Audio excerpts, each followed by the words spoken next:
but you don't have any now time facts. So therefore, with the possessive, you possess a claim, the claim has to be defined. So we're going to put 5 of the contract. Now the contract has to be of the contract terms. Number 6 is with the correct sentence structure, communication, per se, syntax, grammar. Okay, what does that mean? Well, there's a thing, you hear the word right, you hear the word truth. Truth is an opinion. Everybody believes in God, that's your truth, but that truth is based on your opinion and interpretation, so opinion. And O means no, and PIN means to attach, and ION is contract.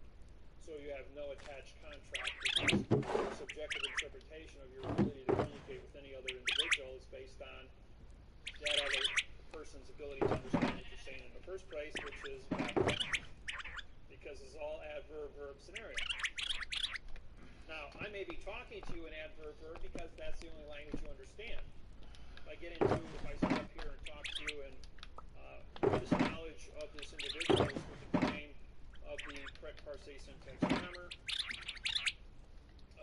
start using prepositional phrases, this would not jar well with your perception, and you kind of get lost. So it takes about 200 hours to adapt to this technology, and you will get a migraine headache because you're all brainwashed not to see an article. I think that's a joke, but it's not. Subliminal messaging through TV, radio, newspapers, and magazines, storybooks have been there your whole life, right in front of you. We hide it in plain view, just like we hide the flag in plain view, and we cancel this contract by putting a Coke can on top of the staff, which is a phoenix in this case. If you're down, it's a phoenix. If you're up, it's a, which is postal. So you can either be under postal guise or you can be under the Vatican guise. Either way, you're under somebody's guise. G-U-I-S-E. It's not a disguise, it's a guise. G-U-I-S-E. This meaning no guise. This means no, by the way. Finally, number 7 is by the author.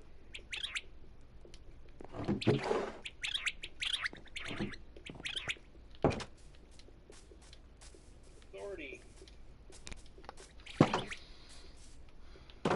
Authentic. Authorization. Now what's the symbol for gold on the periodic table? AU. He who holds the gold makes the rules, has the authority. Ever wonder why gold was the key? Why it is AU and not something else? Because gold is spelled G-O-L-D, not AU, but AU is authority. And throughout history, gold has been the medium, going all the way back to the beginning. About 8,500 years ago, they decided that gold, because of its beauty and both its ability to withstand tarnishment, could be used as a standard metal on this planet.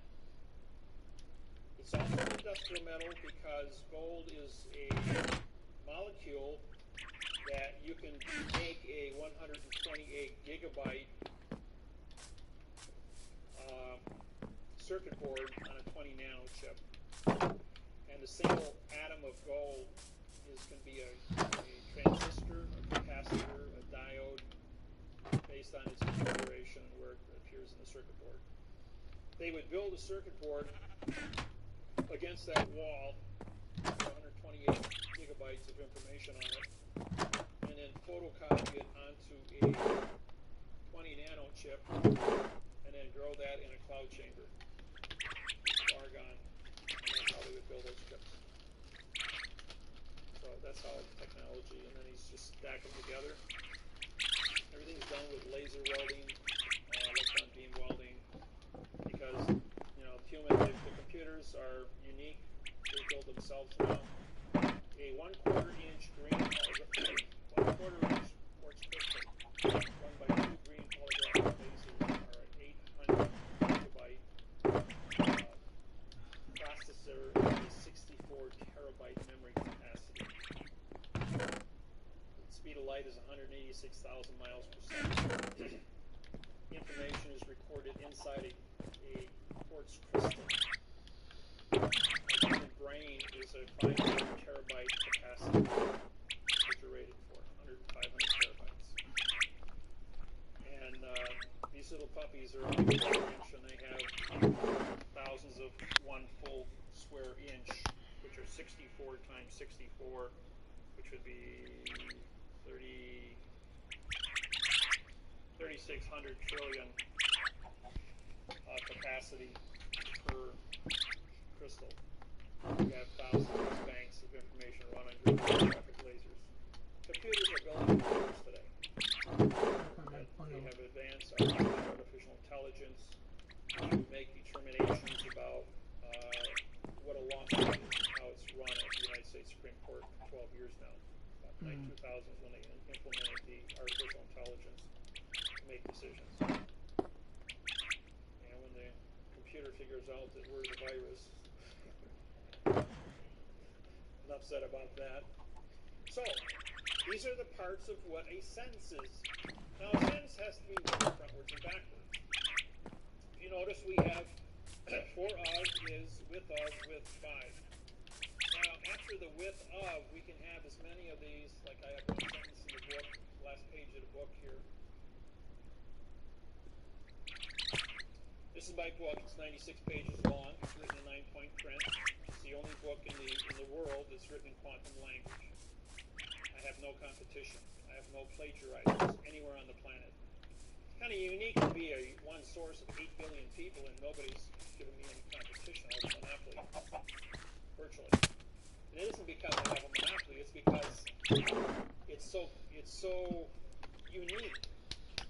The condition of math, the condition of a fact in a world of 8 billion fiction is so unique that it stands alone, and there's no plagiarizing. All the judges, all the attorneys on planet Earth in all languages have been ordered to search history. Go into the archives of written history going back 8,500 years. Is this an original program? The answer was yes. This whole thing is 100% original. There's never been anything like it on the planet for communication skills. So the books took me, this is 8,000 hours, or 80,000 hours of my work, 96 pages. This is part of it. All the new stuff is updated on the internet, on my website. This gives you about an 80% solid base that you can hold in your hand and read. And it takes about $200. I charge $200 for the books because they're the only ones like it on the planet. There's no competition for it. So they're very unique. People that have them start them. They don't treat them like garbage, like the local newspaper, because when you put value on something, it becomes value. If I gave you this marker, you'd use it, put it down, and walk away. If I charge you $200 for this marker, you put it in a glass jar, put it up on your fireplace, and say, "That's valuable." Because of what it means to you.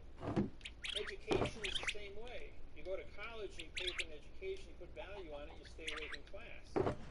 If somebody else gives you a scholarship and your schooling is free, you sleep through class. Or you put a tape recorder and say, "I'll study later," but you don't learn anything. Yes. Yeah, it's got all that. As a matter of fact, the back of the cover page, this is the key to the book. This one page took 6 years of my life to write, 12,000 hours of study. To go and travel all over the United States.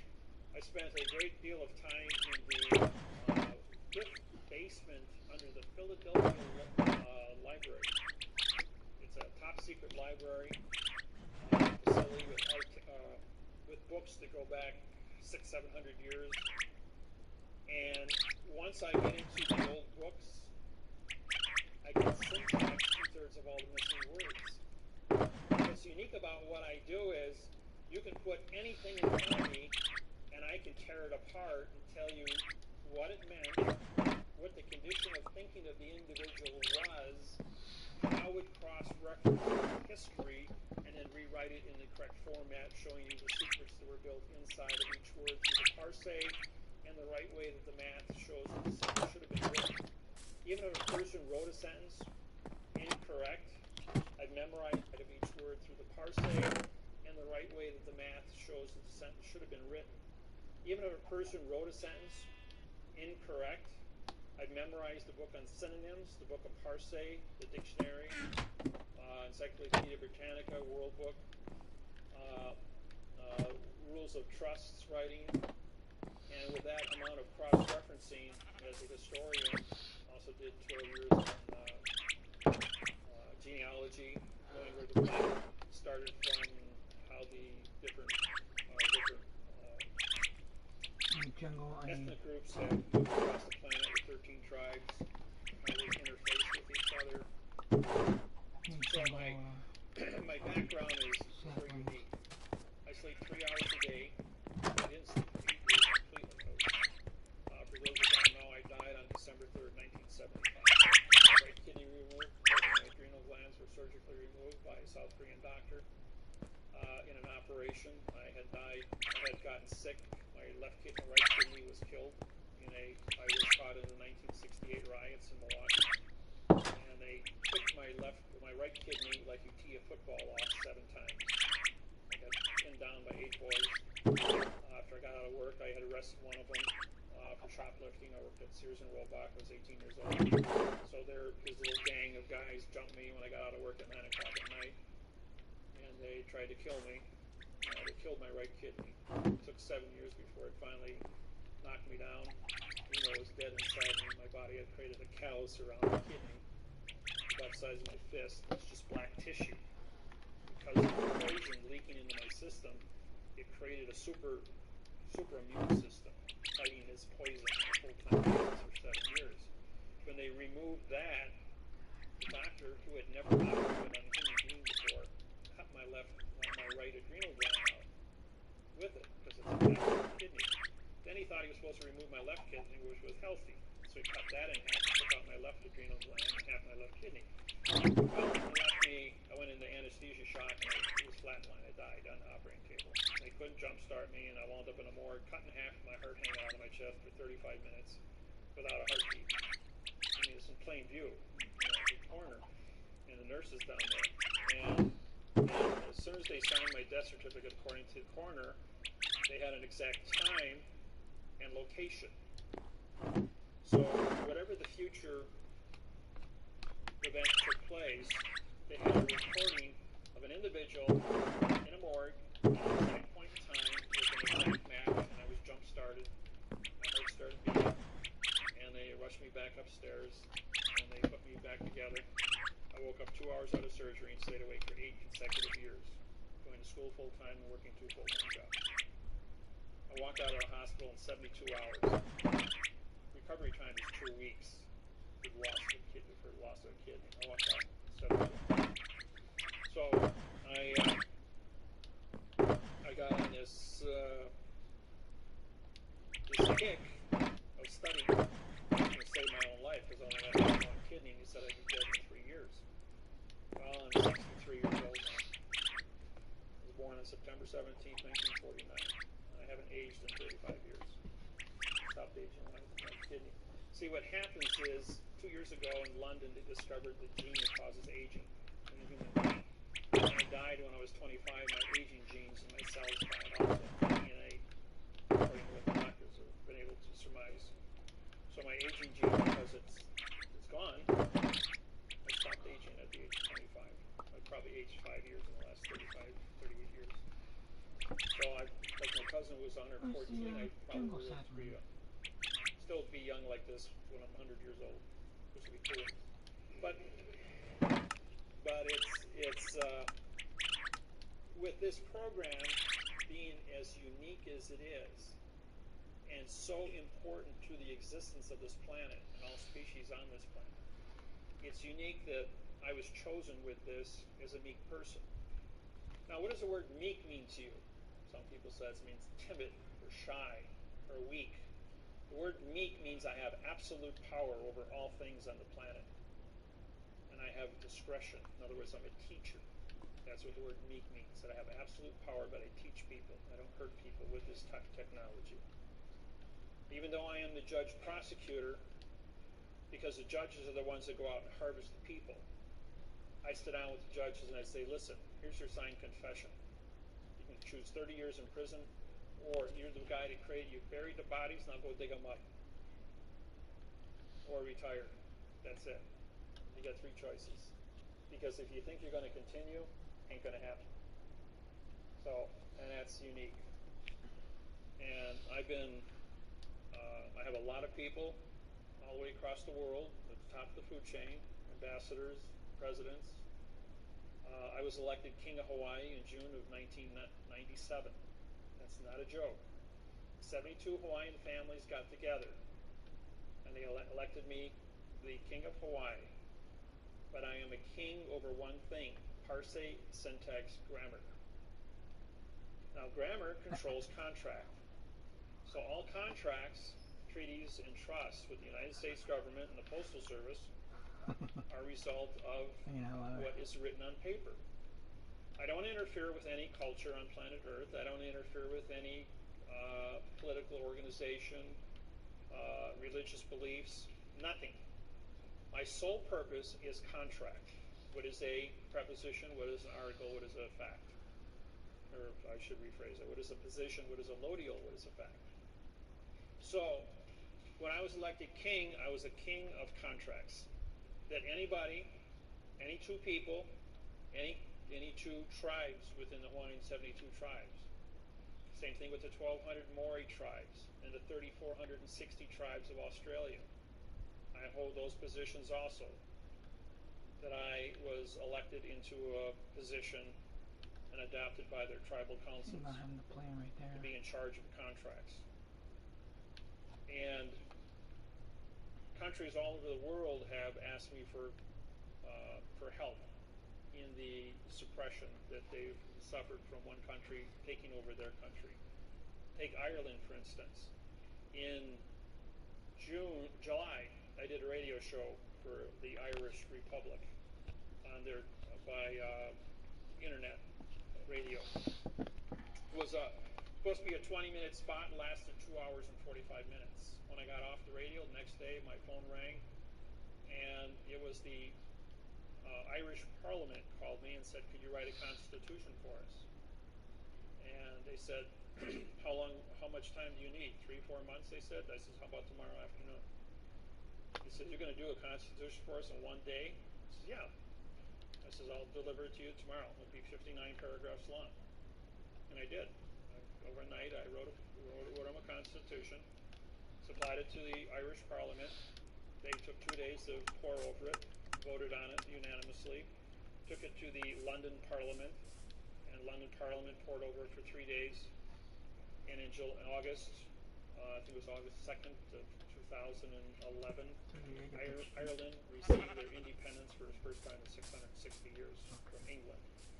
2 days after that, Queen Elizabeth was on BBC announcing that all United Kingdom constitutions were null and void because I syntaxed them. She pulled my passport for New Zealand and Australia, so I syntaxed the constitution disqualified the United Kingdom worldwide. When they pulled my Canadian passport and I syntaxed the Magna Carta, it was sold at Christie's of London for $6.7 million as a historical document with no value. When the United States Congress, Senate, Legislature, and Supreme Court gave me a hard time here a couple of years ago, I syntaxed the Constitution of the United States of America, wrote a new Constitution for the United Nations. And now the Constitution, the Bill of Rights, and the Declaration of Independence is going to be auctioned this year in Washington, D.C., because it's a historical document and has no value. Benjamin Franklin was a triple agent, French attorney working for the English Crown to capture the United States. Franklin was a triple agent, French attorney working for the English Crown to capture the United States and give it back to England, which he was successful in doing through adverb verb.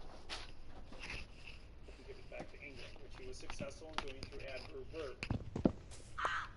When I did a seminar in Atlanta, Georgia, for 72 people, we had the senator from Georgia. He came to the seminar along with some Supreme Court judges from Georgia. I said to him, you guys had a civil war down here. And Grant went ahead and he and Lee got together, and you guys signed a surrender treaty here. This is a syntax that's written in adverb verb, doesn't say anything. It says the southern states are as independent as a Confederate agency as the North is. It says you guys were never conquered by war. This is Title 28, Section 1359 is collusion. You had a gun to your head to sign a contract. Contract was written in adverb verb. Both people had a second grade reading level. You don't have a contract. You know what happened the next day? The Confederate flag was raised above the Capitol in Atlanta, Georgia. Made all the newspapers around the world, and all the southern states put up the Confederate flag on top of the Capitol building. Florida, South Carolina, Georgia, Alabama, Louisiana. Everybody's going like, what's going on? It says, you can't surrender to a gun in your face. When the Constitution of the United States ended on November 2nd, 1859, the United States of America did not exist. The South was an independent country. They created the Articles of Confederation. Article was a pronoun, of was an adverb, making confederation a verb. That was a lie. So they don't exist either. It's an illusion. So their illusion versus the United States of America, of is an adverb, making America. Illusion. How does two illusions create a fact? They don't. So therefore, everybody's still independent. I spell independent, I-N-D, a vowel, two consonants, no contract. Because it's an opinion. So you got 8 billion people with an opinion about where you stand and who you are. So, when they put up the flags, the United States Supreme Court came back and said, we don't have jurisdiction. And they were right. And they see, all these years, 150 years went by, and nobody knew what they were doing. Until I stood up and said, hey, the king has new clothes. Everybody knows the king has new clothes story. Question?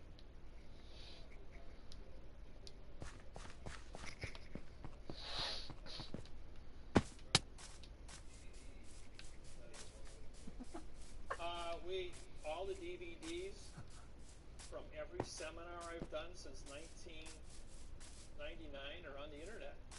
Free. Just type in David Windmiller videos. Anything you want. Facebook, free. Just since 1999 are on the internet. Free. Just type, all the DVDs from every seminar I've done since 1999 are on the internet. Free. Just type in David Windmiller videos. Anything you want. Facebook, MySpace, Twitter, Google, AOL, Yahoo. I can't even think of all the rest of them. They're up there. Gmail.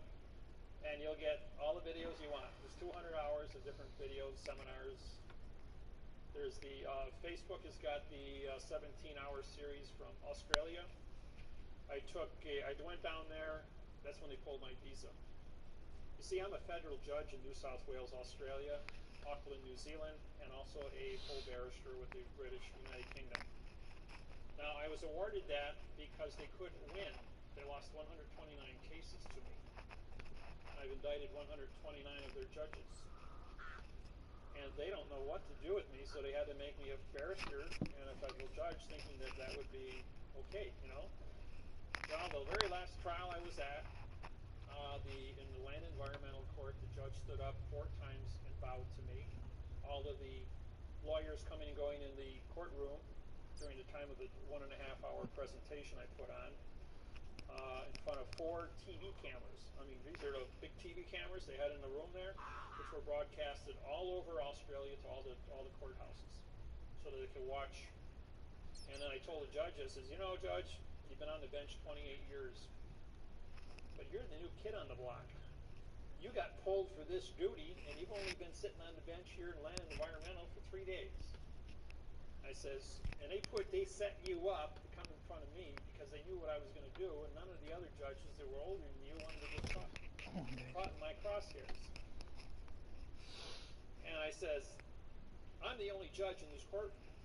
I says that seal you got behind you is a good cartoon.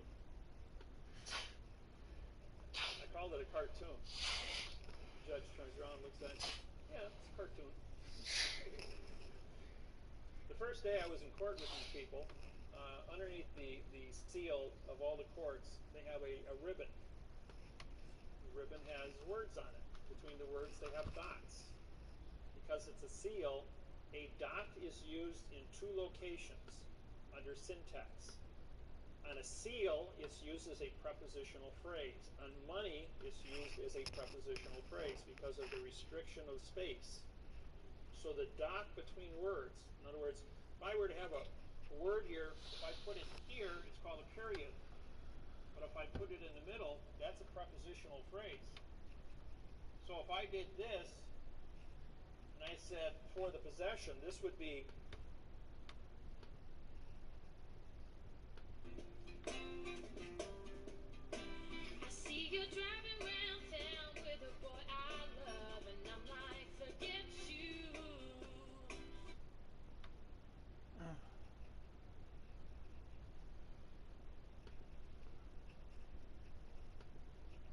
this would be for the width of the with the possession. Each dot would represent a prepositional phrase. And that's syntax, folks. I says, Judge, you're here talking to me in adverb verb. You're here filing paperwork in adverb verb, and yet your seal on the back of the wall says you are advertising syntax, which means you have to be correct. Otherwise, you're guilty of perjury by signed confession. I says, and I handed you a correct parse syntax grammar lawsuit, and I am the only federal judge, and I held up my oath, in Australia. I have the only correct written contract in front of you. I says, so I have the flag, I have the oath, and I have the paperwork. The paperwork is the court, and I signed the stamp. Here's your signed stamp. I'm postmaster, banker, and judge in this courtroom. Judge stands up and bows at me. And after the fourth bow, he walked out of the courtroom, bowed to me backwards, surrendering the court to me as a chief federal judge of Australia. Then I went up to see the Supreme Court, and they locked me out. Then I went up to see the Supreme Court, and they locked me out.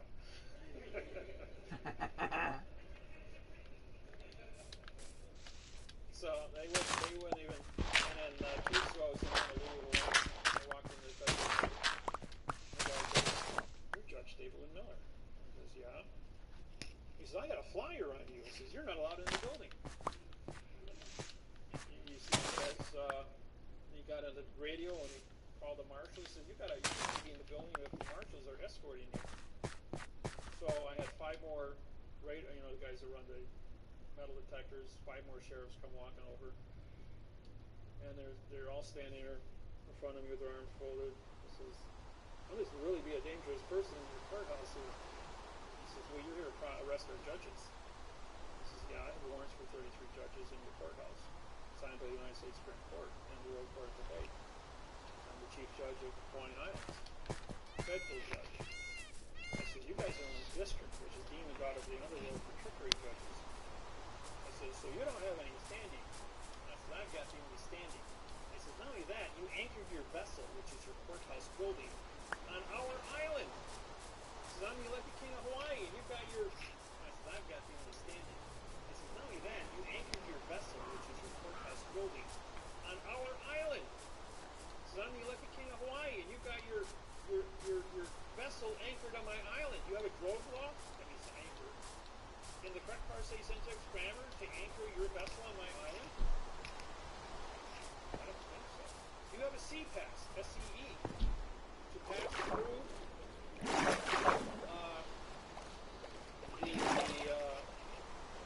our borders? Do you have a sea treaty, S-E-A, to move your vessel amongst the sea of space?" You don't have any of these treaties? These are trespassing. He says, "And I've got warrants for your arrest." So then 3 marshals come down. "Yeah, what are you doing here?" I said, "Well, I'm here to see the U.S. Attorney."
into a courtroom, you are the senior chief judge. You land the contract, and because your contracts are written in quantum grammars, which breaks the constitution of the land of the contract. Courtroom. And the courtroom is not a geographical location. It's paper, folks. The land of paper is the contract. Because the contract with paper is not bonded to the room is just a point of convenience. So, what is a courtroom? A courtroom is a piece of paper. And the words on the paper are the thoughts. Hold the thought in your hand, show me the three-dimensional object of the thought. So therefore, the understanding of the courtroom is the correct parse syntax grammar on paper in a geographical location that is neutral, called the land of the courthouse, or the land of the courtroom. Now, you may, let's say we were in court today. Every person in this room sat here in front of me with a different contract, one for divorce, one for trespassing, one for shoplifting, one for traffic, drunk driving, underage.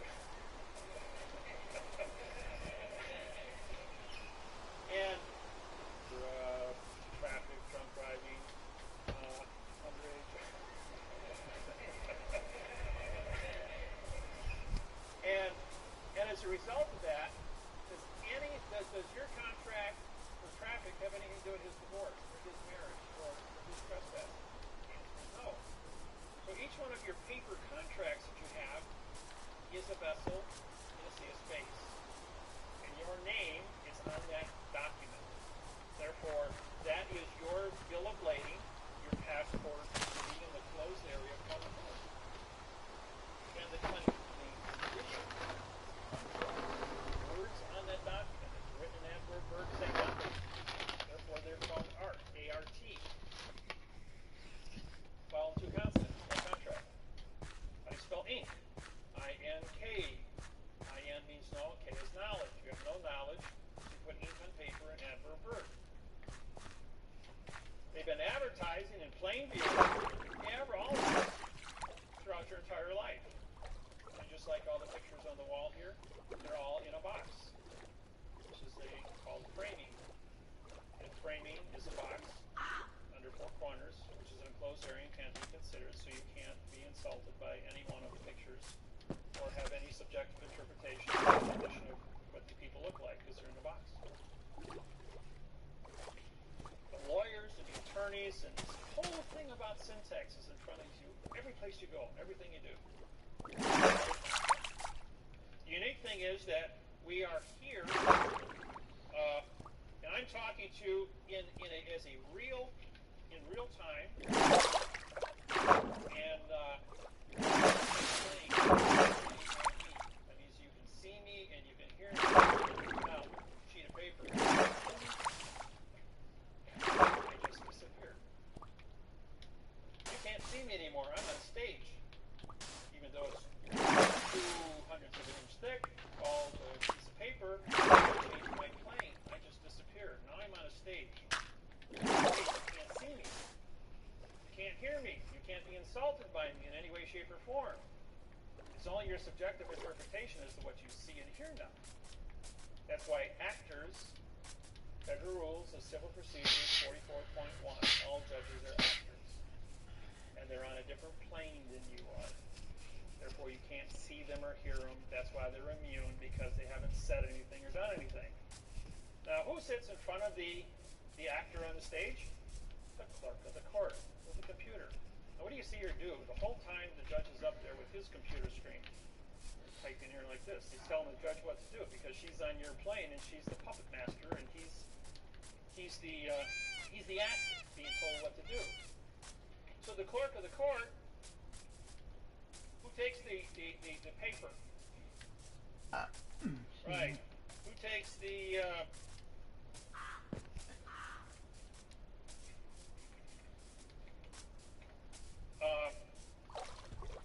clerk of the court takes your money, gives you a receipt. That's called banking. You go to the bank. The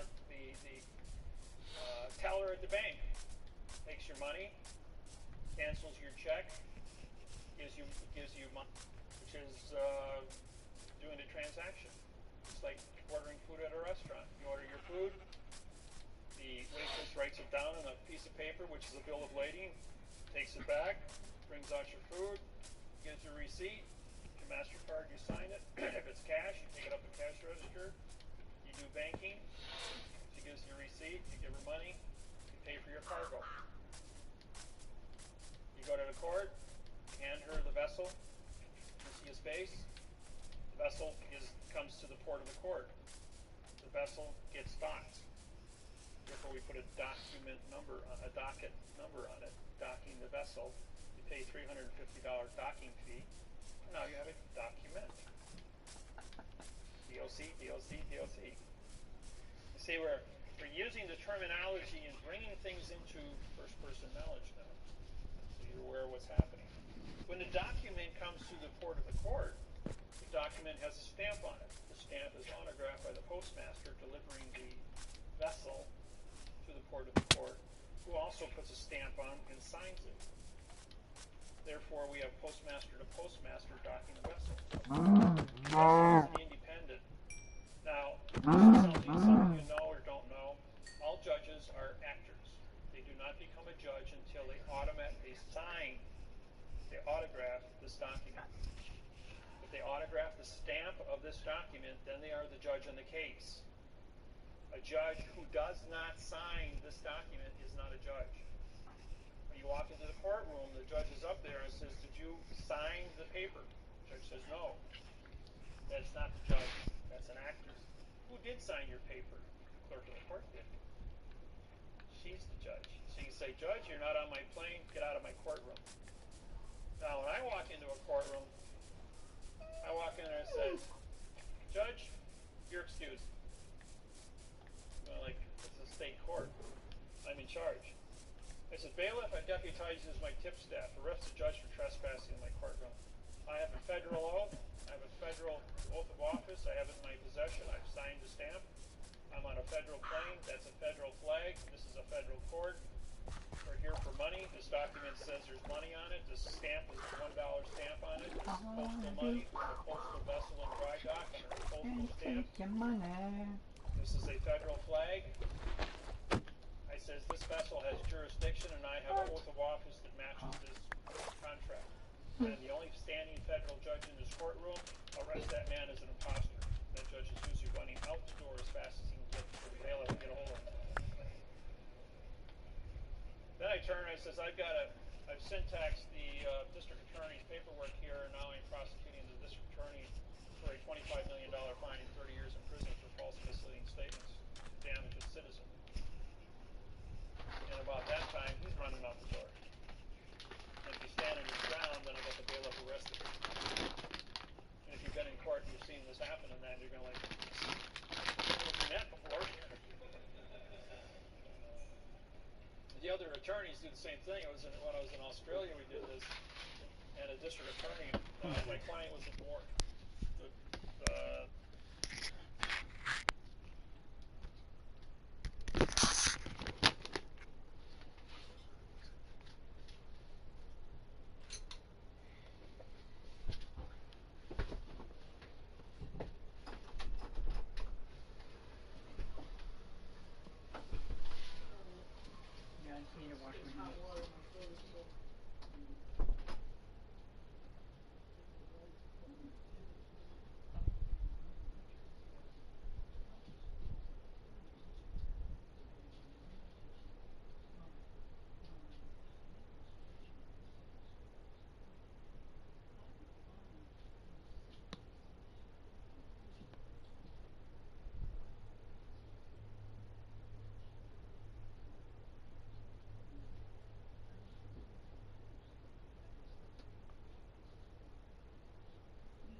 Haven't even opened it.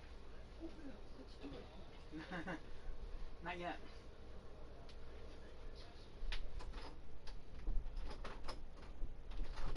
Come on, guys.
Walked in there, everybody 9 inches tall. And when she walked in there, everybody kind of 3 feet 9 inches tall. And when she walked in there, everybody kind of got out of her way. And I was there, and the judge goes, "Are you a representative?" And he says, "No, sir, I'm a claimant." Who's that? He says, "She owns the property. I'm a claimant on her property." "Well, you're not entitled. I syntaxed the mortgage contract for New South Wales." I says, "It's false and misleading." I says, "Because I syntaxed, I'm a claimant on the document for false and misleading statements. I syntaxed the prosecuting attorneys who wants to foreclose her property. This man has committed a felony against this court. He's got a second grade reading level. Doesn't have an oath of office. Doesn't have he's not a barrister. I don't know what he is, but he's got a wig on. He looks like a clown, personally." And this guy is like, "How can you talk to me like that?" I said, "Because I'm a federal judge in New South Wales, and I have a federal oath, and we're in the state court meeting." I says, "And as a state, it says you may be a state judge, but you're not on our plane, therefore you've not come to court. Clerk of the courts," I says, "I hereby deputize you as my clerk." I says, "Bailiff," I says, "you're now my tipstaff." I says, "This is a federal court. Arrest this person for treason against the people. Arrest the judge for impersonation." And the judge goes, "We're going to continue this and for another 45 days. I said, "You can't continue anything. I already arrested you. You're out of the picture." And this guy turns to these 12 barristers sitting behind him, and he goes like, "This guy just handed my head to me in a basket." He goes, "Do something." And they all took their coats and pulled them over their heads, and they all talking through their coats going, "He's your problem."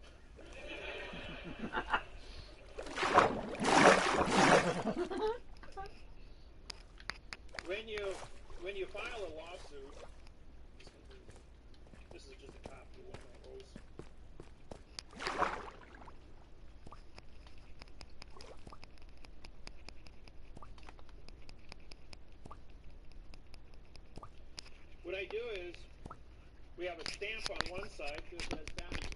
We have a flag making it federal. And when this one will fly course, and I think this one is for this is my Hawaiian oath of office. And this makes me a federal judge in Hawaii. And when you put the value on the front, you have to endorse the top of the back, just like you endorse the top of your checks at the court. At the bank. Now, the reason, what is an endorsement? Okay, we write, this was 75 feet long, as a single document, we do bond it. We roll it all up, called a scroll. And so, now that it's been rolled up, we put the wax seal on here, going all the way back 6,700 years. And then use the ring to put the seal on. And the ring, the seal, was the same as a autograph. When you unwrap it, the seal is at the top of the back of the value. Therefore, you have an endorsement. It's been practiced for 6,700 years without fail. So therefore, it's legitimate. And question. Like that. No, I don't sign it. This is called an autograph.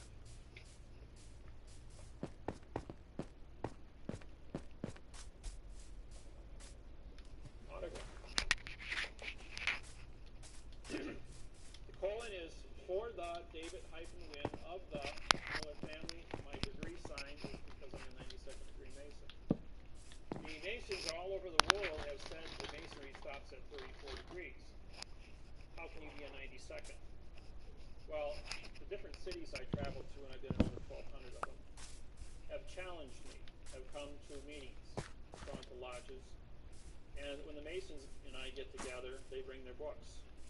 I have my books. I have the Legenda 1859, signed by me in 1859. And that's another story you don't know about. Any question?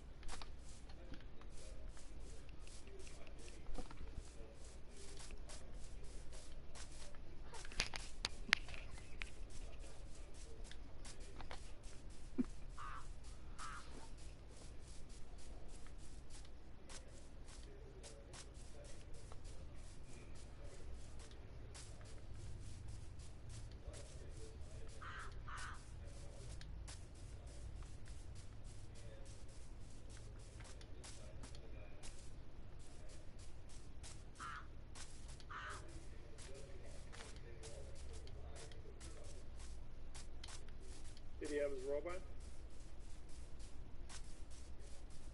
Okay. By the way, the robe means I'm mourning justice. He's in mourning for justice. Because justice is dead.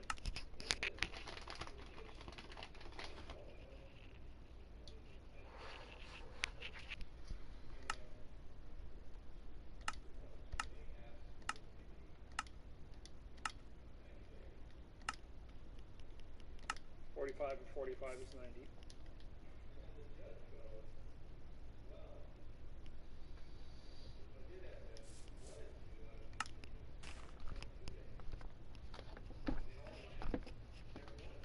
Left.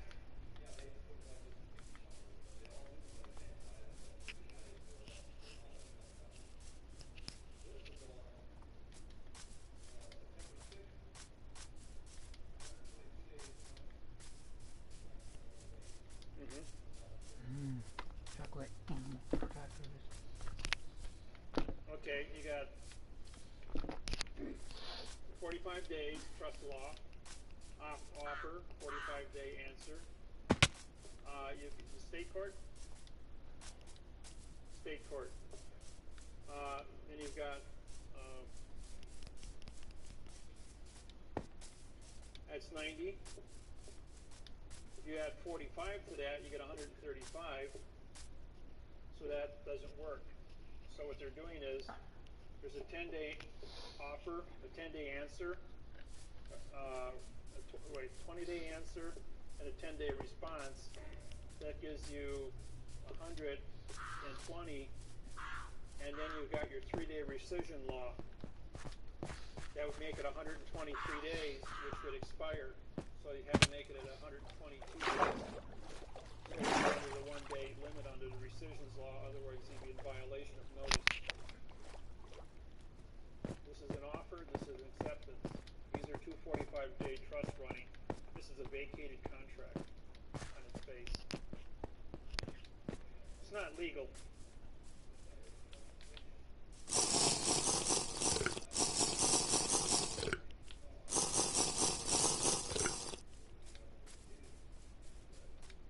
Okay, what you have here is this. You have a. Let me get into more of this. Huh? Oh, that's a prepositional phrase for the David Wynn, colon, which means for the David Wynn of the Miller family.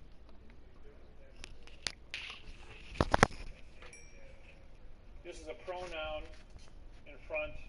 If you leave out the colon, this is a pronoun of the Miller, which means this is a nothing of the Miller family. So therefore, it's a mistake.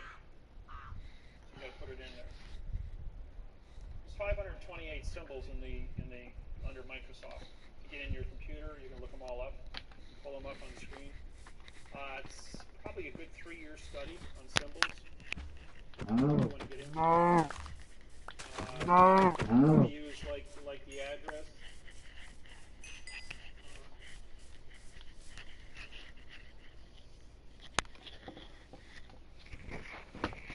Like my address in Milwaukee.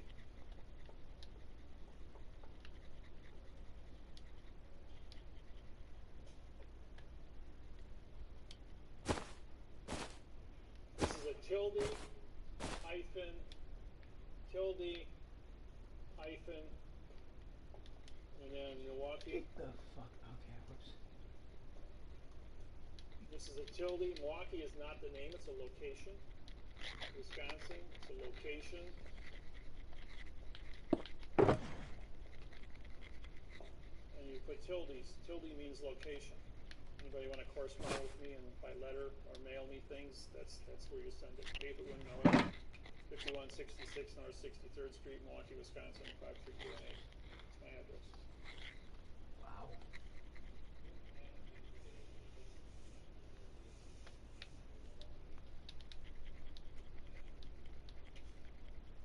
No, you don't, not here. When you start, you just use your tilde. Now, here would be, this is a comma, hyphen, tilde. Microsoft will also give you, will give you, to say this is correct. If you drop off the hyphen, you're going to get an underlining, which means you're using the wrong symbolizations. So you got to have a comma. Now, when you write the state, this is a letter, this is a number. These are two different entities. You don't, even though this might be a WIP or WI dot for postal codes, whenever you go from a word to a number, like this here, you don't need the, this actually has to have a hyphen here too. But from the number to the street, you can use the hyphen.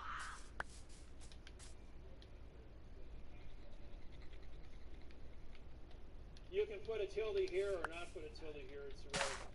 But you'll get a flag on it from the computer if it's wrong. Yeah, Microsoft took Bill Gates back in 1995 when I went public. Anybody using prepositional phrases, even writing a single legal sentence from my book on the internet would kill your computer. For about 18 months, they were frying computers left and right, but there were so few people back in 1995. It was only a few hundred people that were actually involved.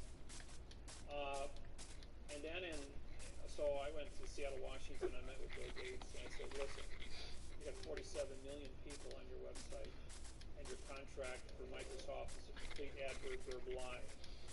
Feeling lucky today under Title 15, Section 1692E." Under false and misleading statements for a $25 million fine per person. Put the antivirus in there and take it out. So a couple days later, no more problems. So then, computers upgraded, right? People that had old computers, I've got a couple of the old ones from 1995, where the antivirus computers. I've got a couple of the old ones from 1995 where the antivirus never went in. It's still trapped in the hard drive. You plug it into a new computer, it'll kill it. It'll actually start on fire. I'm serious. And some of the old computers go, that can't happen. So they fried up 2 computers going, we ain't going to take a new one. But there's a few of the old dinosaurs still laying around with that old virus, that CD virus laying in. Yeah, nobody uses 95 computers anymore. You got the old 86 processor we have someplace in my basement.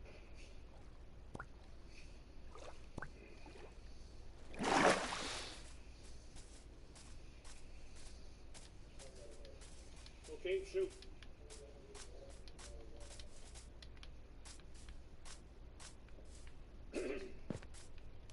Well, as soon as you autograph your name in that manner, it says that you've been exposed to this technology. All the judges know, all the judges in the United States, 11,000, both state and federal, have been trained in this technology for 17 years.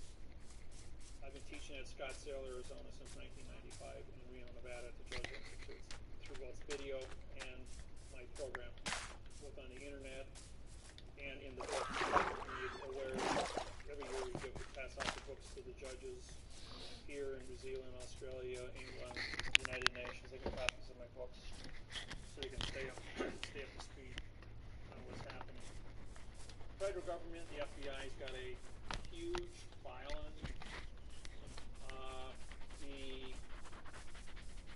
My passport has about 40 pages of credentials on it for all the treaties I have worldwide with all the different countries, banking, ambassadorships, lawsuits. And usually when I go through customs, it's going in and out of countries. I like to book about 4-hour different flights because it takes 2 to 3 hours for the immigration people to go through my files before they allow me to pass through. It's getting more and more difficult to move around. I usually call them ahead of time so they can run my passport and pull stuff up so when I get there they are fully aware of why I'm there and what I'm doing in the different countries I go to. Questions?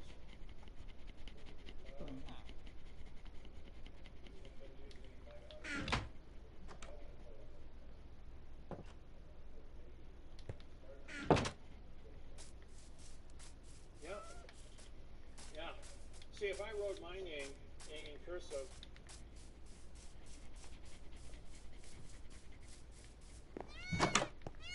like that, the word cursive,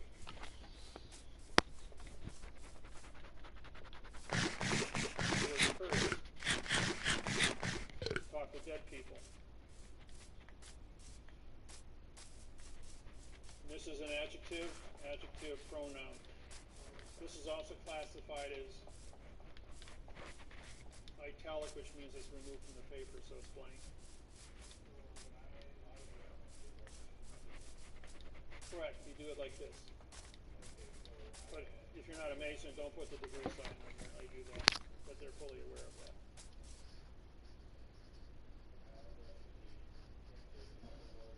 Everybody should be printing. This was taught to you.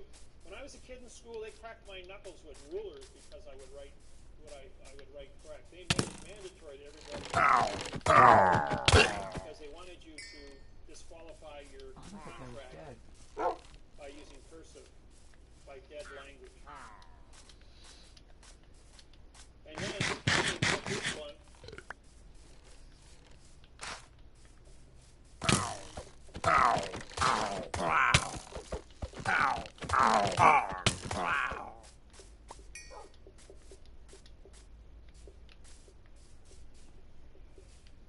Everybody know that little one?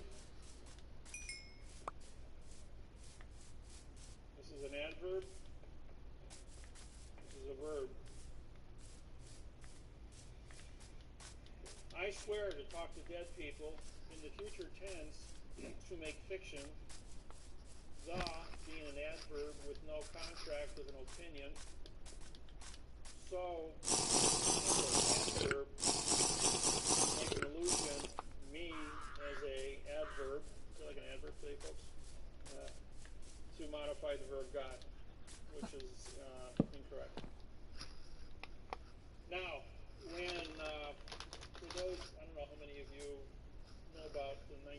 1996 seminar I did in Indianapolis, Indiana, over 47 ministers. Broke my own rules.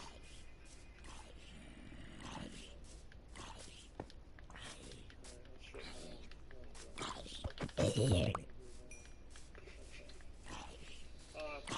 rule.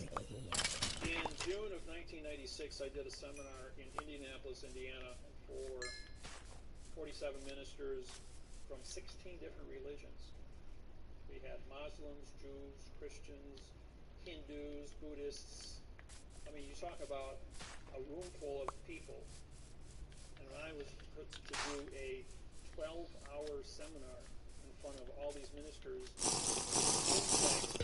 these different Bibles, and conduct this thing for 12 hours and keep peace at the same time. And that's different Bibles, and conduct this thing for 12 hours and keep peace at the same time. And that's somewhat of a, everybody that looked at that said, "Are you crazy? That's like walking into a lion's den with steaks hanging all over you." So I went ahead and I walked into the room, and we had a Jew, a Christian, and a Muslim sitting next to each other. And within 5 minutes, three of them talking back and forth were trying to pull the chairs out of the floor and kill each other with them. I mean, they actually had the chairs up and they were ready to hit each other. Like, wait a minute, you guys are men of God, right? You're supposed to be compassionate people. Exactly. I said, let me ask you a question before you kill each other. Does 3 + 3 = 6? I want to show of hands, and all 47 hands went up. He says, "Hey, Mr. Jew, why didn't you kill the Christian and the Muslim because 3 + 3 = 6? He goes, "Well, that's a math problem." He says, "No one ever went to war over a math problem." And he goes, "Oh, you guys understand that." He says, "You know that every single one of you in this room put an adverb in front of the word God?" And everyone all got to think, what does it say? The church of God. Adverb, verb, adverb, verb. The house of God. Church of Christ. Church is a pronoun, it's an adverb making Christ the verb. It says, every condition that you have said here, you've put an adverb in front of your belief. And just like that, everyone in the room goes, well, God's not a verb, he's a fact. What did you all put it down in writing for? I mean, you put your signs up in front of the...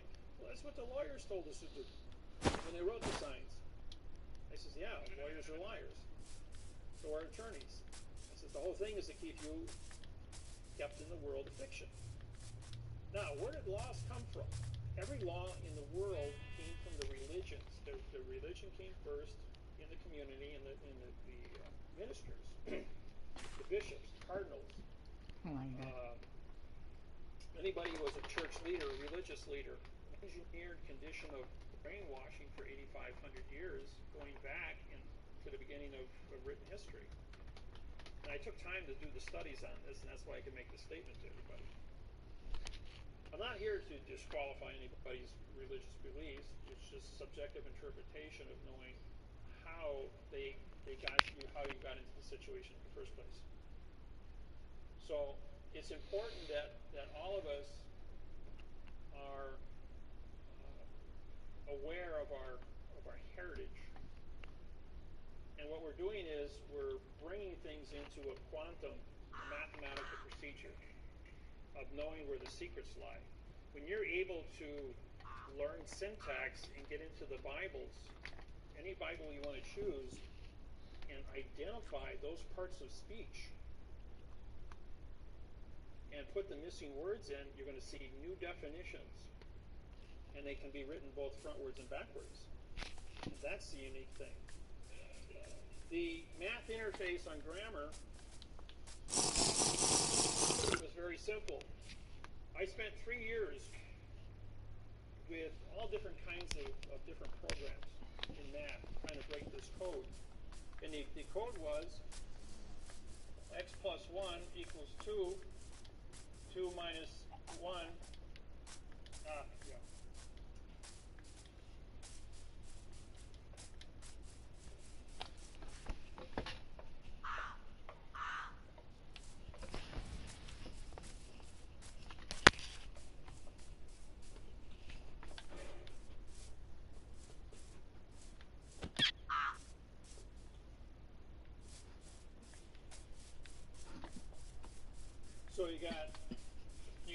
plus 2 equals 3. 3 minus 2 equals 1. 1 equals x. X times 2.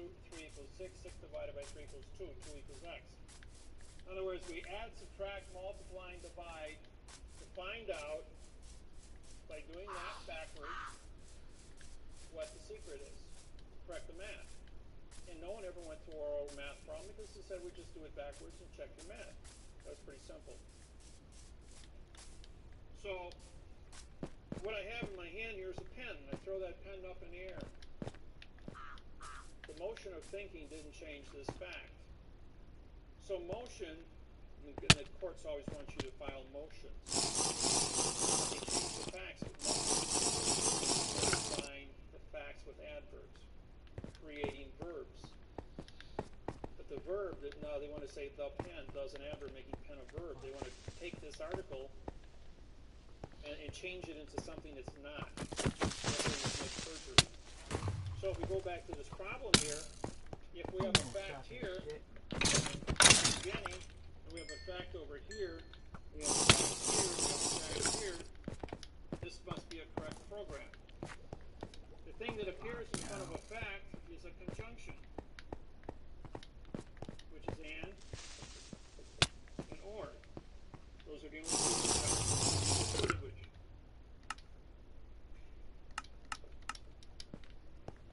What you have in front of that, when you factor these, when you factor them out, you have a 2 and a minus 2, a multiple of 3, and a division 3. Okay, when we were in grafting, here's a negative 2 and here's a positive 2. When we go up and down the scale, it's motion. Therefore, we assign the number to a verb. Factor that out because a verb doesn't have any modification. That's your thinking of the sentence.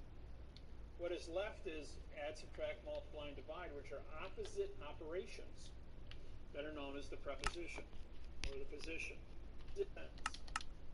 What is left is add, subtract, multiply, and divide, which are opposite operations that are known as the preposition or the position. Opposite operations. What is left is add, subtract, multiply, and divide, which are opposite operations that are known as the preposition or the position. What is a position? A position means we will use we're going to have a contract first before we get started.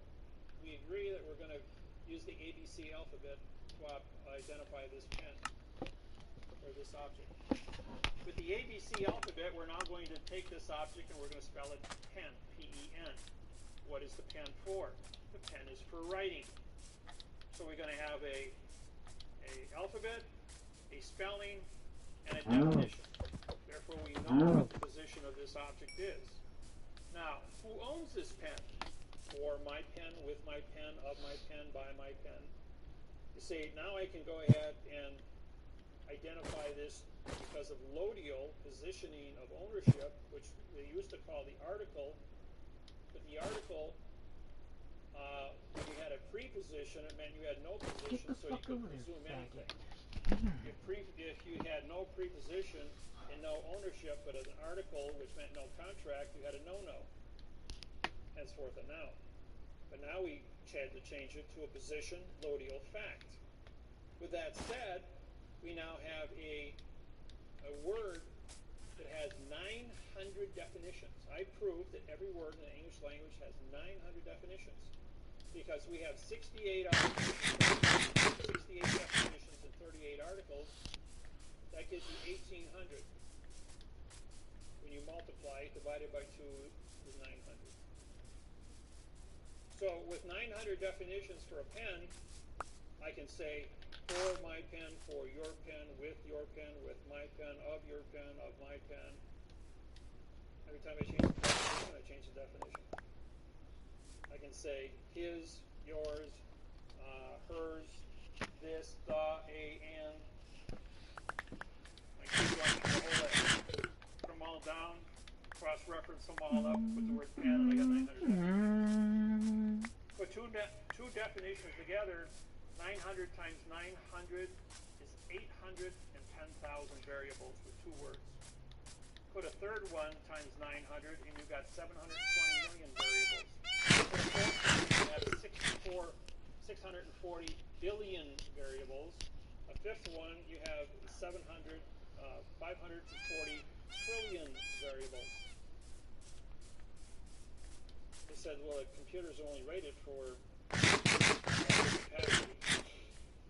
Write a 200-word sentence, and we're talking about a number with 200 zeros after it, variables, to write a legal sentence. They're saying that computers don't have enough memory capacity to write one sentence by writing a whole book or 400-page website. You can do it correct 100% of the time. When you're working in a math problem, you got to be correct 100% of the time.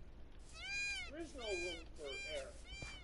You know, they build a space shuttle with 3 million components. It goes to the moon. They screw up with one. Any number of variables, 3 million correct things times 0, still equals 0. That's why the space shuttle blew up in 1983. I was there at ground zero as that thing came over the top of the Kennedy Space Center and blew up right on top of me. To be there at the only one of 50 space shuttle launches to see that one. I was there 4 times to see 4 successful launches, but I got to see that one blow up. You know, it's a rare. I've been in a lot of rare positions. I was in Hurricane Camille, Biloxi, Mississippi, when it took out Camille and Biloxi's Air Force Base, Keesler Air Force Base. I was at ground zero in body cleanup in 1969 in August. There's a lot of unique things I've been exposed to. Been in tornadoes. Been picked up. Had my car picked up in a tornado. Survived that. The man in front of me died. His car got flipped over. Blew up. It was destroyed. Just 80 miles an hour. That much. Traveled 15 feet. He died. I did the same 15 feet above me. The amount of things, why you're here, why you're supposed to be here, all the split-second things that happen in your life, at the snap of a finger. I was 18 years old. I'm standing up against a tree. I'm playing rabbit hunting, and I bend over to pick up. I dropped the shell. And as I bent over to pick it up, the 30-30 slug split the back of my jacket open. Did I drop that pen, or was it knocked out of my hand? And I bent over to pick it up just as the slug split through my jacket. And I still have the bullet hole in the middle of my back. A scar formed years later. And it's quite prevalent. It's about 1 inch in diameter, about a 1/4 inch deep. Where the bullet was in the middle of my back. A scar formed years later. And it's quite prevalent. It's about 1 inch in diameter, about a 1/4 inch deep. Where the bullet went through me. But why am I still here doing this? Is because I'm supposed to be. And if they are successful in assassinating me, they just go back and reset the clock and jump up and fix it. Because this math interface and communications will stop wars and guarantee that planet Earth does have a future, not only with our own people, our own races, our own tribes, or with ET when he shows up. Because eventually we're going to evolve. We're out there in space. We're broadcasting. You don't think those signals don't go out? Somebody's going to be listening someplace and show up here? You know, we're a young planet. We're a young species amongst the billions of years that this world's been around. We always proof of that is in the spacecraft up in Greenland that they've been here 50,000 years ago. And those guys were 65 to 85 feet tall. They had dinosaurs. The world was big way back when. Now everything is small. Question.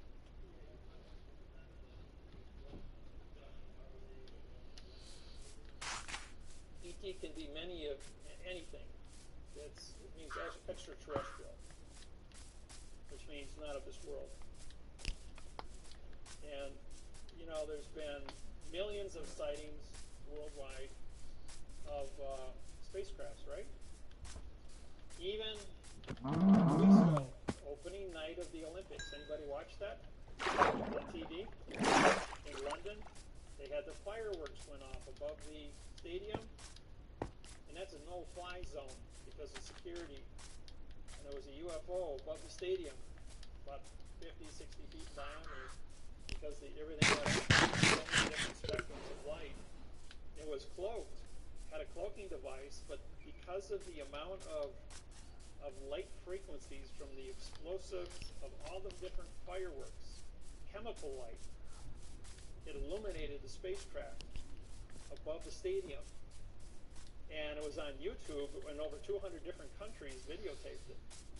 And they tried to play it down as being a balloon in the air. There's no balloons up there. There's no blimps. There's no aircrafts. But ET was up there watching. I say that I do this at all the seminars. Small craft would not have power to travel between point A and point B because of the universe, how big it is.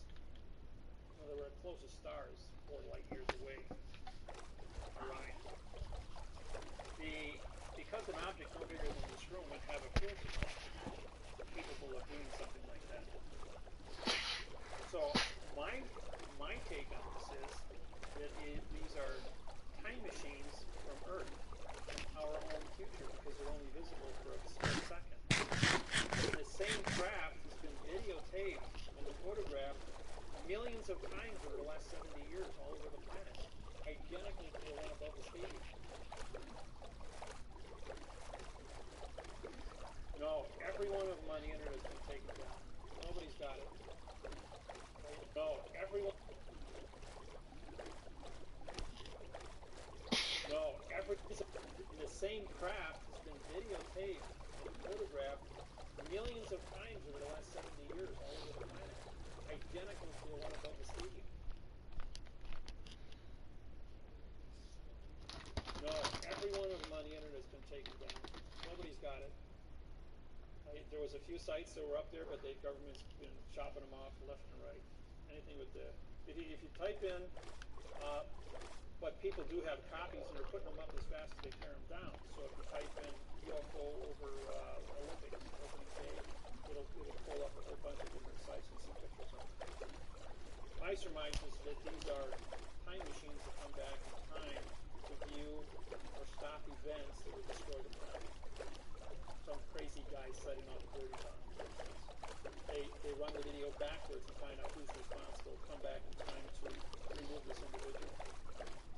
In as much as mom and dad never met, instead of turning right at the corner, he turned left and never met his mate. Therefore, the individual was never created. The crime never took place. It's something as simple as that. Being able to fix the time-space continuum. Because, in the course of the Cold War from World War II until present day, they built 88,000 nuclear bombs and detonated any of them because of what happened. Everybody knows Oppenheimer, the guy who developed the atomic bomb, World War II, Area 51. Watch that movie again. His brother died 2 years ago.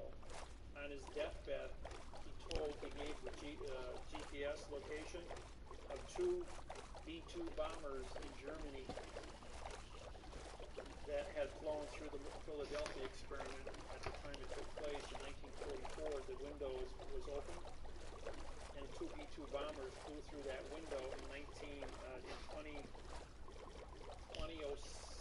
or 2008 it was. And they flew back in time and landed in Germany in 1945. And they built this hangar, and they had this hangar completely covered over with dirt, 20 feet of dirt, with these 2 B-2 bombers with 4 nuclear bombs in there, but they didn't have fuel for them. Otherwise, they could have flown those bombers into New York City from Germany.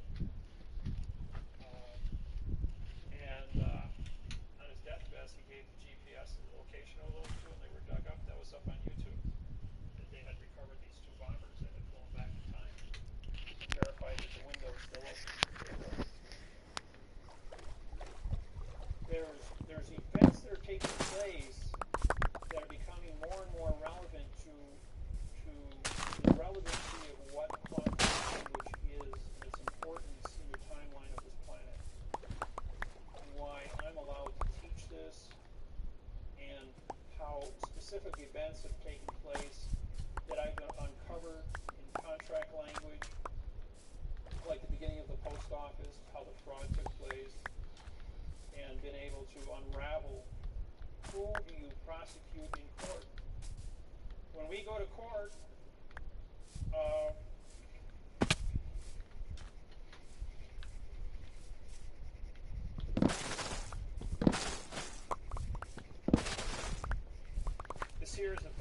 lawsuit that I wrote.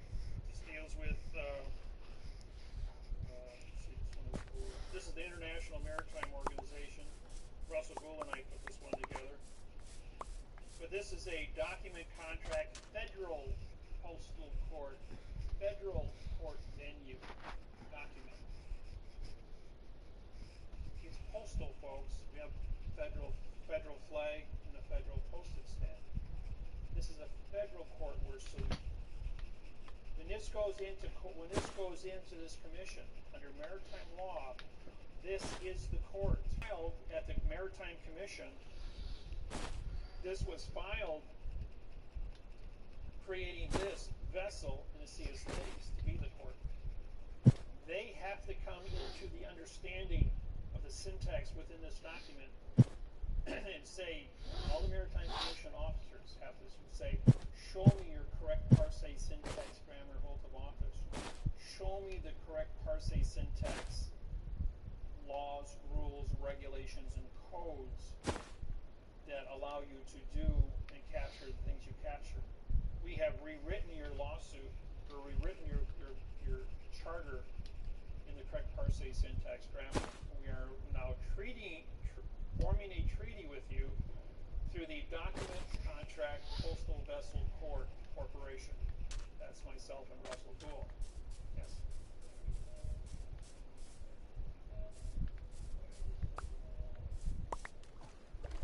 They're only advertising the fiction to you as the population. Why?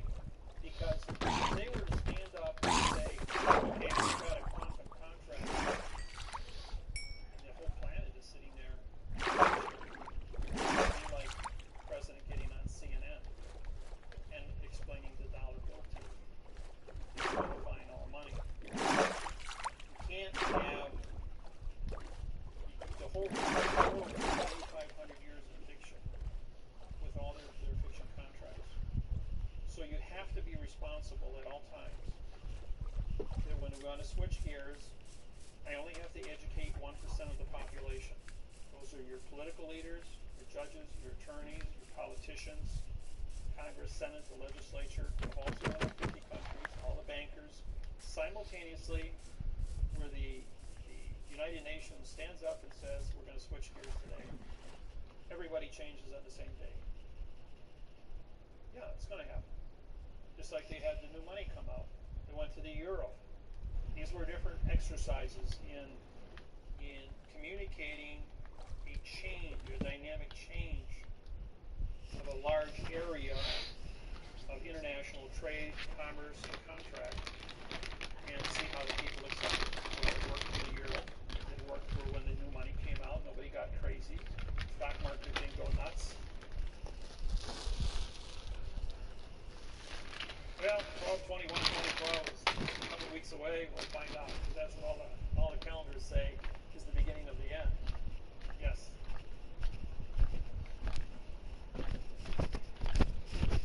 Well, okay, the Amero is Canada, Mexico, and the United States, and Central America.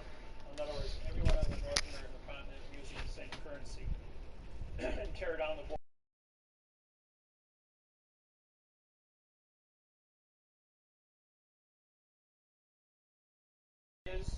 Is a reality, but it's not in place yet.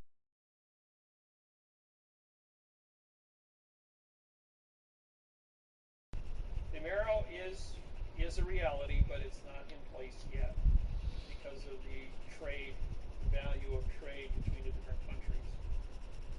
The contract that surrounds the Amero is written in Adverb Verb. That's why it has not been implemented. It may be implemented with the next presidential election, provided the treaties have been reconfigured. When I went to China, we took the new transportation money contracts in quantum grammar. These are the upgrades from 2000 on the international trade agreements we wrote with the different 82 country banking. And those have now been implemented. We spent $2,500 on mailings to mail out the new contracts to all the same countries that we are treated with beforehand. We sued all 50 election boards with the correct parse syntax grammar election. Faggot. And 25 government agencies here about 6 weeks ago. before we went over to China. Those were all sent out registered mail, pink card return receipts. We haven't gotten back a single pink card. However, when I walked into the federal building, I'm gonna fucking kill you, marshals goddamn surrounded me nigger. and said the Justice Department. We've got so much, Where's that fucking honking at? flash taking place on the computer on you. You're a real hot box. I filed my papers. I said, so I'm the guys in the Secret Service. So they escorted me out of the building, all 6 marshals, and said, you're not allowed to be in our building. You're a presidential candidate. You're under Secret Service, guys. You can't be in a federal building. You're a sovereign person. You're also an Article 3 judge. Anybody know what an Article 3 judge is? Probably never heard of one before.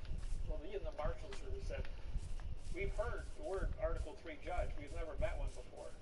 You're a genuine sovereign and an Article 3 judge. And an Article 3 judge is a judge on contract, folks.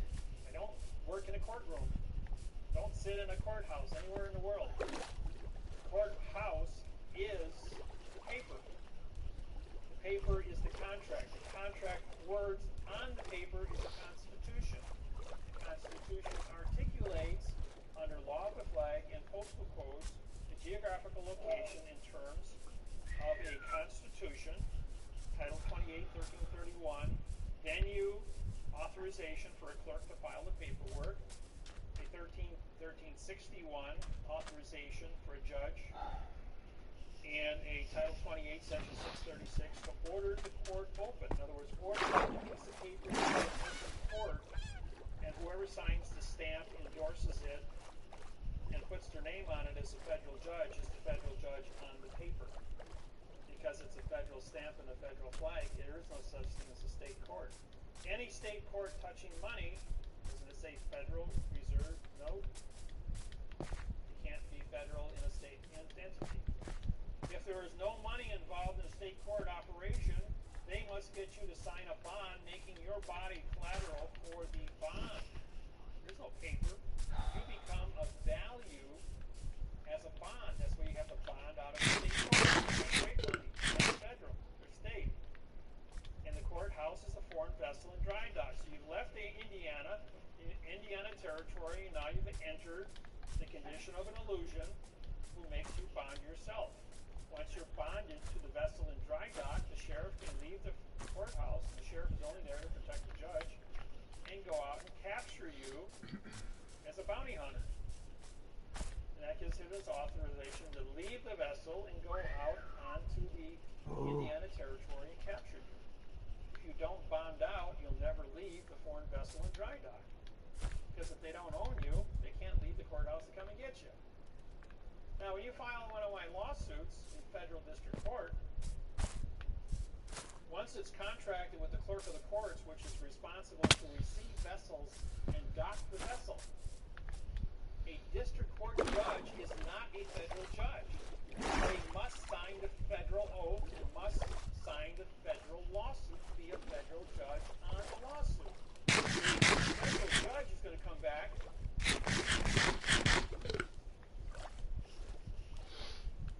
Federal judge is going to come back, and here's your case number. It's 12 CB 123. That's what the clerk puts on your paperwork. The judge is going to come back and he's going to answer you 12 CD lowercase 0123. Or they can come back and say C 123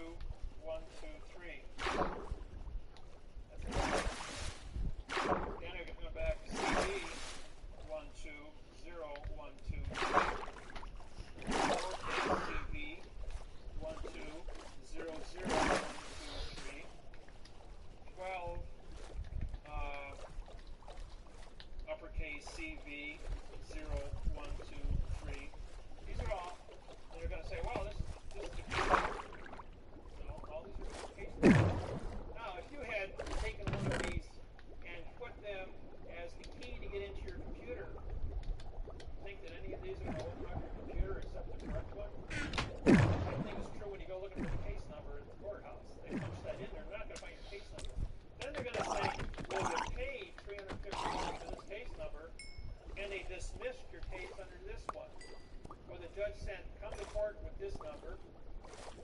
The lawyer filed this one. The lawyer answered back to this one. The judge dismissed your case with this one. And they want you to come to court to arbitrate this one. And this is your original number. Okay, once your original number is filed, you run 45-day trust law and 3-day rescissions. Once those 48 days go by, you have now a document, contract, a fault document contract claim. 4 words. Writ of the fault document contract claim. We filed the lawsuit. We filed the correct parse syntax. We took the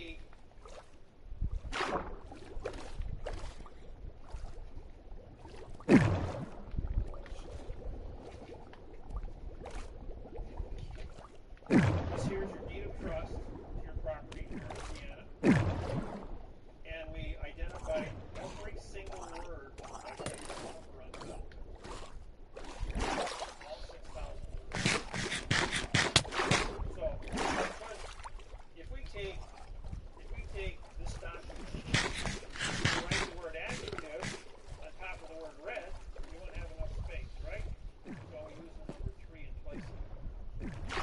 When we do numbers, you can read 300 words a second when it comes time to correct this document. You know that? This takes a little bit of practice, and all of a sudden, like, you're aware you can read 300 words. The mind can comprehend 10,000 thoughts a second. So the mind can comprehend 10,000 thoughts a second. So doing 300 a second is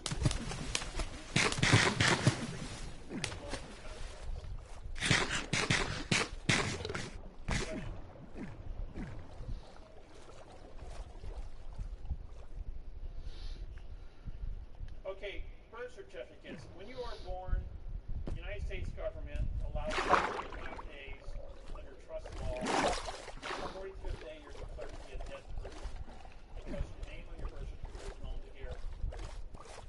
Okay, on that 45th day, you take your birth certificate, sell it, $1 million worth of cash to your Why do they do that? Because they need money to account for your wages, medical expenses, automobiles, buying houses, and then accumulated interest to pay for your retirement at 65 through 100.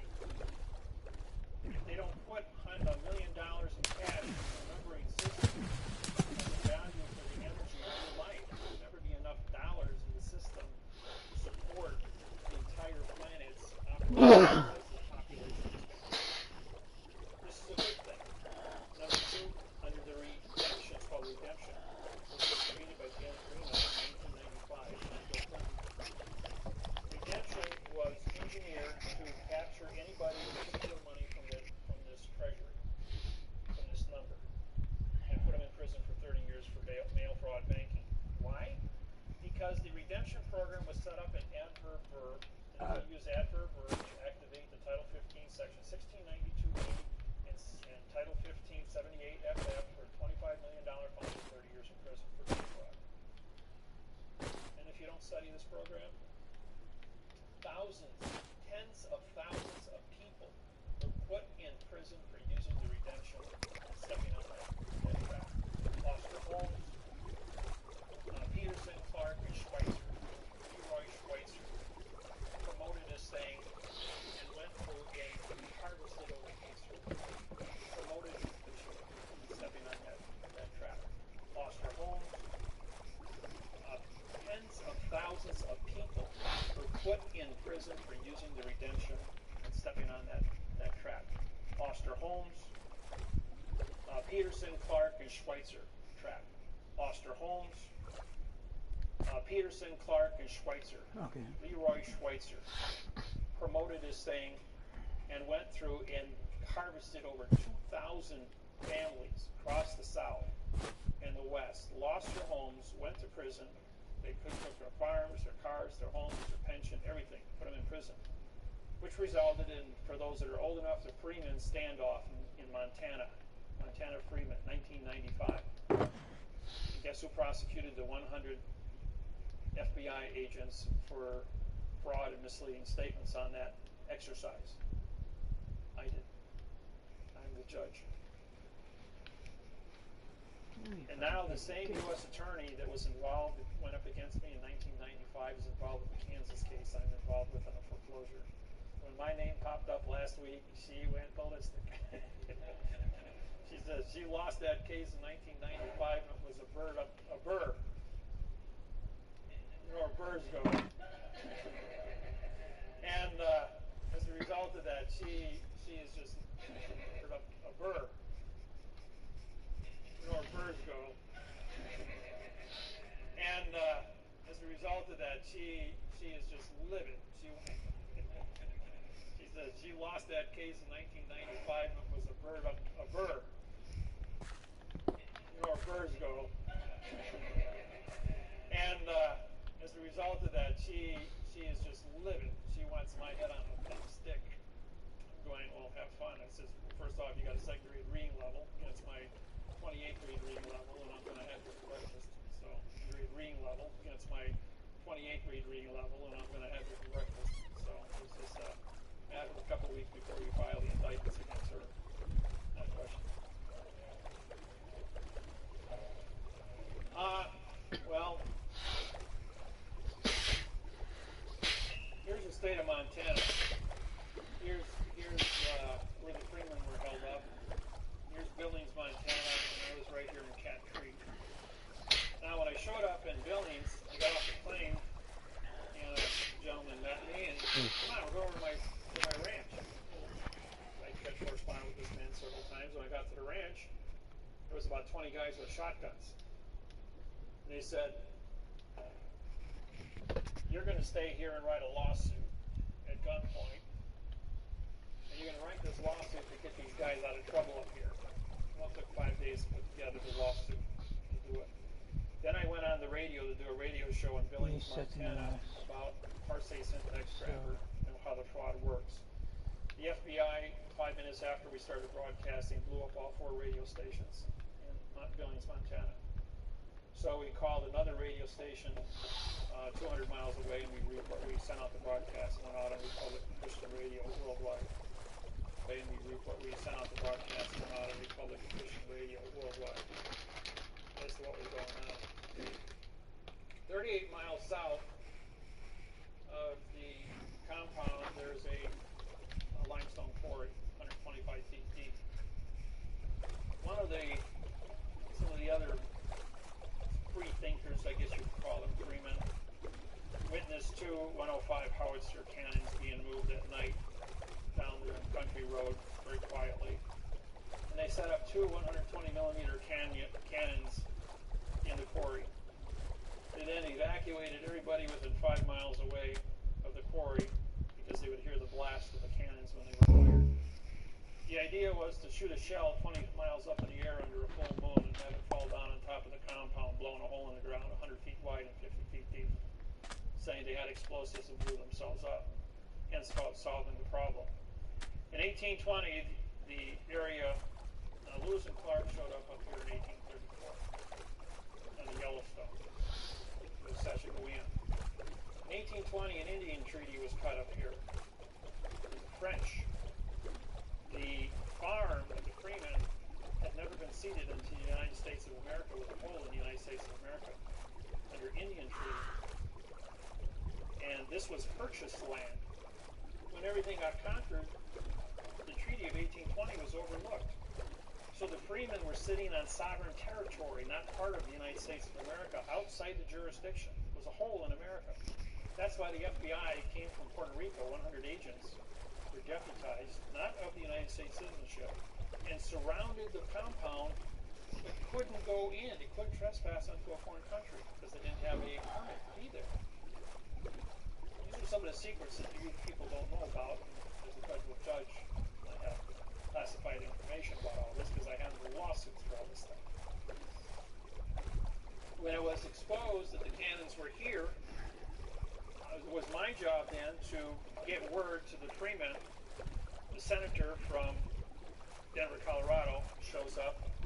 He took 9 of my cassette tapes in about grammar and gave it to the Freemen. After playing the tapes, they said they realized that their whole entire position and the way they were thinking was a lie. He realized that their treaty, even though they were sovereign within this little hole in the world, was also a lie because the treaty was written after a verb didn't mean anything. And they were also told about the 2 howitzers, that if you don't walk out, wait for it to arc, you're not going to walk out anywhere. We're going to put a hole in the ground. So they surrendered. Now the senator, when he went there from Colorado, he had a button microphone on him. It's just like a regular button in a suit.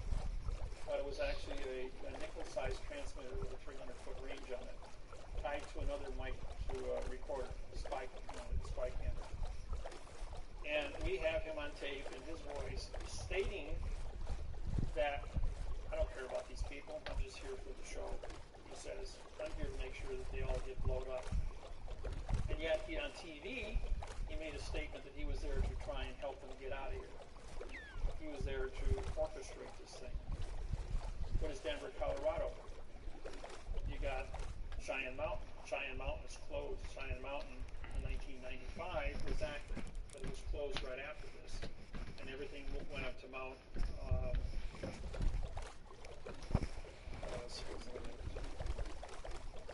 they pulled Cheyenne Mountain out and everything went up to, there's another mountain about 30 miles away.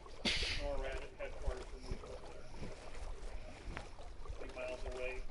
NORAD headquarters were moved over there. But anyways,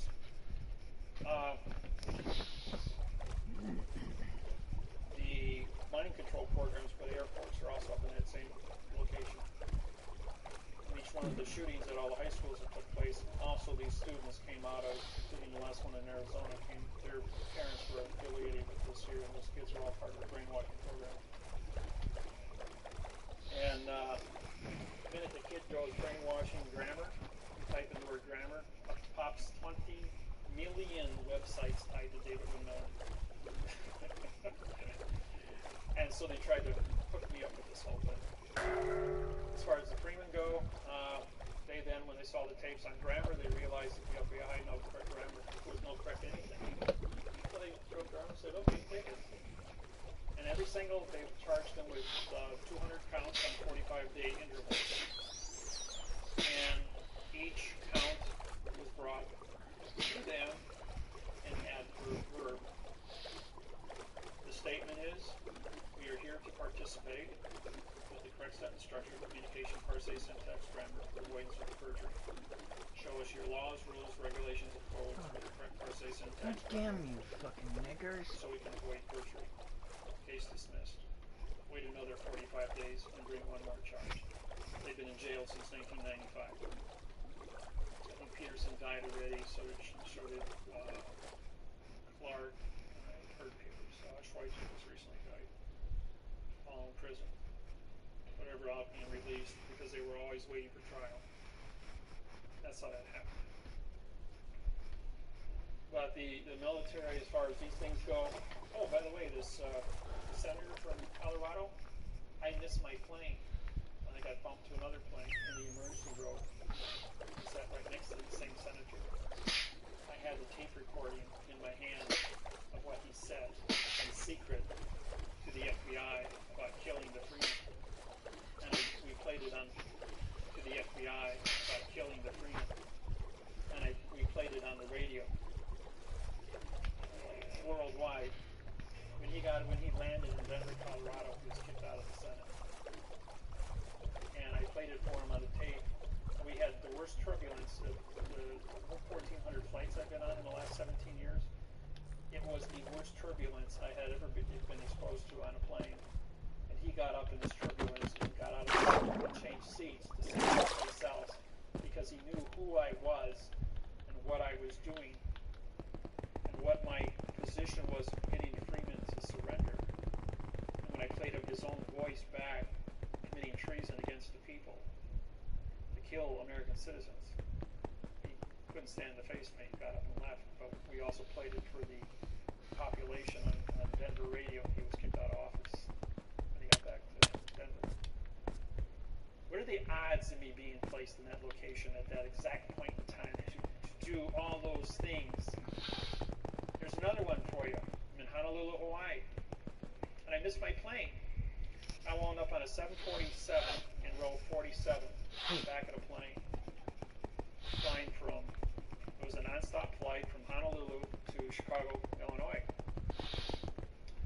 Lady sitting next to me is a school teacher, and her daughter is sitting next to her. She's 18 years old. She's complaining, I'm tired of moving. I'm tired of changing schools all the time. Can't we ever stay in one place? Like says, all my friends live in Honolulu. I'm going, sounds like you get around a lot. She says, yes, my husband's in the military, and so we have to move all the time. I says, what's your husband's name? Helm. Admiral Helm. Helm Pacific Fleet Task Force Aircraft Carrier. Harvey Helm. And this is the wife of the admiral who's just been assigned to the Joint Chiefs of Staff in Washington, D.C. 3 days earlier. She was going there to join him and enroll her daughter in a Florida school. You cocksucker. Get out. And she's an English Oh, teacher. this is cool. Well, Mrs. Helm also has a son in the Navy, assigned to the Palestine-Israeli conflict in Europe. And he's over in Europe right now, and this is when Palestine and Israel are shooting at each other. Things were really heated up. Well, Admiral Helm was being transferred from the Pacific Fleet in the Helm Task Force to the Joint Chiefs of Staff. What is she doing sitting in row 47 on the back of 747 with me as a federal judge? Well, the man in front of us is Secret Service. Not realizing that Mrs. Helm, we're this far away, speaking quite loud, and he hears this. All of a sudden, like, he collapses and says, oh, I'm having a heart attack.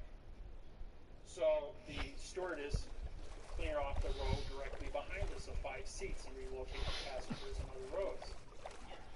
The captain gets on the PA system and says, ladies and gentlemen, we need heart surgeons, our main heart surgeons on board, 400 people on board the plane. We only had 3 heart surgeons on board. So they all came back to the row, and they're all standing there looking at this guy, and he's complaining of having a heart attack. The captain comes back, and he goes like, what have you been doing? He's having a heart attack. Service him. He says, we don't have a contract. He says, you don't seem to understand. I'm the captain of an airship in international space. I'm the chief cook and bottle washer of this place. You guys will service him or be locked in the brig. So the one doctor goes over and goes down and takes his blood pressure and pulse. Over 70. Pulse 72. Sound like anybody with a heart attack? Sounds like a pretty healthy man to me. He pulls this guy down and looking through the seats and he whispers something to him. He perks up and he goes running all the way back. Ladies and gentlemen, we're going to have to stop in Los Angeles and there's a medical emergency and drop this man off. So we land at the end of the runway in Los Angeles. The whole entire plane is surrounded by black SUVs. 7 guys in black uniforms with no markings on come on board. 5 take the immediate seats behind us as the other 2 guys carry this guy off the plane, and we proceed to Chicago. Who were they? They were military Secret Service to guard Harvey Helm's wife, Joint Chiefs of Staff. Somebody screwed up big time. Point is, I had 8 hours to teach her Parsay syntax grammar, to write the Palestine-Israeli treaty using the United Nations treaties that I had written for the international trade agreements, to give to her, and who does Mrs. Helm sleep with? Joint Chiefs of Staff, Harvey Helm. So therefore, she was able to educate him to go to the Joint Chiefs of Staff and settle the Israeli dispute on Parsay syntax grammar fraud, because they were arguing an adverb verb. Now that they had a position of a treaty in quantum language, 72 hours later, you heard that the Palestine-Israeli treaty was signed, and it's been peace ever since. There's a little Syria rattles their shingles every now basically it's been provided since then. But the world leaders worldwide are studying this technology because they know it is a vehicle to have world peace. So, question? What's that? I don't know. I've been doing this for 17 years. I couldn't tell you which day you can probably pull up Harvey Hellman on the internet from the Admiral Helm. It'll give you a history of his position with the Pacific Fleet when it was transferred to the Joint Chiefs of Staff in Washington at the Pentagon. That'll cross-reference the exact dates of the Palestine-Israeli conflict. And then you can get your preview from that. I can tell you how to cross-reference things. I don't remember the exact dates myself.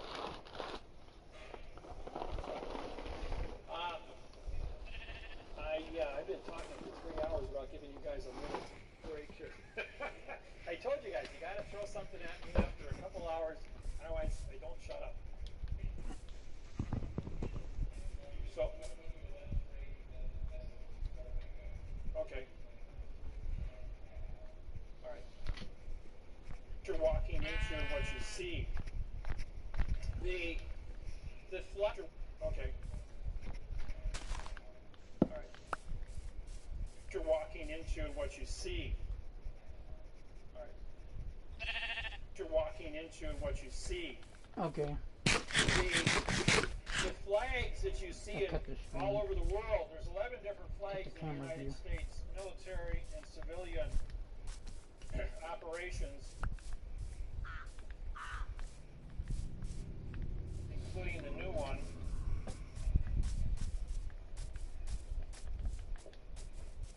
Another one.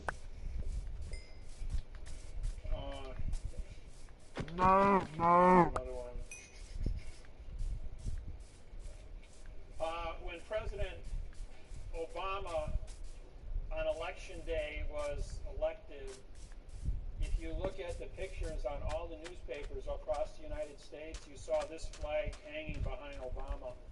It's a New World Order flag. It has a circle of stars, a blue square field, and it's 1 to 2.25. He also had another one with 50 stars, 1 to 1.25. That was the United States Treasury flag. The flag that's 3x4 with a blue square field is a flag. Vessels in dry dock on planet Earth, like your own personal house, the school building, these are all vessels in dry dock. They should be flying a 3x4 boat flag. The flag over here, with yellow fringe on it, this is a 1 to 1.9. I recognize this is old. This is a very old flag, by the way. When you take the flag and you fold it like this, corner to corner, and then you take it, you put it up here, to the corner, it should only have one stripe showing, which does. So this is a 1 to 1.9 flag. By putting a fringe on it, you say that the contract for the United States of America, or the better known as the Constitution, has been captured by the yellow fringe, which is the court flags, maritime law. It says your contract is null and void because they put a phoenix on top. So the wing tips pointed down is the Vatican making phoenix. Wing tips up is a postal, your postal eagle. I call it the postal chicken. The acorn. The acorn. The acorn is for military parades. It's a military symbol. Get the fuck over here, cunt. No contract. The spear is I'm for gonna fucking military kill you, court niggers. martials.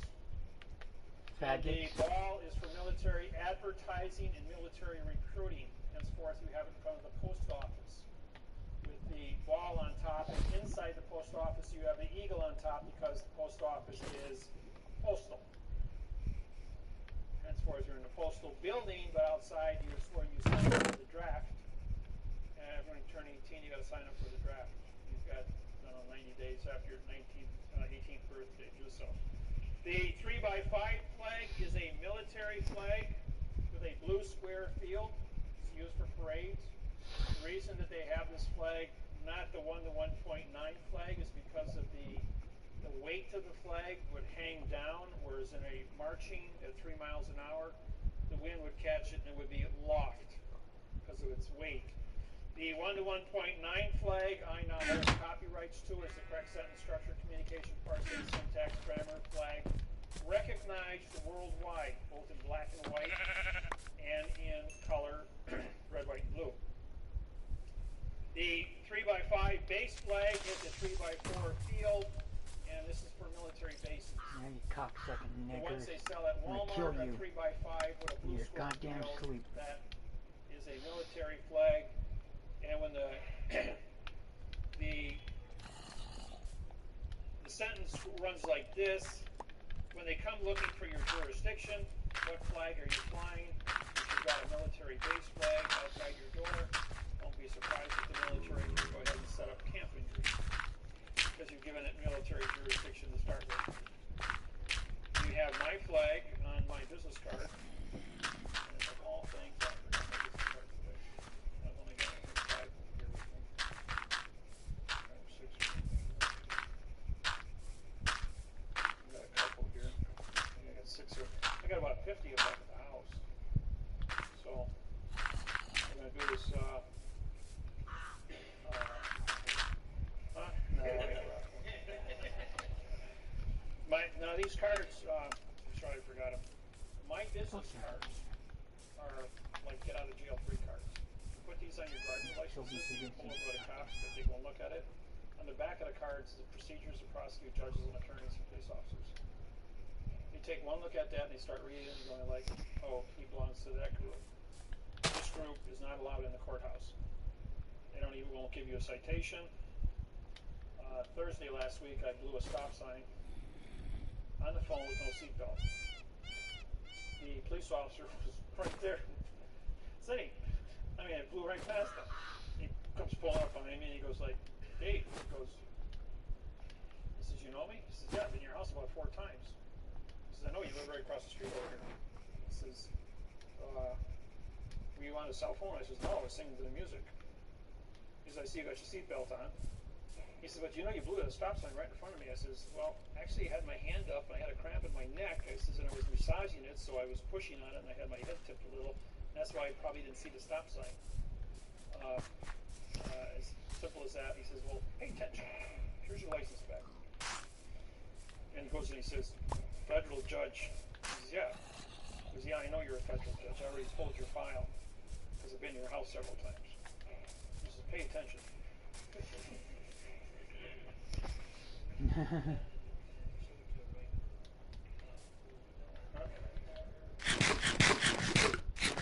give the cameraman here since he's got to have references. Huh? Here, pass it back. They have references. I'll give the cameraman here since he's got to have references. Huh? Here, pass it back to him. We'll have to get some more.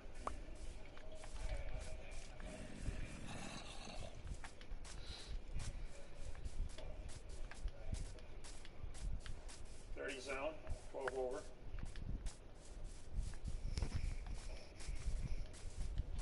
Oh, 25 school zone, yeah, that's public safety violation.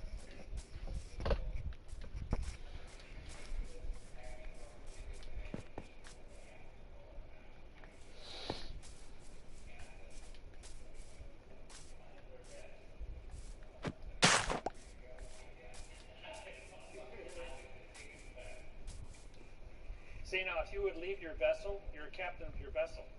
If you leave your vessel and stand on the street, then you're a vagrant. And therefore, you were under arrest. One of my students called me up the other night. He says, I got a ticket, Dave. Can you make it go away? I'm going,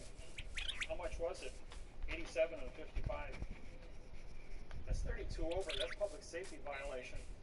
He says all the cars are driving that fast in LA on the expressway. And I says, he singled me out. Still public safety. You blow a tire at 87 miles an hour and you're going to be so much scrap metal rolling down the highway, taking everybody else out with you. I says, no, I ain't going to stand by that. Yeah, when it comes to school zones, you won't get, school zone is, you got to watch out for children because they're always across streets. You take a kid, I'll tell you what, they'll throw away the key on you, especially if you're going fast like that. So, but this one here, I'm going to give you guys a history lesson in a minute. This one here is one of the 2.25 flag. I went to Washington, D.C., and I had one of the 1934 gold certificates from China. This was on original clay paper with butterfly ink. And it was an original copy of a $500 million note. My surrender commission is $50 million for surrendering a document. Secret Service showed up and wanted to arrest me for passing fraudulent documents. I had 6 inches of credentials at a New York State Bank. Verified. He says, where's the rest of it? He says, there's $8.7 billion on this package. I says, well, it's in Austin, Texas. I gave him the address. Well, they surrounded the property and they got the guy with the rest of the notes. He wound up with 8 years in prison. As a federal judge, though, being at the United States Treasury, I says, I want a receipt for that. I says, I'm turning over United States government property to the United States government to be put back into the Treasury. The 8 officers of the United States Treasury all came into the room to meet me and to review the note, along with the 2 Secret Service agents, and they wrote me out a receipt for the note. It says, if this is legitimate, we owe you $50 million. So, 10 days later, I called back and I asked for each one of the individuals. They no longer work there. The note disappeared. I think everybody took a commission, including both Secret Service agents, and they all retired elsewhere. I never got paid. Then the guy says to me, where's your bodyguards? How can you transport this much money and not be captured? I says, you ever hear the word secrecy? The best vault in the world. How can you transport this much money and not be captured? I says, you ever hear the word secrecy? The best vault in the world. So, I'm going to do a little history lesson for everyone, since how everyone has never... I go to universities, colleges, high schools, and you'll never see this in any of the schools taught. And you'll never see this in any of the schools taught.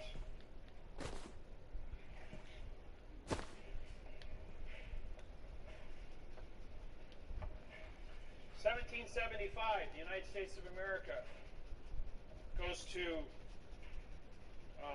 France and borrows 1.6 million francs to go ahead and fight the Revolutionary War against England. The war rages on for 7 years. In 1782, they now owe 2 million francs to the French. So the United States of America and 13 colonies file bankruptcy, domestic, against because they can't pay it, they just come out of a war and got no money. I start building once I get back. 1787, 1789, 17th of September. The United States of America cannot pay back the 3 million francs now. So, England, Rothschild, goes ahead and buys the $3 million note, throwing in the United States into a 70-year international bankruptcy. and 70 years to the Declaration, rather the Constitution of the United States of America was written, and the Congress would not sign it, so they put the Bill of Rights on top of it. They signed the Bill of Rights, but it was bonded, so therefore the Constitution of the United States was signed because of the bonding. The Declaration, My sweet Lord, hallelujah. of Independence.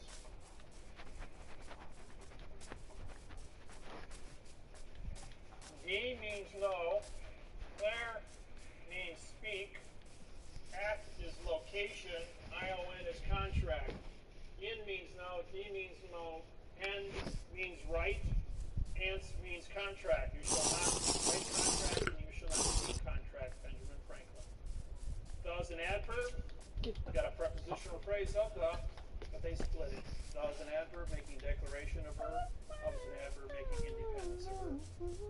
Both false and you got a prepositional phrase of the, but they split it. The is an adverb making declaration of verb, of is an adverb making independence of verb. Both false and misleading statements and fictitious conveyance of grammar.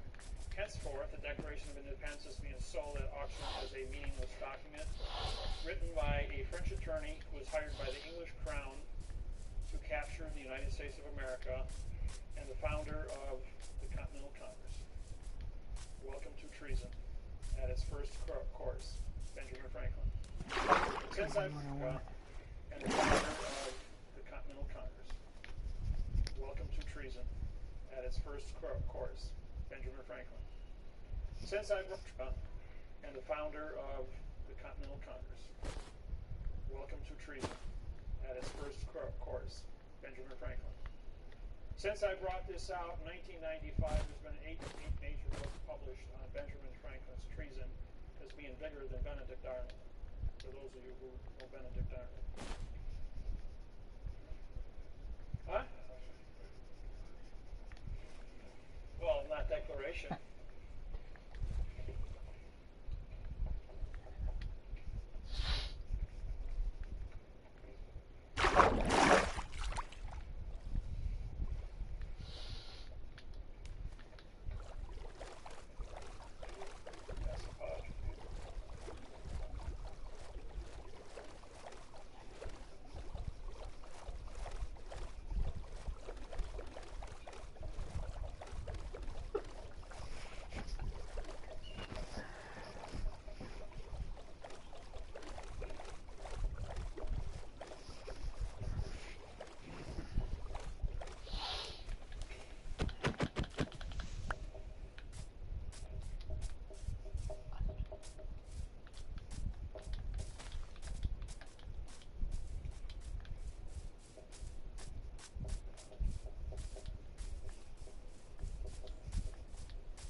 Get the fuck over there, someone. Damn it.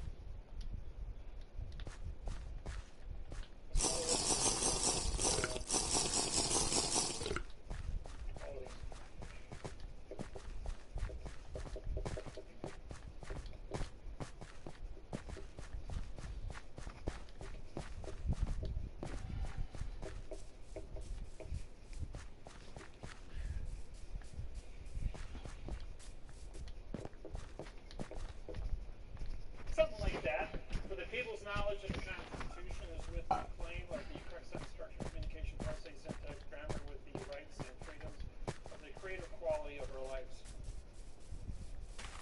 Fill it in. Huh? Fill it in. Huh?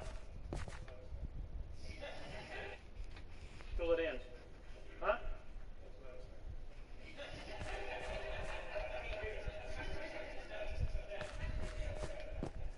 Say, yeah, they throw me a question and I just cup it off, you know, how to be correct. I wrote the Constitution for the United Nations. I used the Constitution of the United States, Constitution of England, France, Fiji, Australia, and Hawaii. Took the best of all of it, quantumized it, and the Constitution of the United Nations. I wrote a new 59-paragraph Constitution for the United Nations and was endorsed by all 200 countries. It was then customized for Ireland, which got them their new independence from England after 660 years of war with England.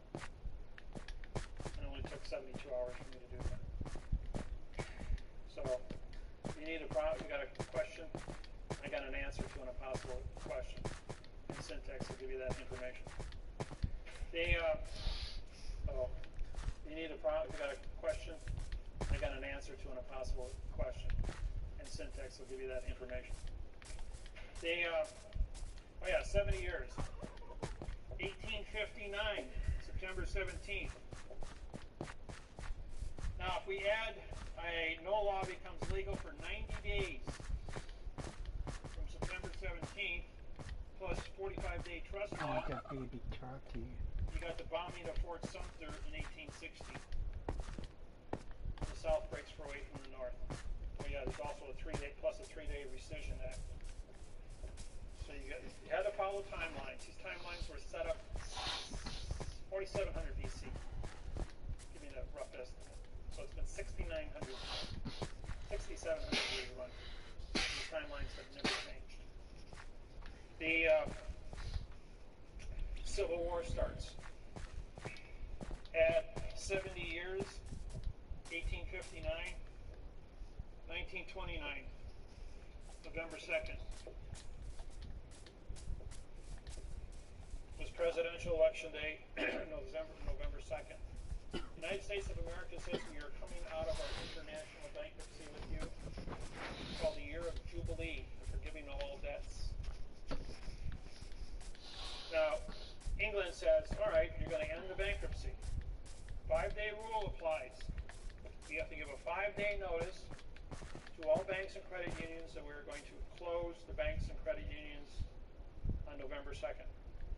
That was posted on October 29th. Anybody remember that date? Stock market crash. Threw us into the Great Depression.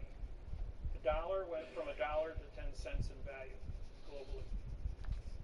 Same thing happened when Russia came out of bankruptcy with Rothschild. It went from $1 Russian to 10 cents Russian.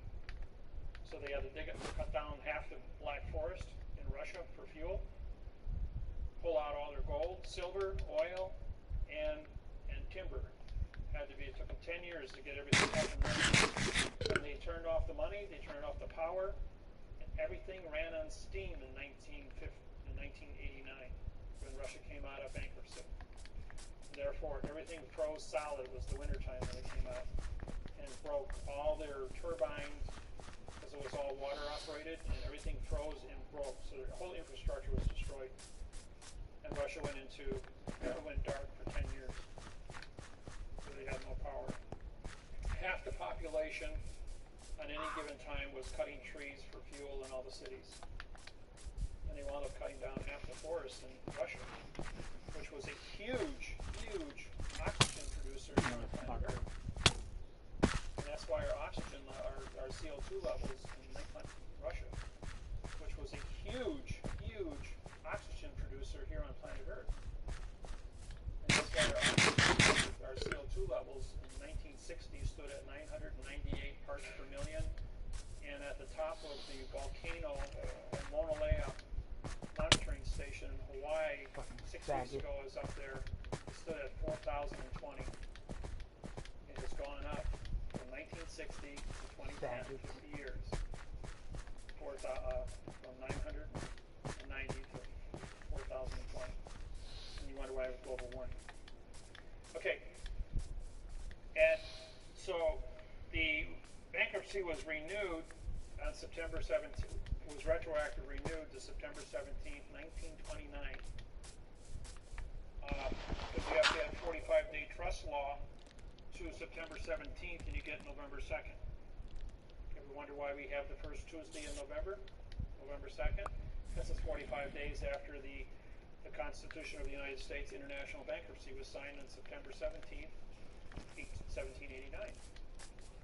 Add another 70 years, and you get 1999, November 2nd. Just happens to fall on that date. The president on November 2nd, 1999. Those of you who are old enough to remember, we counted ballots. As no law becomes legal for 90 days. Because there was no law in the United States for bankruptcy, the IRS does not exist. The United States government does not exist for 90 days. The United States military, under the Universal Postal Union, was ordered at DEFCON 2. Put your finger on the nuke button. We were at 1 minute to midnight for the end of the world. If anybody were to, if China or Russia launched an attack against the United States when we didn't exist, they were going to go to nuclear World War III. That's how close we were to. So for 90 days, they had everyone count ballots. Watch the left hand while the right hand took care of business. And on November 2nd, February 2nd, 2000, Bush with 47% of the vote was the 45th consecutive left-handed president in the United States. No president has ever been right-handed in the United States since 1770. Left hand develops the right side of your brain, which is logic. The right-handed people use the left side of their brain, which is emotions. Anytime you two are into an argument, no matter what you are saying to each other, and you are heightened emotionally, I can throw a math problem at you, like 3 times 3 times 3 equals 27. In a time that would take you to analyze the answer of that, you would take all your energy from your left brain, transfer it to your right brain. Your blood pressure would drop 60 points. Your emotional would become stabilized in 3 seconds. And you'd be using the logic side of your brain and stop fighting. So anytime you get upset, do a math problem, complete brain and stop fighting. So anytime you get upset, do a math problem, completely cancel your emotional upset. How's that for a fix it? Didn't know that about your human brain, did you? Yes.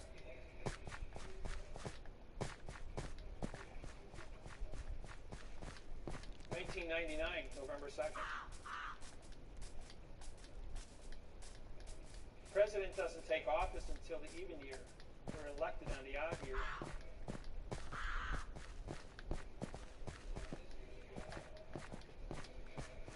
It's 2012. Yes. The president doesn't take office until 2013. No, 1999, November 2nd was the end of the Third International Bankruptcy.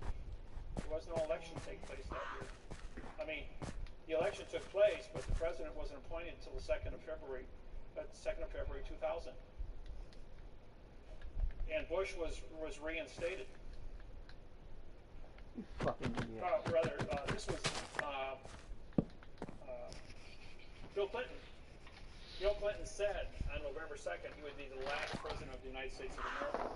On the 2nd of February 2000, the United States of America, the corporation took over. The democracy was dead. The Constitution expired.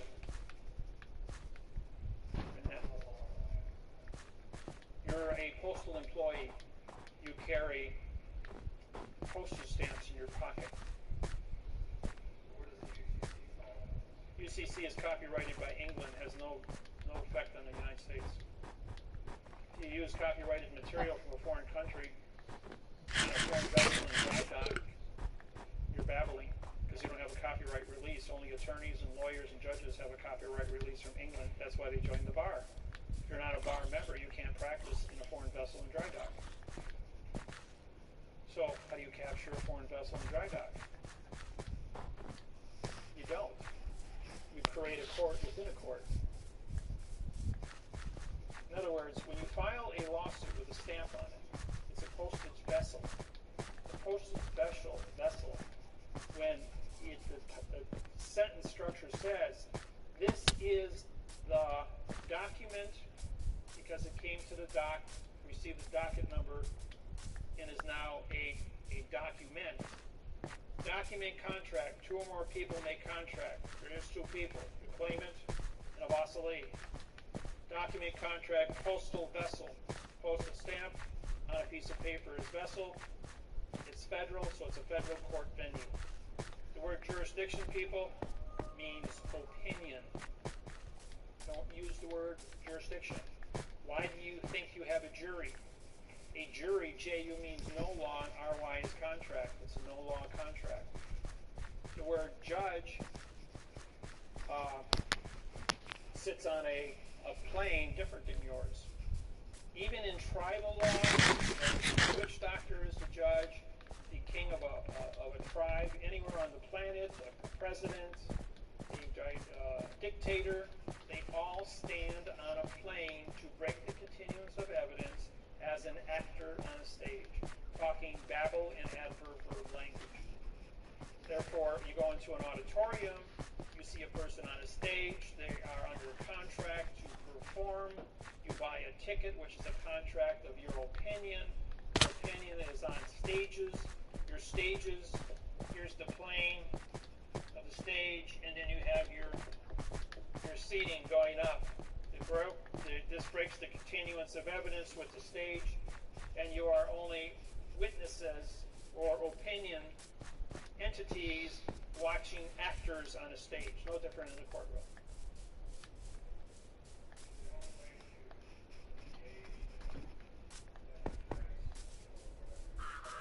Engaged means no contract. And that's the correct word. You do gauge a situation. Gauging means to analyze, to look at the knowledge of your environment. You're gauging the difference between right and wrong, good and evil. You're gauging the conduct of what applies. To look at the knowledge of your environment. You're gauging the difference between right and wrong, good and evil. You're gauging the conduct of what the actors are, ACT, no contract people, because they write everything in the courtroom is an illusion. And I'm going to put a courtroom up here in a minute and show you the tricks and the traps that are going to happen inside that.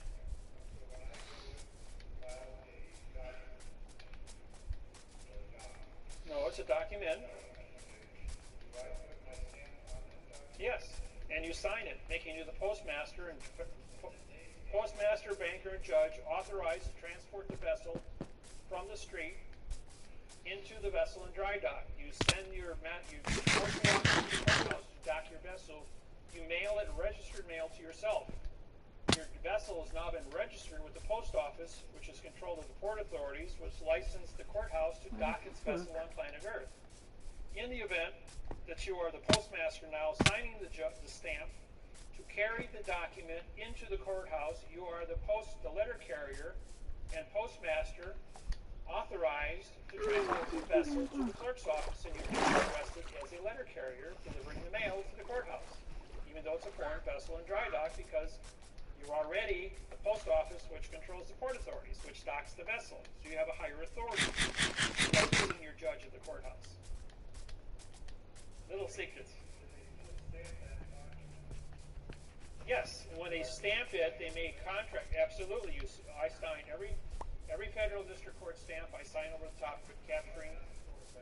Absolutely, you sign all yours and say they all have to be conformed. Give me that back. Oh, sign my name over your finally. stamp, and you sign your name to Yeah, the clerk.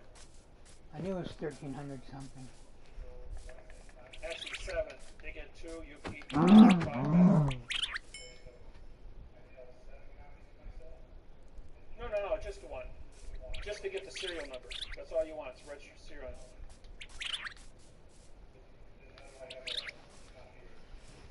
You keep keep your registered serial number. You're going to mail it to yourself. You keep the envelope. Okay? If you have one copy that's sealed inside there, it's always sealed inside there. If it ever comes to a... Yes, I'm going to go through all the procedures on it. Yes.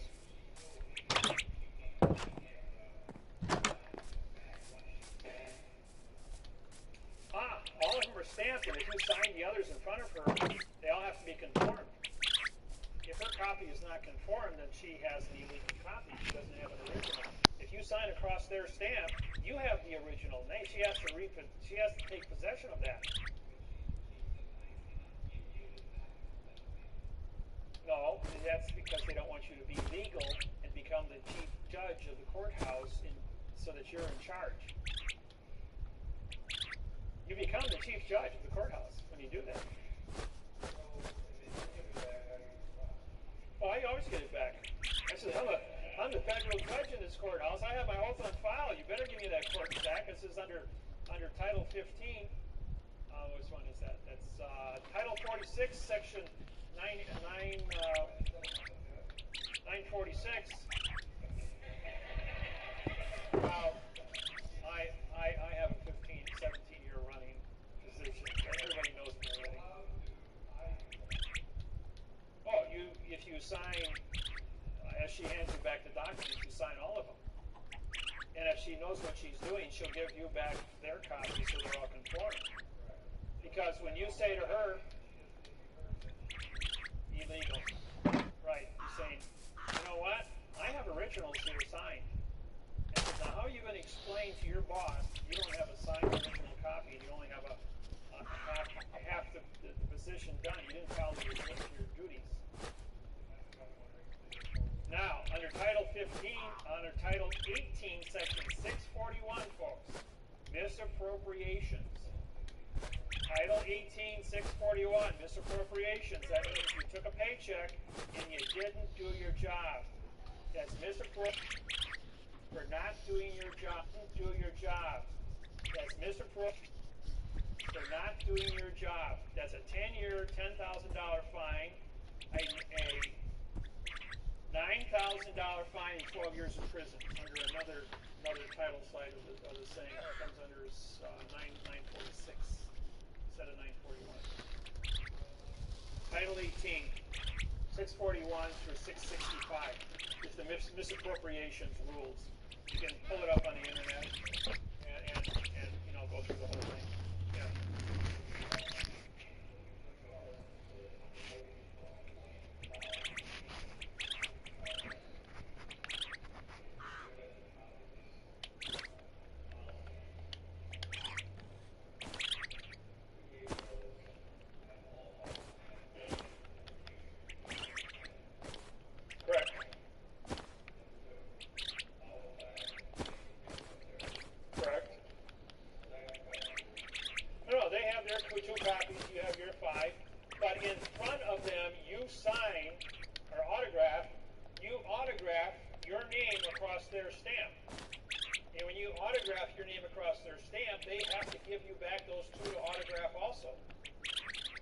Otherwise, they're not in conformity. And that makes you in contract with that building, with that vessel being docked. And when she gives you a receipt for your money filing, you also sign that receipt. You sign your name across the registered mail sticker. You sign your name across the money sticker that's put on your registered mail. You sign your name across the stamp. Anything the post office gives you, you sign your name, autograph your name across it. Not sign, but autograph across that stamp. If it ever comes to push and shove where you got to walk into court going, I'm a federal judge, I'm federal postmaster, I've signed my documents. I have the physical evidence in my possession that goes with this. This was docked at the post office before it was ported with the port authorities. The post office has jurisdiction over the port authorities. And so therefore you haven't filed protocols. In my lawsuits that I file with you as your mortgages, identify the clerk of the court on the 48th day as the federal judge of that lawsuit, because she's required, or he's required, the clerk of the court is required to autograph her name or his name on that stamp. is the postmaster receiving a vessel in dry dock. That's protocol. If they skip over that procedure, they're guilty of misappropriations. And you can go to jail for 12 years. And you can have the, when you download the laws on this, you take it in with them under misappropriation, and you present that to them, saying, here, read this. Fucking You idiot. see what this says? Do exactly as I tell you. If you have a problem, you get your supervisor. If you got a problem with that, you get the chief judge. You have a problem with that, Fuck that, call you John nigger. Roberts in court. You got a federal judge here, chief federal judge, going to call the United States Supreme Court John Roberts. Call Hillary Clinton, Secretary of State. On the Bill's counsel. So, I'm killing flies in windows, glass windows with 20-pound sledgehammers, and I'm not breaking the glass. And so they come to me and going like, we're not going to obey this, we're not going to do this. I'm going like, you want to go to jail for 12 years if you're lucky today? I says, I'm the last man you want to, we're not going to obey this, we're not going to do this. I'm going like, you want to go to jail for 12 years if you're lucky today? I says, I'm the last man you want to go ahead and play games with. Why? If you follow the procedures, you can do it too. It's all about conviction. It's all about being cool, collective. Of course, I have an advantage of you guys because I don't have a criminal advance, so I don't have the Jack High, Jack Low.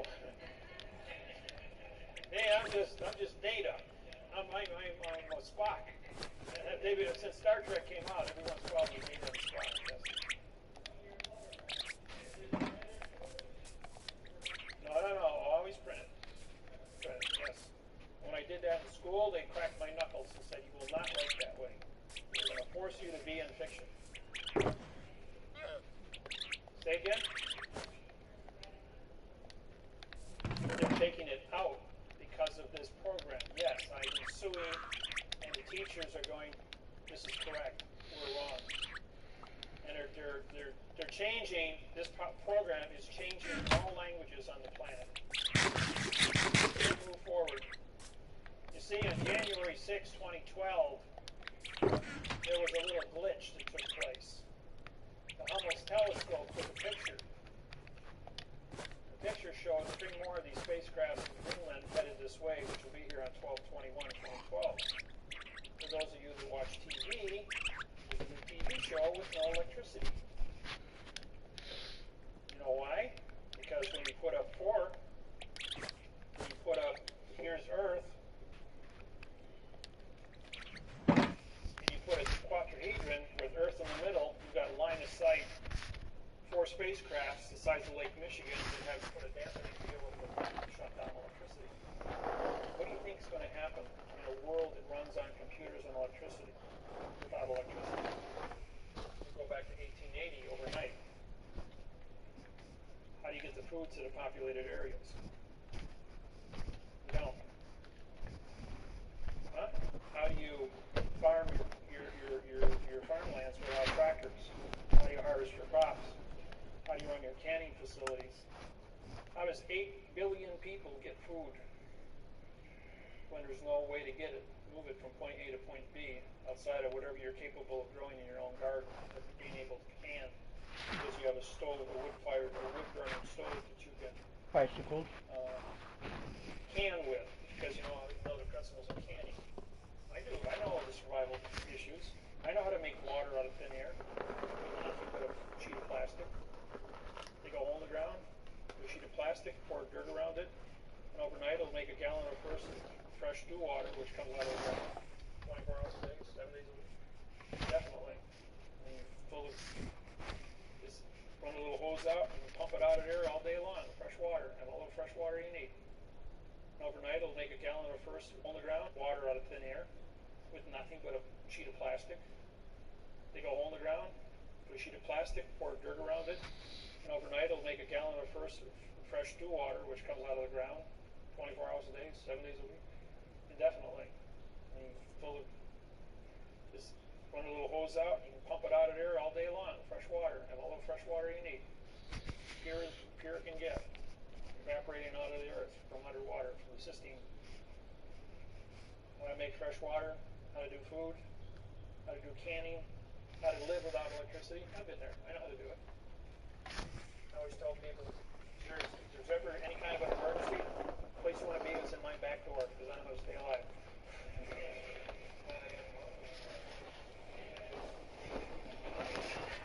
Well, it's nice because I got Lake Michigan only walking distance from my house, and that's a big lake. I got my own boat. I have my own boat building business for 8 years until the oil embargo took place in '73.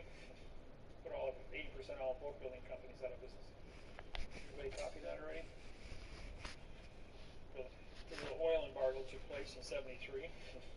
Put 80% of all boat building companies out of business. Everybody copy that already?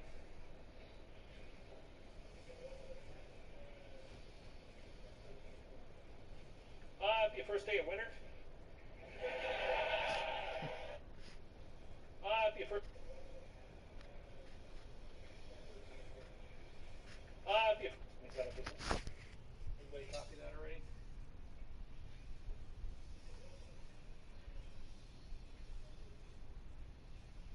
Your first day of. Everybody copy that already?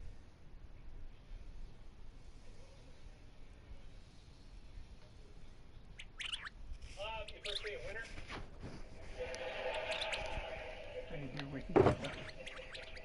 And remember, if the world doesn't end on December 21st, make sure your 401k is paid up on December 22nd. Okay, we're going to go next to the courtroom.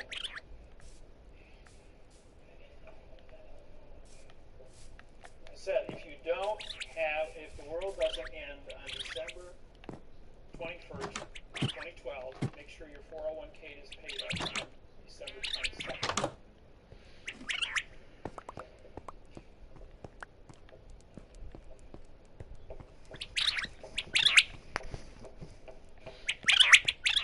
All the calendars written in the history of mankind, going all the way back to the beginning of writing, all around 12/21/2012. That's the end of the big world of Earth. That's what it means. On the day the world kicks into gear and goes to 5 billion people studying out of 8 billion. That's all the computers on the planet. Obama wants to push this through. The Chinese are pushing it with 150 trade partners. I believe that there's going to be some kind of an announcement maybe on that day. Which you're going to turn on the TV, put on the internet. There's only going to be one thing you're going to see. My program, study. You got so many days before we're going to switch gears. It's going to change the fun. So that's just my opinion. What's that? Oh, by the way, if they put the dampening field up, batteries don't work, electricity doesn't work, solar doesn't work, wind doesn't work. The electron does not move. Dampening field is an EM field.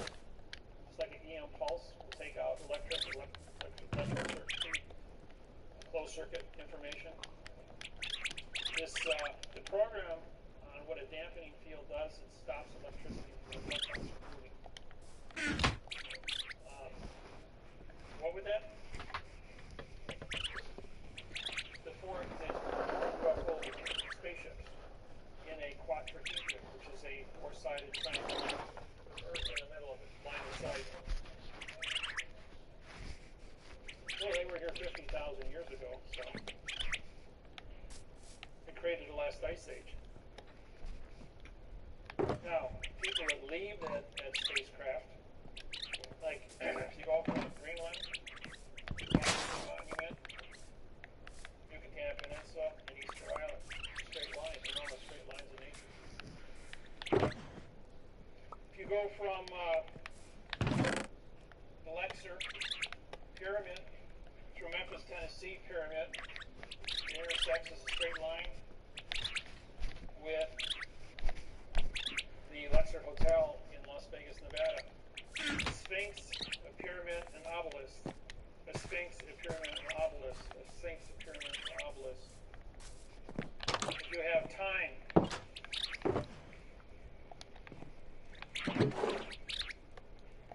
you got the Vatican. No. You got Egypt. This is the pyramids. This is the North Pole, by the way. You've got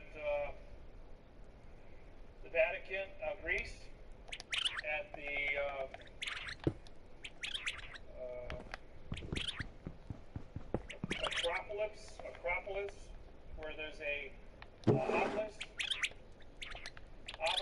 at the Acropolis. Vatican Square, Vatican is a clock, a seasonal clock, a obelisk in the middle of it at St. Peter's. You go to Paris, which is the church built in 300 AD. Paris is the center of the church, Catholic Church, 300 AD. From there, you go to the Vatican, to London at the Masonic Temple, where they have the rose line and the obelisk, the glass pyramid. You go from there to Washington, D.C., where you have an obelisk, and you end up in Las Vegas, Nevada. Straight line down to North Pole. Then if you take planet Earth and here's our natural Earth axis. Here's a spacecraft in Greenland. 12/21/2012, direct line with the North Star. What are the odds of that happening on 12/21/2012?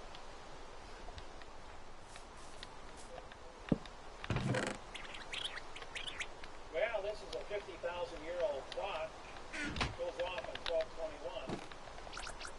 Put three more objects here, and you got line of sight. Anthony Field.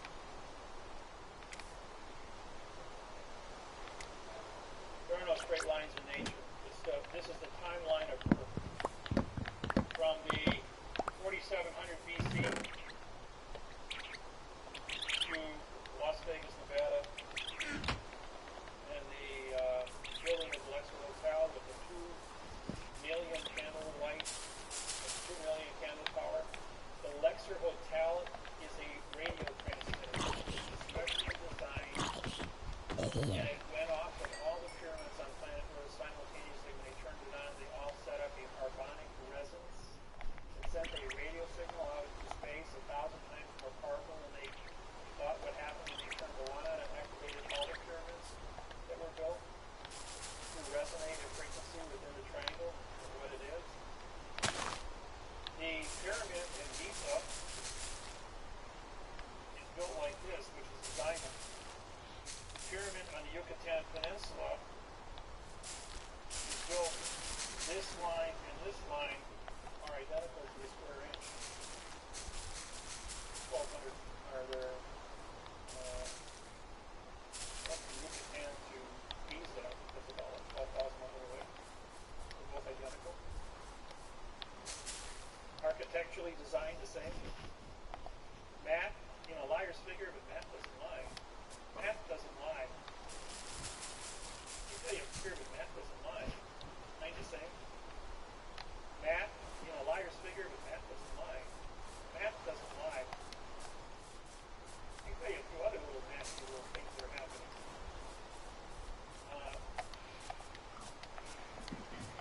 Here's planet Earth. Here's North Korea. 2 years ago, they detonated two atomic bombs, right? Did your homework? Okay, these things went off 5 days apart, 140 miles off of Chile. They had a 9.5 earthquake recorded in history. What they did is they set up a shock wave with the first one, traveled through the Earth, hit this line here, and then went like this, and through the magma created a 9.5 in Chile. That was a bump. The second one popped it. Okay, when it popped the Chile one, that was on the Ring of Fire for the Pacific Ocean. The shock wave then comes back off of this thing, as it's ricocheting back over, takes out Christchurch, South Island of New Zealand. Then causes a volcano 18,000 feet under the water, bigger than Krakatoa, to explode, creating a 6-foot tsunami. That was all he died because it was 3 miles under the water. This is under the Ring of Fire, and then when the shock wave comes all the way back up, focuses,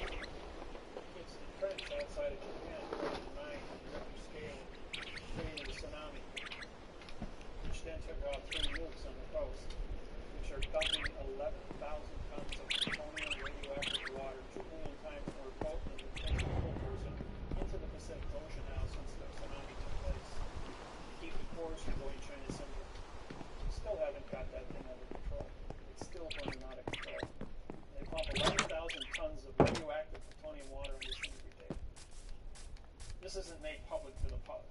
Very little is public. Satellite photos in showed that the drilling was probably 27,000 feet deep. First nuke was a crack in the earth. Second nuke was they were able to use the second atomic bomb to identify magma, shock waves through magma. They can target the shape charge of any country on the planet with shape charge through magma. There's a no-fly zone over North Korea, so their air force is useless. But the magma, they can go anywhere on the planet through magma. This was an experiment in a country, Chile, which is totally... Okay, when Chile got hit, Chile was raised 15 feet as the Pacific plate slid underneath Chile. When the magma came back, it raised the Asian plate 15 feet, including the island of Japan was raised 15 feet as the Pacific plate flattened out and moved underneath. And Hawaii, which is dead center in the middle, dropped 1 foot. Hawaii has a 40,000 cubic mile magma pool underneath it, which created and Volcano National Park cracked a hole 1 mile across and created a 1,000-foot wide pool of lava that rose up 8,600 feet from the base through the mountain. Then blew out a vent 60 feet in diameter at 8 miles per hour, moving magma into the south end of the island, pouring it out into the ocean, creating what's called fog, VOG, volcanic fog, which is silicosis fibers into the air. It's really, really, really agitating to your lungs when you inhale this stuff. I was there 2 weeks ago and I got a lungful of it. I was sick for 3 days. It was only 20 minutes in the fog. I was driving along and I got some in my lungs and made me sick. Anyways, the island dropped 1 whole foot. And this is all recorded on oscilloscopes. It measure magma shock waves. Huh? Yeah, the entire middle of the plate dropped, but it cracked open the volcano. And the fog got really bad after that. Okay, they're drilling the second hole now, and they got a hydrogen bomb going into it. This is 100 times bigger than the atomic bombs. They found that as a result, they found a fissure in the crust of the earth in North Korea. And they're drilling a hole down in this fissure. They detonate a hydrogen bomb, and now we have a new math problem that shows up. Here's the 43rd parallel, North Korea. 43rd parallel, San Francisco. 43rd parallel, London. If they do a shape charge, and then from the top, it looks like this. Here's the North Pole. Here's San Francisco, and here's London. And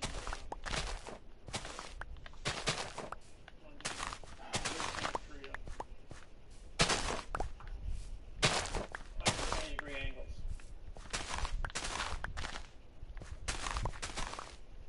Liars figure, but figures don't lie. And on the 43rd, as a shape charge, they can bounce the magma at 120-degree angles and hit the San Andreas. Guess what happens when you hit the San Andreas fault? You got Mount Rainier, which is 40 years past due from its standard 40-year or 38-year eruption. You got Hood, York, and Shasta, all in a straight line, right on the Pacific. You can take Seattle and Portland, right down. No places to go. The cloud from the 4 volcanoes would be devastating. San Francisco, you could write that one off. A tsunami would take out Hawaii from San Francisco in the 9.5 or bigger. It would take out Honolulu, which is at sea level, like 1 foot above sea level. And the shape charge going through the bank would hit the gates of London and flood London, taking out the subway system. And then that would create a tsunami which would hit New York City, which is 4 minutes ago, take out New York City, Manhattan Island. And if they miss and they hit Yellowstone, then you got a super volcano 40 miles by 60 miles going off, taking out 2/3 of the United States. All one big dust cloud. So, I did this presentation for 2 3-star generals and 1 2-star general for the Russian military. For the Chinese military. 6 weeks ago. The one general got sick. I had to take him to the hospital as soon as I got done with this. Somebody knew something. Now there's a side effect, and that's the secondary shockwave. Secondary shockwave takes out Hong Kong with 100 million people.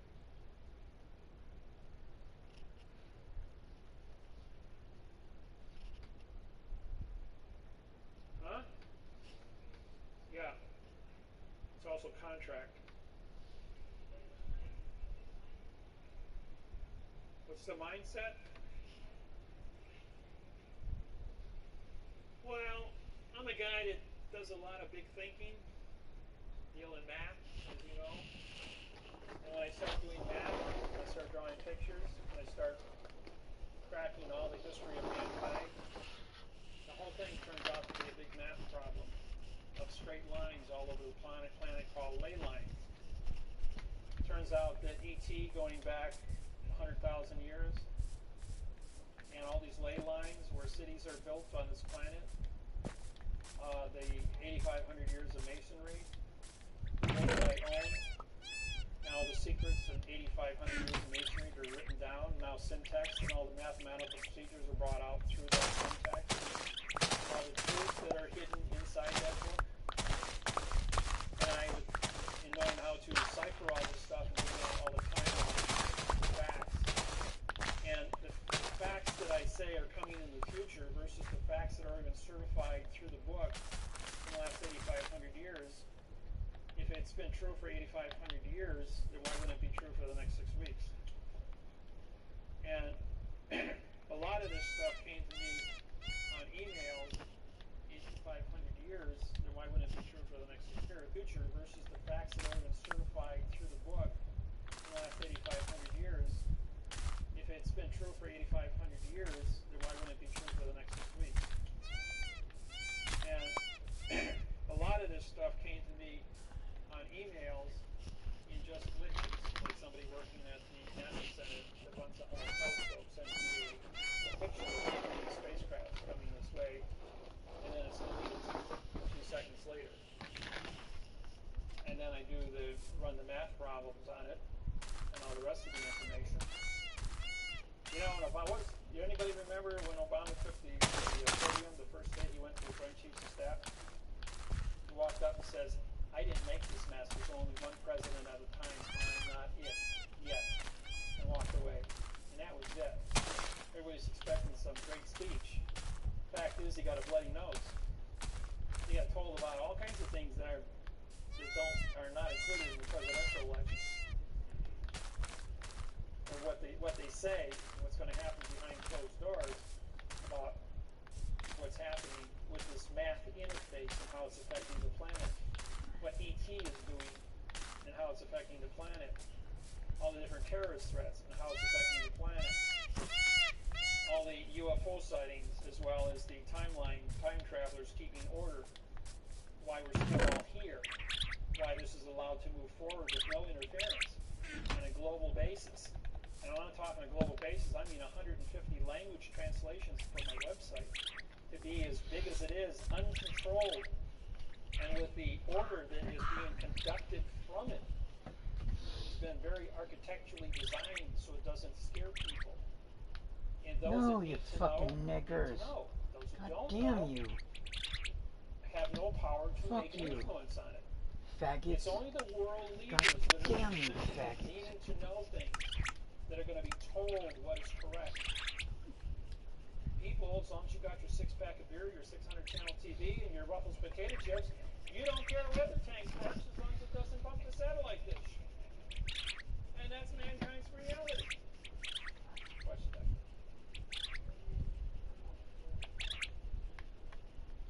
Nah, it's somebody's tale that doesn't exist.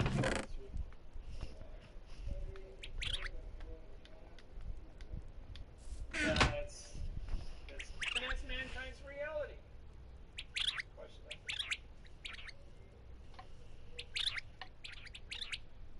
Nah, it's somebody's tale that doesn't exist.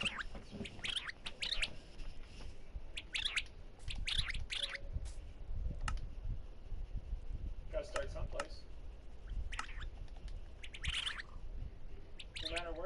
there you are. And wherever you are, that's where you're supposed to be. Make no mistake about it. Everyone is exactly where you're supposed to be. There are things that are said here, things you hear here. They're all good people. Why shouldn't you know what's going on? You're not going to see it on CNN. You're not going to see it on the news. Liars figure that geometry doesn't lie. And using magma, the Earth's liquid, internally as a target, as a weapon. Okay, let's say they don't do anything. But they make a phone call to the Premier of China, make a Premier to the London and to Rothschild. That's a very poor country, 85% unemployment. And he says, we've got an atomic bomb here, and we're going to detonate and take out Mount Rainier or the Shasta York Rainier supervolcano called Yellowstone. If we're not given a certain amount of money to support our country, we're not given open trade and use it as a blackmail weapon. Now they can't stop it. It's in place. It's 25 miles. It's 5 miles underground. All you got to do is push a button. And what happens to if you take out let's say the supervolcano goes out, 2/3 of the United States are under a cloud for 4 years. You got a black winter, no food, population after the end of 4 years is 200,000 people. The Northern Hemisphere is completely devastated just because somebody pushed a button. Or people from the future know where the button's going to be pushed, and those people are the group. There's always a point of control. There is a future. What kind of future is going to be is going to be determined. It's relevant that mathematics become relevant because of ET, as well as Earth's own ability to communicate peacefully. So I go around and I teach seminars every few weeks, but these are recorded. Once this goes up on YouTube, there isn't going to be 40 people here watching. There's going to be 40 million, 100 million people watching the same presentation on YouTube in a couple of weeks. And there's nothing like a math problem which can't be disputed, because one thing everyone in the room does agree on is a math problem. And liars may figure, but figures don't lie. And there's no such thing as a straight line in nature. So therefore, somebody has engineered something that it's not supposed to be. And if you engineer something, then you better be pretty responsible for, if you screwed it up when you engineered it, you're going to be pointed fingered at. If you engineer it and you do it correct, you're going to be honored for it. See? So yeah, I'm being responsible. And yes, this will go up on YouTube. And it will be viewed. And how long did it take for Michael Jackson, for the world, for every single person who owns a computer on planet Earth to know that Michael Jackson died? 15 minutes. 15 minutes. Every single person on the planet that owned a TV, radio, newspaper, magazine, iPod, handheld cell phone was called and said the King of Pop died. Don't think things can't happen in a moment. The world can't wake up in a moment. That on November 5th, 2012, I'm in front of the U.S. Court of Federal Claims in Washington, D.C., about 12 hours before election time. There's going to be newspapers as quantum grammar was put on trial in a Kansas case. And Monty Miller and Russell Gould and myself are all going to be there as 3 federal judges holding the United States Court of Federal Claims responsible for false and misleading information, failure to have an oath of office, and are going to hold the United States government accountable for the election next day under false and misleading statements. Huh? November 5th. 5 weeks. So the world watching this on CNN on Monday night could very easily walk into the polls Tuesday and write Director Party David Wynn Miller that they want correct grammar. I don't care what they say and what they think's going on. It ain't going on because it's in fiction. And the world's going to change from fiction to fact overnight.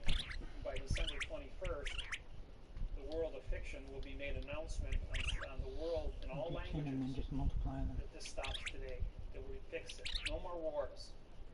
You can't bring an argument to another human being. You're going to talk in verb. Get your contracts right or go home.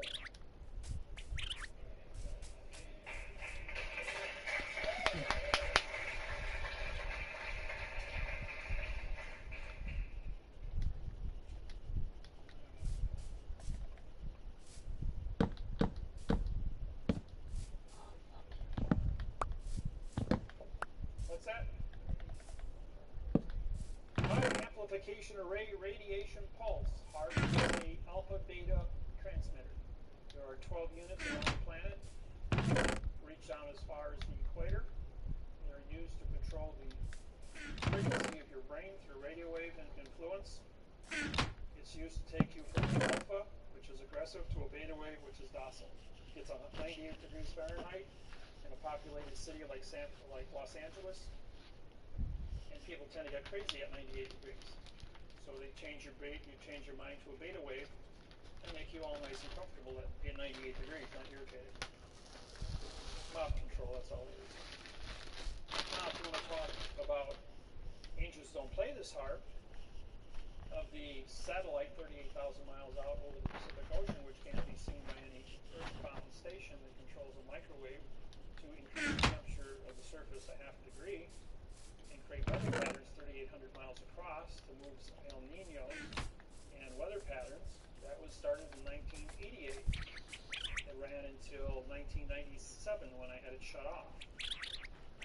But they fooled around with it long enough to almost cause a 9.9 earthquake on the San Andreas. And they heated up the North American plate 22 degrees to a 0.9 earthquake on the San Andreas. And they heated up the North American plate 22 degrees and the Pacific plate 25 degrees. They did a seminar in Sacramento and told them, you will turn the temperature down of the United States from 85 in Milwaukee to 25 below zero, and from 85 in Houston, Texas to below freezing. You will hold it there for 22 days. You would take the air, which is blowing from the west to the east over the Yucatan Peninsula, and move it at 50 miles an hour for 22 days from the east to the west, and push it offshore. 24 hours later, you blew it 50 miles an hour from the east to the west, and the entire United States of America was put into a deep freeze. And it lasted for exactly 22 days where it was below freezing, bringing the North American plate down enough that it pulled the pressure off of the San Andreas. We didn't have an earthquake, and El Nino was pushed offshore. San Andreas. Of the San Andreas, we didn't have an earthquake, and El Nino was pushed offshore. Remember when all the seals and the marine life were dying because the water was up in the high 70s? Went back down to 55 degrees where it's supposed to be. Because when you move hot water this way, cold water replaces it from the bottom, 3 miles down. Sometimes I got to interfere with the world, save the world, even though I'm not supposed to. Okay. Courtroom. Courtroom's divided into planes. E-L-A-N-S. E-S. Sometimes I get ahead of myself. All right. Plane number one is the level playing field, such as this room. Plane number two is where the clerk of the court sits, on a 4-inch high podium above your plane. Plane number three is the witness box, or the jury box. Anything in a box is an enclosed area and cannot be considered. As you well know, since the Constitution of the United States was created, you must have a 12-man jury. What you don't know is that the jury box is built like this, with chairs on the X's. So what do you have looking from the top?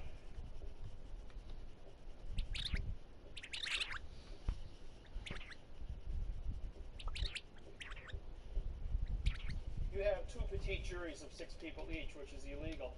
The continuance of evidence of the peanut gallery are divided.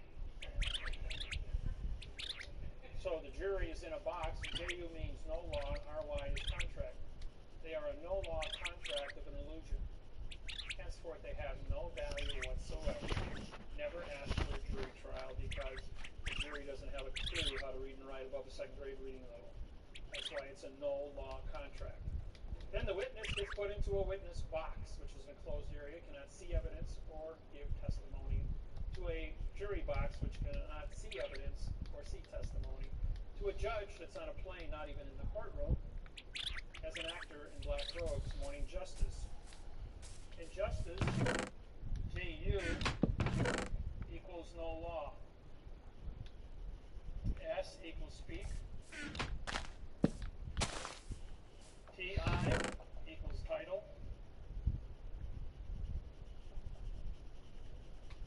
And CE equals judge. It's Latin. Judge, title, speak, no law. And what's the first word you guys do when you're in anger?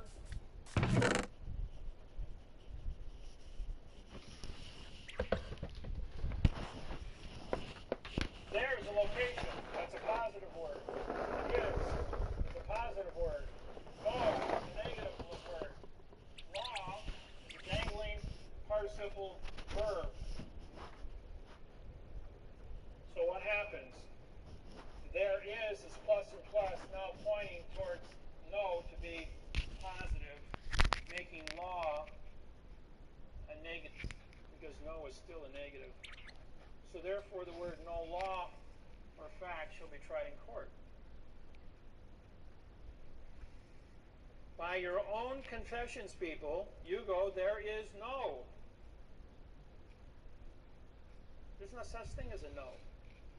Because you can't perform a negative condition of performance. But if you say there is no, what do I have in my hand? Nothing. You just made nothing a fact. Now I can prosecute you with nothing. Well, you just walked right into that trap. Don't feel bad. No one's ever gotten past it. Everyone steps in the trap. You see how close attention you are. Never gotten past it. In fact, now I can prosecute you with nothing. But if you say there is no, what do I have in my hand? Yeah. Nothing. You just made nothing a fact. Now I can prosecute you with nothing. Well, you just walked right into that trap. Don't feel bad. No one's ever gotten past it. Everyone steps in the trap. Let's see how close of attention you are.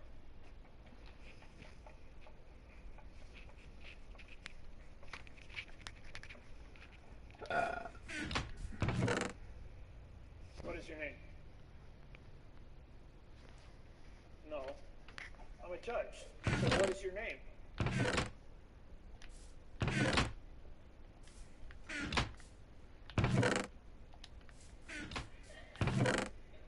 I just called you a what? Would it be easier? Would it be easier if I did this?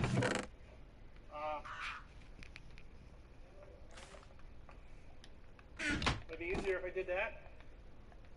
Now, does that make sense? You see, this here is a period, folks. This isn't a question mark.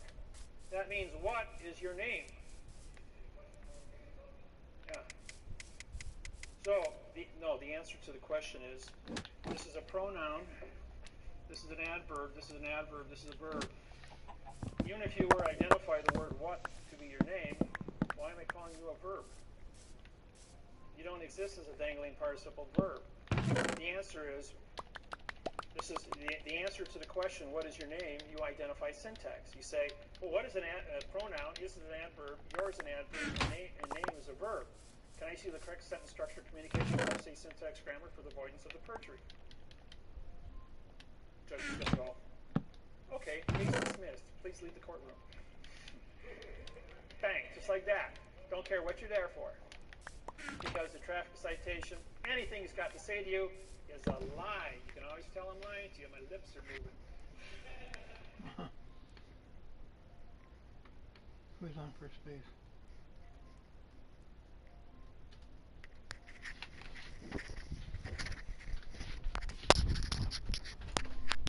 Echo. Off. Echo. Off.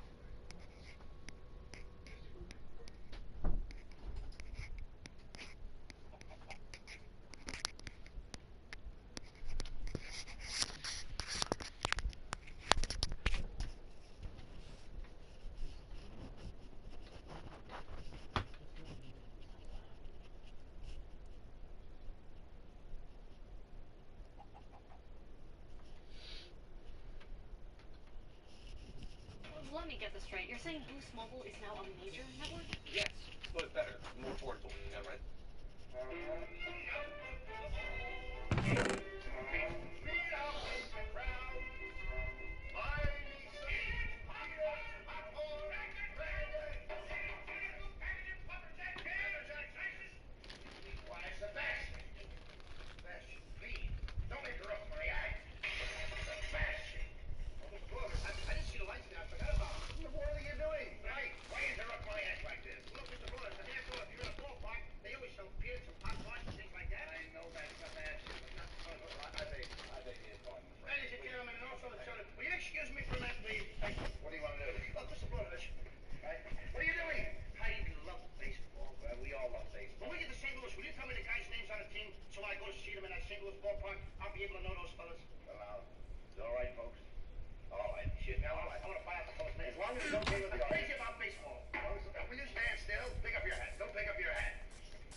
Tomorrow throws the ball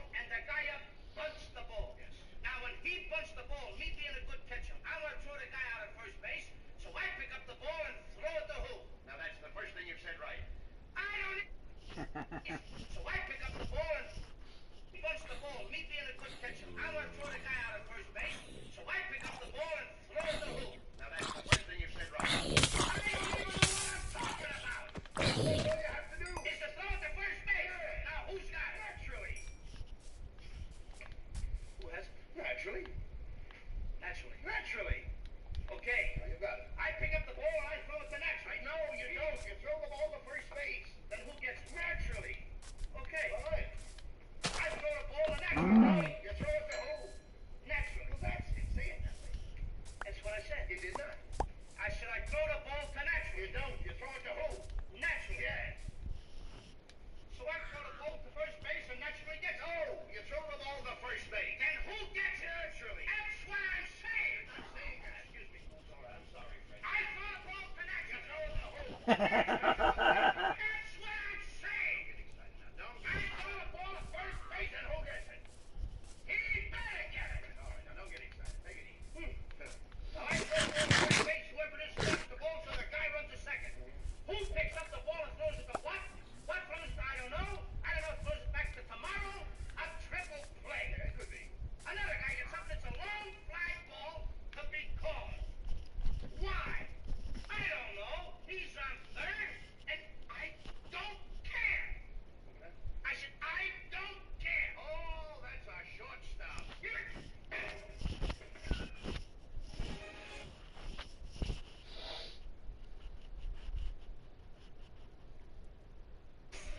Joe Flood.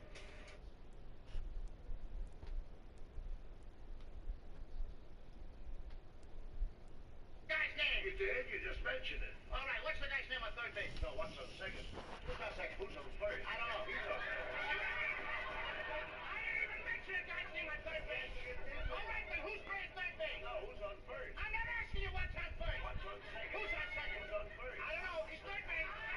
I didn't know anybody on a baseball team. You do. You mentioned their name. I do? You got an outfield?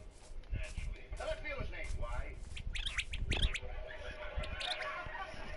I just thought I'd ask you. I just thought I'd ask you. No, I just thought I'd tell you. Well, go ahead. Tell me. Tell you what. Tell the fielder's name. Why? Because I want to know. Oh, he's center field. You know these players as well. Who's in center field? No, who's on first? What's on first? What's on second? I don't know. Third base. Do you know the guy's names on the team? Look, Louis, you don't seem to understand. See, I have a first baseman. I know you got a first. Yes, it's- I asked you what's the first. I asked you what's the first baseman's name. No, what's the second baseman? I'm going to start asking. So I asked you what's the first baseman's name. What's the second baseman? I don't even get past the. All right, who's on second? Who's on first? What base do you want to talk about? Anyone you want to talk about. All right, now who's on first? Right. Okay. I'm getting. All right, you got a first baseman. When you pay off the first baseman every month, who gets the money? Every dollar. You got it. Sometimes his wife comes down and collects. Who's wife? Why not, Lou? He's earned it. Who did? Yeah. Look, when you pay off the first baseman every month, you get a receipt from the guy? Sure. How does he sign his name? Who? The guy you give the money to. Who? The guy you give the money to. How does he sign his name? Who? The guy you give the money to. Who? Well, that's how he signed it. That's how who signs it? Right there. You go to first baseman. Yes. And you say to him, here's your money, sign the receipt. How does he sign his name? Who? The guy you give the money to. That's how he signed it. That's how who signs it? Yes. Sure. You gotta get a receipt from the guy. Now ask him. How does the guy at first base sign his name? Who? The guy at first. I'm asking. When you give the guy the money, what's the guy's name that you give the money to? Now, wait a minute. What signs his own? Who signs his own? No, who signs his? I mean, what's the guy's name on first? You give What is on second? I'm not asking you who's on second. Who's on first? I don't know. Third base. The fielder's name, the center field. I don't know. You got a pitcher on the team? We have a fine team without a pitcher. It's a fine team. What is the pitcher's name? Tomorrow. You know what? I can't change that You name. know what? Tell me the name. I'm telling you. Go ahead. Tell me the pitcher's name. Tomorrow. Why not tell me today? I asked for tomorrow. Then tell me the pitcher's name. Tomorrow. All right. What time tomorrow you tell me the pitcher's name? What time what? What time tomorrow you gonna tell me who's pitching? Who is not I'll pitching? bring you right here. I want to know what's the pitcher's name. What's on second? I don't know. Third base. Third base. Third base. You got a catcher? Certainly you've got a catcher on a baseball field. Catcher's name. Today. Today. Tomorrow's pitching. Today's catcher. Now you've got it. Now I got it.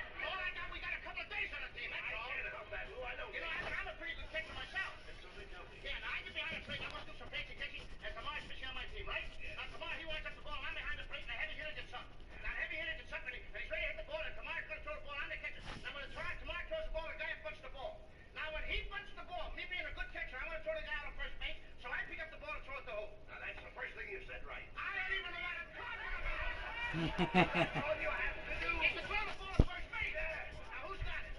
Sure, me. The guy's running to first base, Captain. I want to throw the guy out. So I throw the ball to who? Naturally. Throw it to who? Naturally. What's that? So I pick up the ball and I throw it to naturally. You throw the ball to first base, then who gets it? Naturally, Dad. You have it. I pick up the ball, so I throw it to naturally. I throw it to who? That's what I'm saying. I said I throw the ball to who? Naturally. You ask me. Throw the ball to who? Naturally. Same as you. I throw the ball to naturally. Throw it to who? Now who's got it? Naturally. That's what I said. Whoever it is, better get it. Get it the way I just said. We'll get it. He better get it. Now I throw the ball to whoever it is, better throw to the guy who's the second. Who picks up the ball, throws to what? What throws? I don't know. I don't throw back to the left. Triple play. Another guy gets up and it's a long flat ball to be called. Why? I don't know. He's on third. Yes, I don't give a darn. I don't give a darn. Oh, that's our shortstop.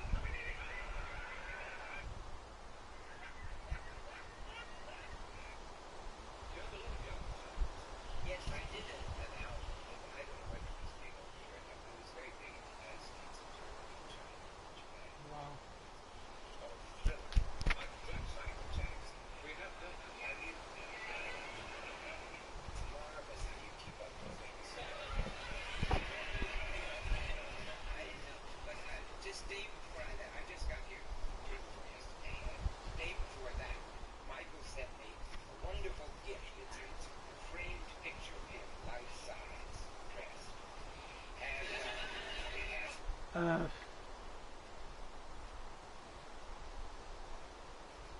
All right, let's step outside. You ain't gonna string me up for just a little drinking, that ain't right. Oh, what is it? Jump rope?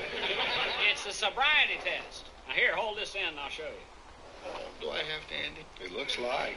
Either that or you tell us where you've been getting all that moonshine. Oh, I can't do that. Well, then you'll have to jump. It's just that simple. Oh. All right, watch careful, Otis.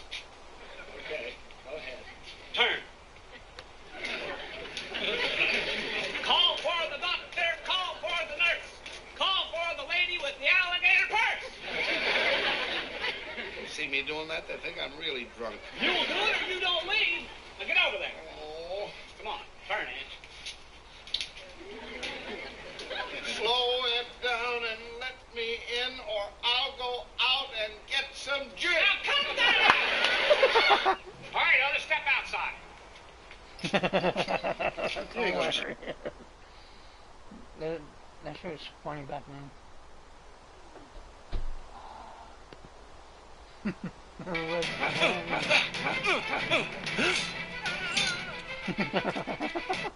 In 1954, Admiral Byrd quoted Antarctica. Not just a small fleet. I love this black guy. Saucers came, and it took over his craft. I forgot his name. What's his name? UFO type craft, circular craft, flying Billy saucers came, Carson. and it took over his craft, and it where they discovered Yeah, that I the gotta not watch this. In 1954, Admiral Byrd quoted Antarctica in the future will become the most important place in the world for science. Rockefeller was a big patron of Byrd's expeditions to the North Pole and the South Pole. Why do you think Admiral Byrd and the Rockefellers were so much more interested in Antarctica, the South Pole, rather than the North Pole? Yeah. Having been to both. Well, he had been to both. He had been to the North Pole in the 1920s, and he had seen that. But there is a situation that began to happen during World War II, where they discovered that the Nazis had went down to Antarctica and built a base down there, New Schwabenland. They were like, wait a minute, why in the world would they go to this desolate place? What's down there that they would want to go and go through the harsh weather, everything, risking their lives to be down there and build a base? So he decided to fly down there. Now, there's an incredible story that was in Admiral Byrd's diary that was found by his kids, where he said he flew into an area that opened up in Antarctica went into an area that was lush and tropical almost. And as he got into this area, this is according to his own diary, people can look this up, something took over his plane, and these two UFO-type craft, circular craft, flying saucers came, and it took over his craft, and it guided him into this area where they landed. And then they took him to meet somebody that he calls in his diary the Master.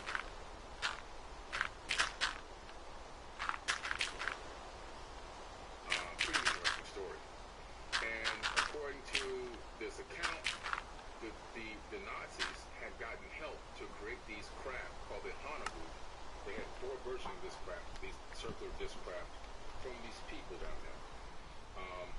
But the guy, this master, told him that they were wary of the nuclear bombs that had just, been utilized, dropped in Japan and so forth, and they were wary of our experimentation with nuclear devices in wars because they're sharing this planet as well.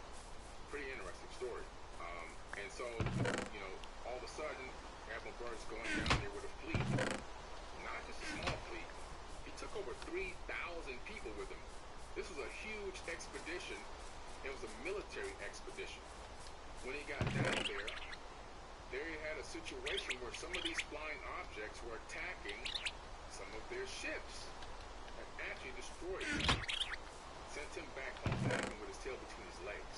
This one of the top admirals, literally the top admiral in the world at the time for the United States military. He said that we have a new enemy that can fly from pole to pole with extreme speed. Why would he make a statement like that? And then all of a sudden, these Nazis, they are rumored to have these craft, which some of the designs have been found, called Haunebu. And these Haunebu craft had the capability of utilizing a couple different forms of propulsion. One was jets, so they could take off vertically. They had little jets that would thrust and take off vertically. But then from there, they can shoot off horizontally. But they were using a device that was spinning in the center of the craft.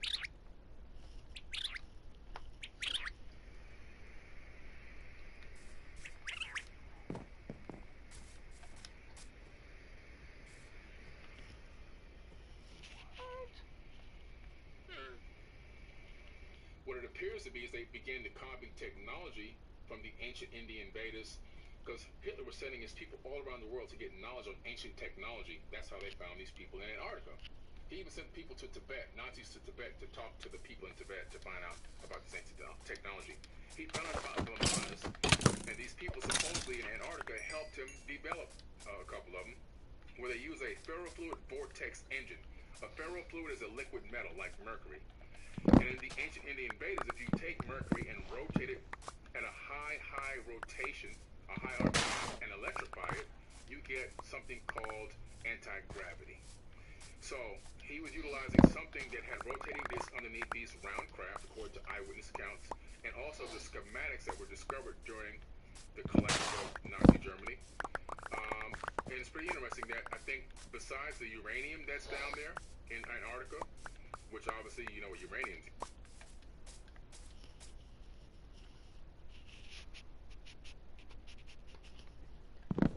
used for, right? Nuclear power plants and also nuclear weapons.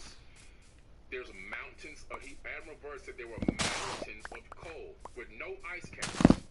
No ice caps, his exact words, and I can give you a copy of this video. His own mouth is saying, no ice.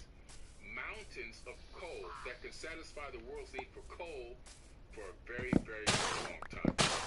Also, there's plutonium down there.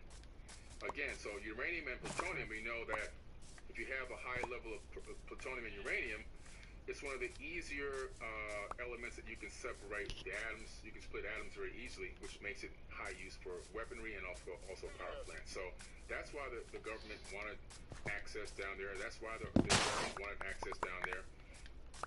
And that's why after Germany fell, we had Project Paperclip, where we took all the scientists from Germany that had learned all this wisdom and knowledge, and we brought them to America. People think Project Paperclip was just a small number of Nazis.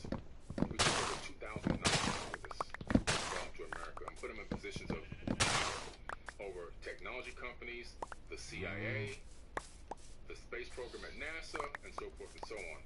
And we began to develop these technologies. So in a weird kind of way, America became the Fourth Reich, to be honest with you. And I know that they were developing at the time Hanabu number 4, which supposedly Hitler never got killed. He escaped in Hanabu number 4 to Argentina, which is very, very close to where? Antarctica.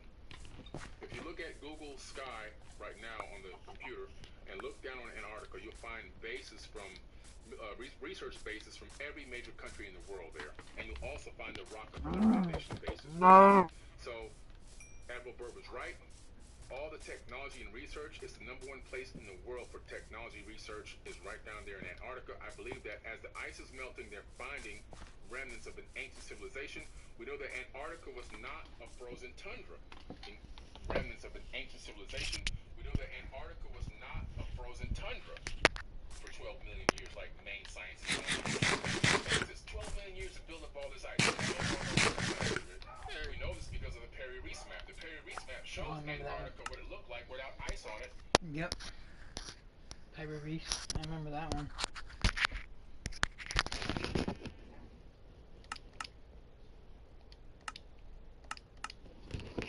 Guys.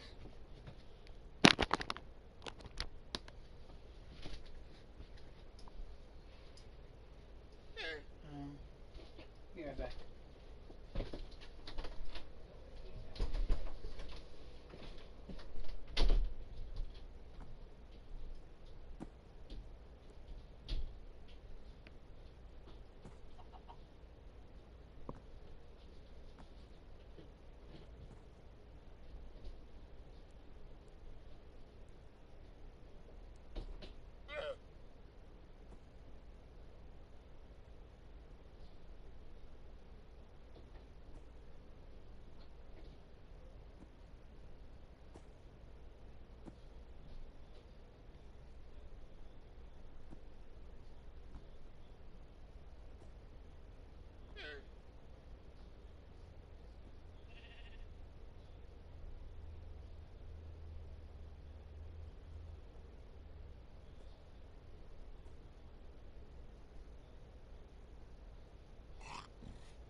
that's not even that old. So we know that Antarctica shifted into that spot. How? Because we know that Antarctica is surrounded by tectonic plates. And so that landmass was on a plate that slipped and there was something called a pole shift of the crust of the Earth, which shifted it from a more habitable climate into the position it is now. And that's why the animals that are being uncovered from the ice were flash frozen with undigested food in their stomachs. And there's an entire advanced civilization there, including some of the largest pyramids on Earth, right in Antarctica. That's what I wanted to get to, is these. So apparently the pyramids down there are a lot, they're a lot bigger than the ones in the super mega look at. Like they make. Hold on.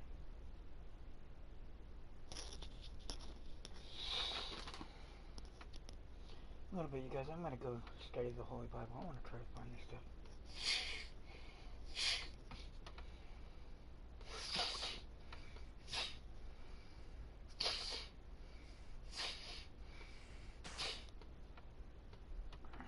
What if the Antarctica, the Antarctic wasn't a jelly land?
What?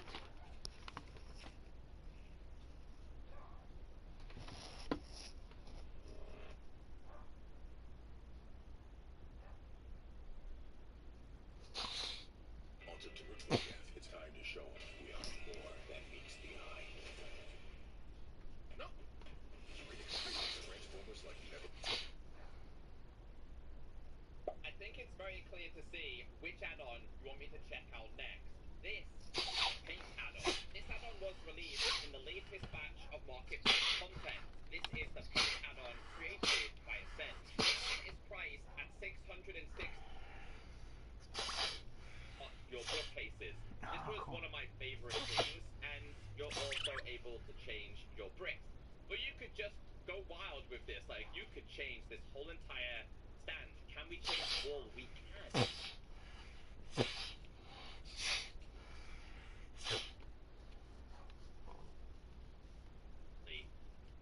Yeah, you can do things like logs. Also, this is just brown on brown, which actually looks really good. It would have been so cool if you could change iron golems. There's so much potential for future updates with this add-on. And let's not forget, you can also paint your trees. I was thinking of ways that I would probably use this, although, has that been painted? It has. Okay, we'll change this to red, and then what I'm going to do is I'm going to change this to yellow. So I was like, how would I use this? Actually, I don't like that. I want to go blue. I want to change these to blue. I was like, how could I use these? I was like, okay.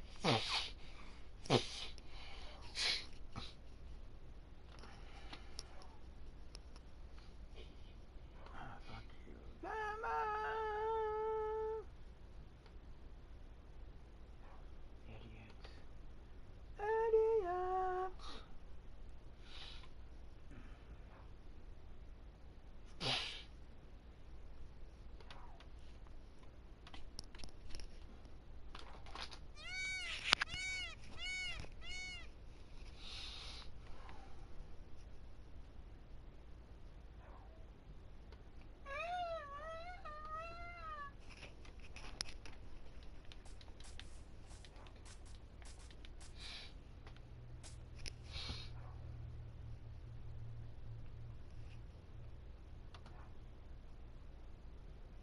Get the fuck around. Get the fuck out of here. The biggest benefit, honestly, has been with my skin. Skin was more hydrated, more You're radiant. hydrated, eat your vegetables, you won't have that problem. In 1954, I can vouch for that Admiral shit. Byrd Separate the atoms. You can split atoms very easily around this. So people who say it's impenetrable and no human being could, no civilian can get there, that's actually not true. You actually can climb it into the position it is now, and that's why the animals that are being uncovered from the ice were flash frozen with undigested food in their stomachs. Jeez. And there's an entire advanced civilization there, including some of the largest pyramids on Earth, right in Antarctica. That's what I wanted to get to. So apparently the pyramids down there are a lot. They're a lot bigger than the ones in The super megalithic. Egypt. Like they make the one at Giza, the Great Pyramid, look like a buggy, a dune buggy. I mean, these things are super massive. Do you know anything about them? No, there's not a lot. There's only a couple things we know. Like one of the pyramids is 2 kilometers by 2 kilometers by 2 kilometers by 2 kilometers at base. Oh, wow. Okay, the height is just, it's massive. It's way up there. Like, it's in the thousands of feet. But also, one former military person that was a source for Linda Moulton Howe. This was on a documentary she was in. She said that source told her, after going in there for research, I guess in private security, that it was still emitting some type of exotic energy, which is pretty interesting because that was the second time I heard a statement like that. The first time was on a documentary that came on Discovery Channel about the Bermuda Triangle when they found those pyramids off the coast of Cuba down there, right? Which is clearly scanned. Everybody knows that they exist. But this guy was taking he would get off the boat and take like a dinghy out to float to the center area, and he said the same thing. Some type of exotic energy was draining his batteries on his cameras. He had to try 3 times to get this thing recorded properly. He said exotic energy. And what's interesting is if you take a perfect line and draw it from the tip of the Bermuda Triangle, the center of the Bermuda Triangle, straight through the Earth, you come out at the Yonaguni Pyramid at the Dragon's Triangle in Japan, which is also rumored to have disappearances and exotic energy and all this other crazy stuff. So in some way, these pyramid structures around the world are all linked with potentially portals of some type or energetic portals. Interesting. Just some facts about Antarctica. It's 5 million square miles, 99% of it is covered with ice. It's the highest, driest, and coldest continent on Earth. Record negative 130 degrees Fahrenheit. It's the fifth largest continent, twice the size of Australia. 70% of the planet's fresh water comes from Antarctica. There are rivers and lakes underneath the ice. The difference between the North and South Pole, the North Pole ice, the North Pole is ice over water, and it's 10,000 feet deep into the ocean. The South Pole is ice over land and is 10,000 feet high. That's the center of the plateau. Yeah. A treaty, the Antarctica Treaty. Do you know about this? Yeah, that treaty was to allow peaceful collaboration of research and science down there. No war zone. You can actually go down there. There's a guy who's got a news show on my TV network his name is Brad Olson. It's called The Secrets of Antarctica. He went down there, and so we're documenting the whole thing. He went down there. He pulled up on the research facilities. He had to get approval to come on land. They wouldn't let him inside of the facilities, but he did get a chance to go down there. So people who say it's impenetrable and no human being no civilian can get there, that's actually not true. You actually can. It's very expensive and it's very taxing on the body, but you can get down there. And so it's pretty interesting. So that'll be coming out soon, but it's pretty interesting. So that'll be coming out soon, but it's pretty interesting. So that'll be coming out soon, but there's an opening next to these research facilities, and this is why I believe they made this treaty, this sharing of information treaty or whatever. There's a 30-meter wide opening there. You can see it on the Google Sky thing. And what's interesting on Google Earth, I'm sorry. And when you look at it, like what's in there? Like, why are they over here? And why are they so close to this gigantic opening? What's in there? And I think the answer is whatever Admiral Byrd came across, or whatever they're coming across, I think it's linked. I think there's a remnant of an ancient civilization in there that possibly is still there, and they're in communication with them, in my opinion. Another thing that backs this up, I took a remote viewing course with Major Ed Dames, Project Stargate, former CIA, United States.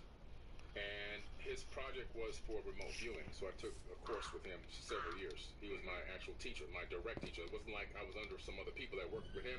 No, he was my direct teacher. There's pictures of me with this man. And he told me that there's beings that have easy and free access to come and go as they please from Antarctica. At one of these classes, class was over. It was like a 10-hour class. We were just sitting around talking, having a casual conversation. He told me a few other things, but that was one of the things that kind of stood out. And he says they come and go as they please because nobody can stop them. Very interesting. Yeah. What do you think of Eric Hecker's testimony?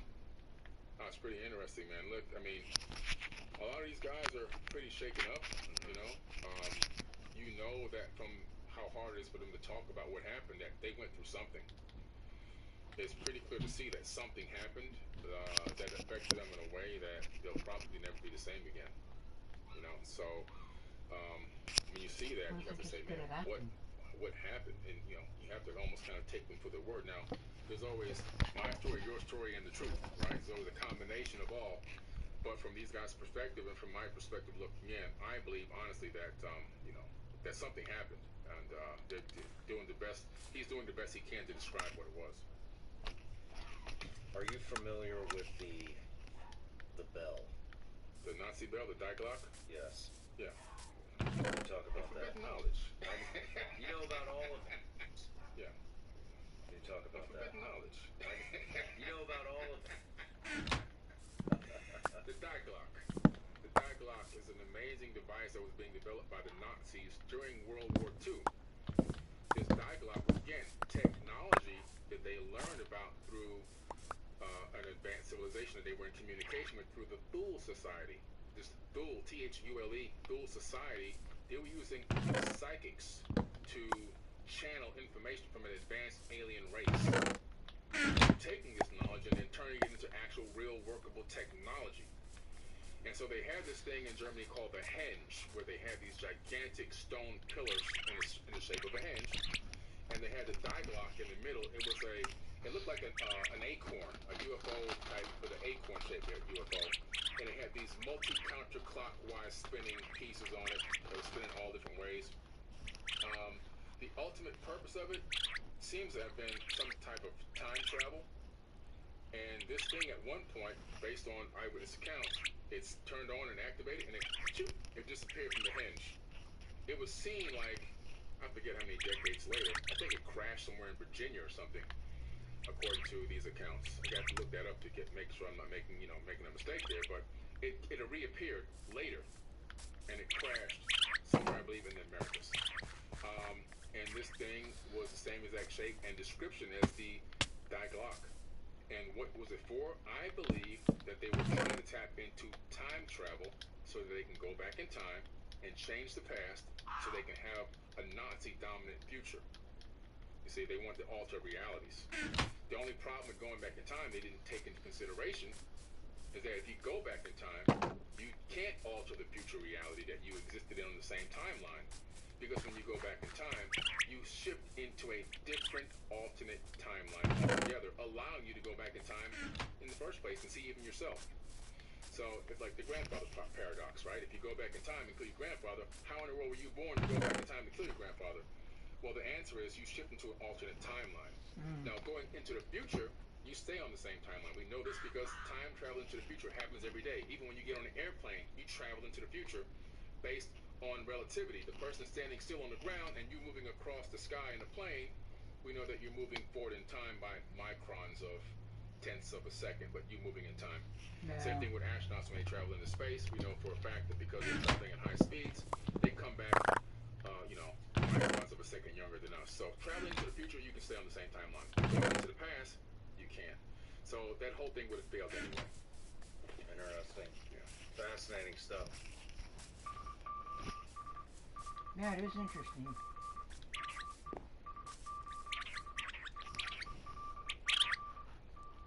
Hello everybody, Amshack TV here, AA4W. In this movie, we have monkeys of all sizes, some pinheads, some gigantic, and everything in between. And once in a while, one of the very smallest things turns out to have information in it, which is totally unexpected.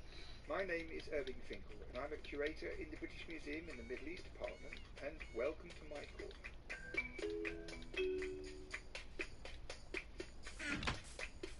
So what we have here is a clay tablet. As a matter of fact, it is not a real clay tablet, it is a replica, because the real clay tablet has to be on exhibition all the time.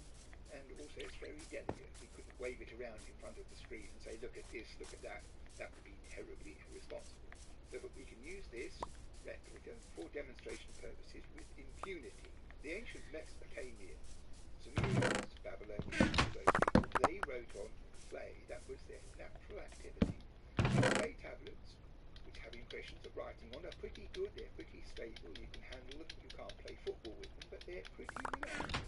But what happens in antiquity is there are wars and buildings collapse and fires and disasters and people die and they go away and other people come and trample on things. And when archaeologists find I move everything away from somewhere. often that ancient inscription on a piece of clay comes to life in perfect condition. So this tablet, you can easily see that it's not complete. There's stuff missing here, there's stuff missing there, and it also looks like elephants have danced a polka over the surface. Many of the signs are damaged or squashed. But nevertheless, this piece of cuneiform inscription is a remarkable thing. This is the oldest map of the world in the world. It has two sides. Oldest map of the world in the world. It has The what? the oldest map of the world in the world. It has two sides. This is the front or obverse, and this is the back or the reverse. And the reverse consists of lots, and this is the back in the world.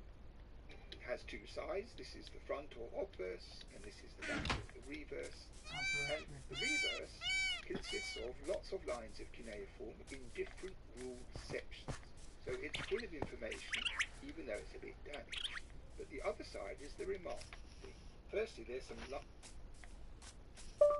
Expounding the scriptures.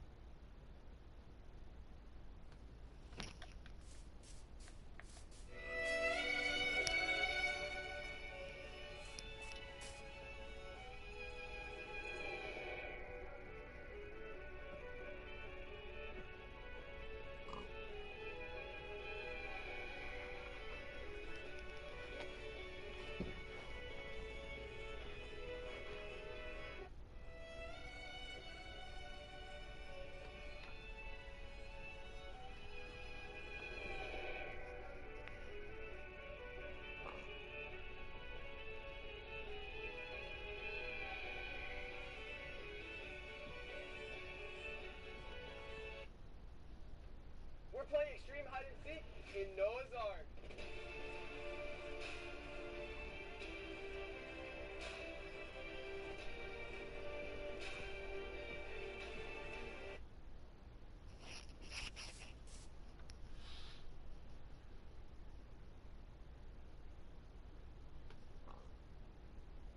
Breaking.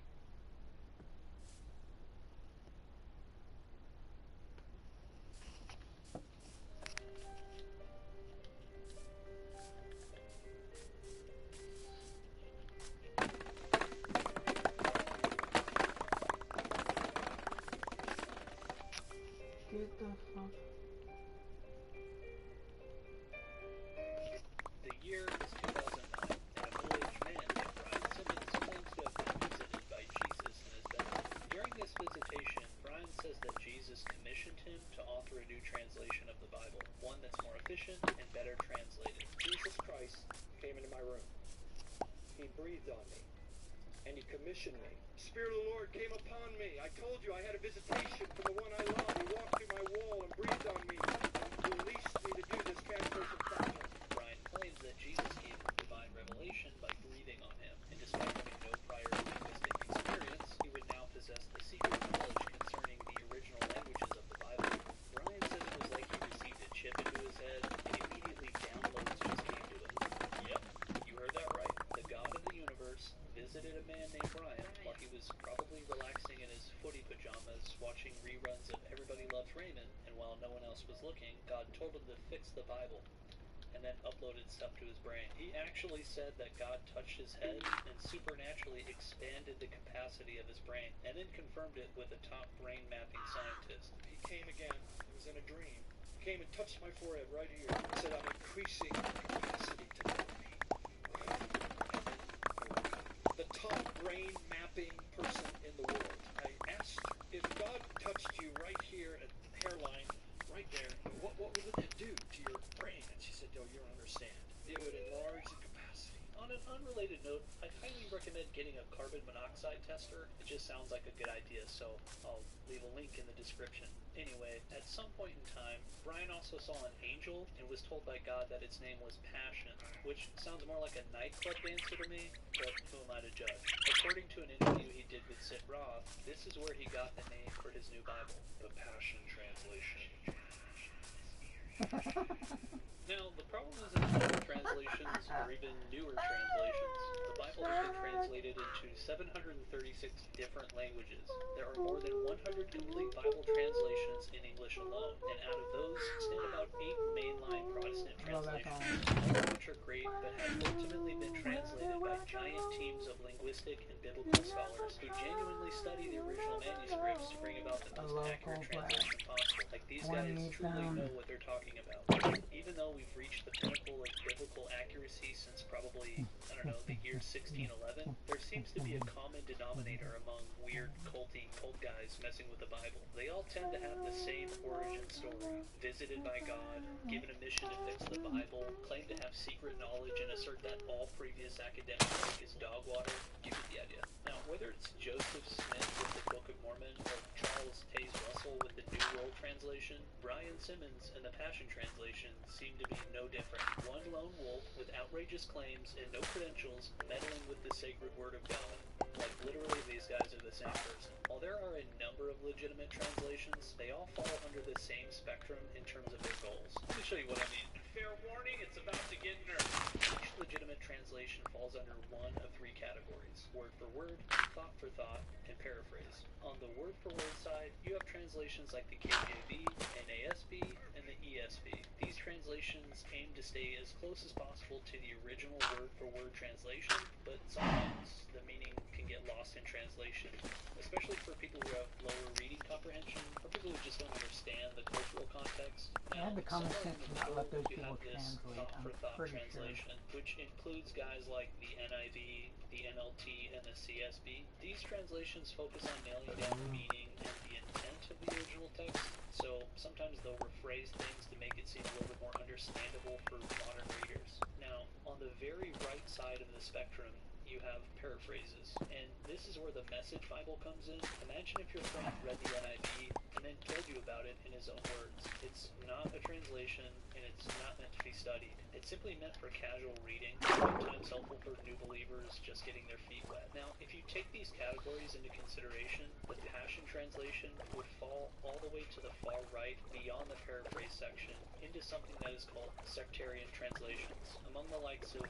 the New World Translation and the Joseph Smith Translation, the Google search AI thing defines sectarian as a preference for a specific truth or a perversion of one, and that works perfectly here. But the problem is, Brian Simmons and Broad Street Publishing label it as a dynamic equivalence or a thought for thought. However, we can tell that they are full of doo-doo just by reading the Passion Translation along with any other dynamic equivalence. For example, let's compare the Passion Translation to the New Living Translation by reading Song of Solomon, chapter 4, verse 4.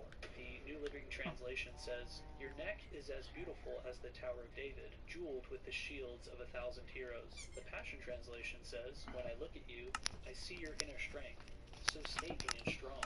You are as secure as David's fortress. Your virtues and grace cause 1,000 famous soldiers to surrender to your duty. What? First, the Passion Translation doesn't even remotely resemble any other translation, and you put the words of King Solomon in red as if it were Jesus speaking. Even if these were allegorical to Jesus and the church, you still took it upon yourself to present them as words Jesus literally spoke. Not only are the words wildly different, there's a lot more of them too. The NLT is simply 17 words long, while the Passion Translation is double the length at a whopping 35 words long. To put this into perspective, imagine if you were speaking to someone using a translator. You get up and say, "Hi, I'm Dizzy," and then the translator randomly goes on to this giant monologue where he appears to be telling his life story. You'd rightfully suspect that the translator is not saying what you're saying. Look at the Passion Translation has 2,919 total words, while the ESV has 1,932. That's 51% more words. And it's not just regular words, but 32. That's 51% more words. And it's not just regular words, the 919 total words, while the ESV has 1,932. That's 51% more words. And it's not just regular words, but weird hyper-charismatic words that aren't really in the Bible anyways. Words like realm, which is used approximately 0 times in the ESV. The Passion Translation uses it. Drumroll, please.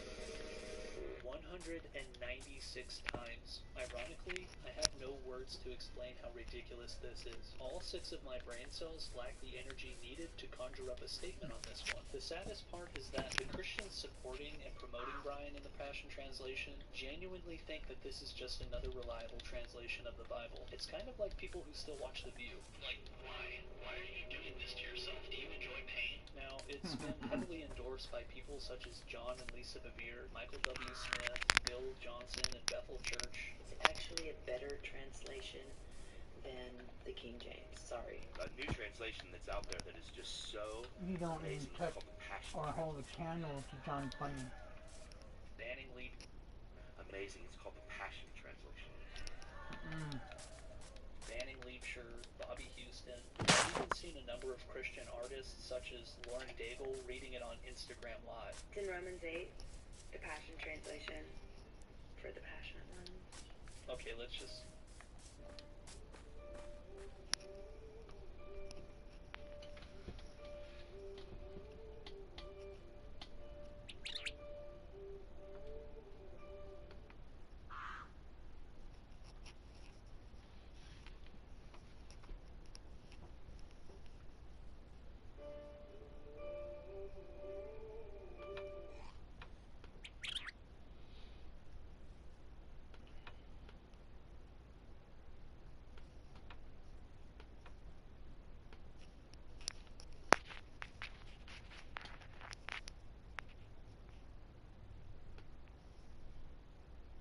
The New Living Translation says, "Your neck is as beautiful as the Tower of David, jeweled with the shields of 1,000 heroes." The Passion Translation says, "When I look at you, I see your inner strength, so stately and strong. You are as secure as David's fortress. Your virtues and grace cause 1,000 famous soldiers to surrender to your duty."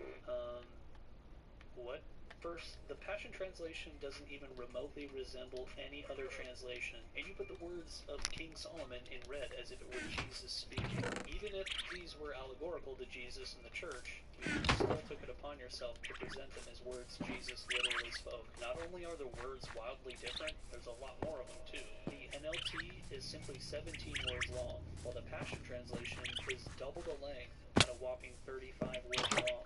To put this into perspective, imagine if you were speaking to someone using a translator. You get up and say, "Hi, I'm Dizzy," and then the translator randomly goes on to this giant monologue where he appears to be telling his life story. You'd rightfully suspect that the translator is not saying what you're saying. The Passion Translation has 2,919 total words, while the ESV has 1,932. That's 51% more words. And it's not just regular words, but weird hyper-charismatic words that aren't really in the Bible anyways. Words like realm, which is used approximately 0 times in the ESV, while the Passion Translation uses it. Drumroll, please. 196 times. Ironically, I have no words to explain how ridiculous this is. All 6 of my brain cells lack the energy needed to conjure up a statement on this one. The saddest part is that the Christians supporting and promoting Brian in the Passion Translation genuinely think that this is just another reliable translation of the Bible. It's kind of like people who still watch The View. And artists such as Lauren Daigle reading it on Instagram Live. It's in Romans 8, the Passion Translation, for the Passion one. Okay, let's just... Hi, everybody. On November 22nd, 1968, my fellow President John F. Kennedy was murdered in broad daylight in Dallas. For 60 years, the United States government has covered up the truth about that assassination, which is... Stop there. It's safe to say that the Passion Translation has reached mainstream notoriety. It's even on the YouVersion Bible app with like millions of daily users. All this despite countless scholars offering that the Passion Translation has reached mainstream notoriety. It's even on the YouVersion Bible app with like millions of daily users. All this despite countless... There. It's safe... For the Passion ones. Okay, let's just stop there. It's safe to say that the Passion Translation has reached mainstream notoriety. It's even on the YouVersion Bible app with like millions of daily users. All this despite countless scholars offering legitimate concerns. I mean, Bible Gateway even removed it from the platform altogether, which makes perfect sense after hearing some of the bizarre things that Brian Simmons has publicly stated. And look, listing them all off could easily be its own video, so instead, I'll just highlight some of my favorites. Also, I have no idea what to use for B-roll here, so I'm just gonna feed all these into AI and see what it spits out, because why not? Number 1, he's gone to heaven, grabbed 2 books from the Library of Heaven, and brought them back to Earth. Number 2, his wife is levitated on the ground twice and has 7 dreams from God every night. Number 3, he went on a long ride on a fiery chariot through the northeast area of the U.S. and watched the sunrise with a, quote, prophet whose name you would know. Number 4, Brian will one day have so much glory on him that people within a 50-mile radius will feel it. Number 5, fire once shot out of his head and caught the church... I'm so sorry. I just can't. Fire once shot out of his head and caught a church on fire. They had to call the fire department and replace the sound system. Number 6, he once went to the store to get milk, and the glory of God was so powerfully on him that everyone he passed by just fell over. He first thought they were all having heart attacks, but then realized it was the glory. Number 7, he identifies the Holy Spirit through she/her pronouns and relates him to a mother. That's so dumb. He literally calls himself he, like in the Bible. Okay, in conclusion, the Passion Translation is awful. It's like mother. That's so dumb. He literally calls himself he, like in the Bible. Okay, in conclusion, the Passion Translation is awful. It's like microwaving Kool-Aid and trying to pass it off as if it's fruity tea or something. Brian Simmons should have written a fantasy novel instead, because honestly his imagination is next level and that would have been way better than any of this. And if you're still not convinced, I'd suggest watching the entire Passion series by Mike Winger. Passion Translation is a bad translation. It is not even proper to call it a translation. It has more issues than I can count. It pushes sectarian theology and puts ideas into the Bible that just aren't there to start with. He interviews like 6 different Bible scholars who give their strong insight into how dangerous the Passion Translation truly is. But just know that you'll need like 3 years of your life to finish it, because it's like a gajillion hours long. Okay, bye.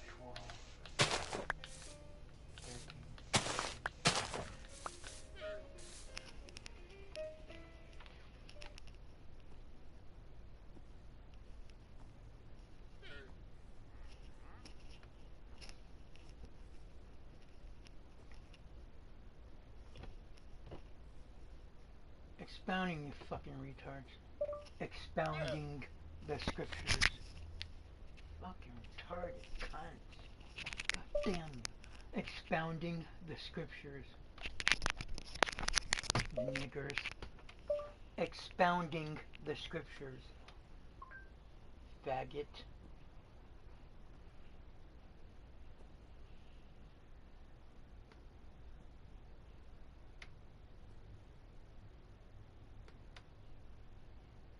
And obviously,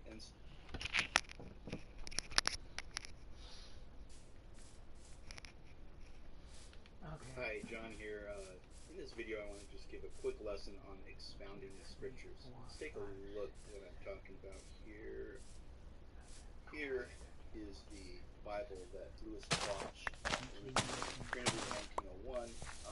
I've talked about that before in other videos. Check those out. He rubricated or gave red print to the Old Testament, for example, right there. And what I did then was facsimile this into these volume 1 and 2. Why is this Bible important? Not only was it the first red print Bible, but like I said, he highlighted the Old Testament in red print, and that kind of gives us some information about Jesus that today we don't see in our red print Bibles. So I want to go over a few things about expounding on scriptures. At the time of Christ, the New Testament did not exist. In Luke 24, verses 25 through 27, oh, you spooker. verses 44 through 49, Jesus pointed to the Old Testament scriptures, the Tanakh, which is a Jewish name for the Old Testament, concerning himself. That is, he mentions back in history and references to them. And let me go there. Luke 24, 25. Okay, so Jesus says, "Then he said to them, O foolish ones, slow of heart to believe all that the prophets have spoken. Ought not Christ to have suffered these things and to enter into his glory?" So Jesus is using the Old Testament there, and so he's referencing back. And beginning at Moses and all the prophets, he expounded unto them in all the scriptures the things concerning himself. So emphasize the word expounded there, and the scriptures. What scriptures is he talking about? The New Testament was around. He's talking about the Old Testament, and obviously, and so, and these are what? Concerning himself in verse 27. Notice that he goes back to the written word, the most reliable form of historical evidence, not tradition, not objects, although these can be reliable, but he goes to the most reliable type of source, and that's the scriptures. And that gives it kind of a more research or evidence-based historical reference that he's giving there. And then in verse 32, he says, "And they said to one another, Did not our heart burn within us while he talked with us by the way, and while he opened to us the scriptures?" So here again, he opens to them the scriptures. What scriptures? Again, the Old Testament. Then we'll jump up to verse 44 and 45. And he said unto them, "These are the words which I spake unto you while I was yet with you, that all things must be fulfilled, which were written in the law of Moses, Old Testament, and in the prophets of the Old Testament, and in the Psalms concerning me." So again, this is concerning that, and it's a matter of grasping and seeing that in the Old Testament. And the rubricated edition here enables you to see that in the Old Testament, and the rubricated edition here enables you to see that in the Old Testament. We'll go to one. We'll go to a chapter that highlights that. But let's see. Let me continue with verses 46 to 47 here. I'm jumping real quick through these to make it short. So then in 46, he says, "And said unto them, Thus it is written, and thus it behooved Christ to suffer, and to rise from the dead the third day, and that repentance and remission of sins should be preached in his name among all nations, beginning with Jerusalem. And ye are witnesses of these things." He's giving, essentially, saying that the Old Testament is revealing this gospel, and the gospel of Jesus, which is that he had to die and suffer for our sins. And that is reflected in the Old Testament. And this is what he's pointing out here. Okay, so then in verse 49, "And behold, I send the promise of my Father upon you, but tarry ye in the city of Jerusalem until ye be endued with power from on high." So this is where he is speaking of the Holy Spirit coming upon them to anoint them to give the gospel, to preach the good news to not only the Jews but to the also to John chapter 5, verse 39. Go back up to 38. And ye have not his word abiding in you, for whom he hath sent him, ye believe not. What he was referring to, the Jews were not believing that he was the Christ. And so he reveals, he goes on saying, search the scriptures, for in them ye think ye have eternal life, and they are they which testify of me. So he's saying that the scriptures, the Old Testament, are what testify of him. And they were so caught up in their rules and regulations and their religiosity that Dude, they what were the fuck is wrong with missing you, idiot? the Messiah, Jesus, Eddie, and in the Old Testament. And so, No.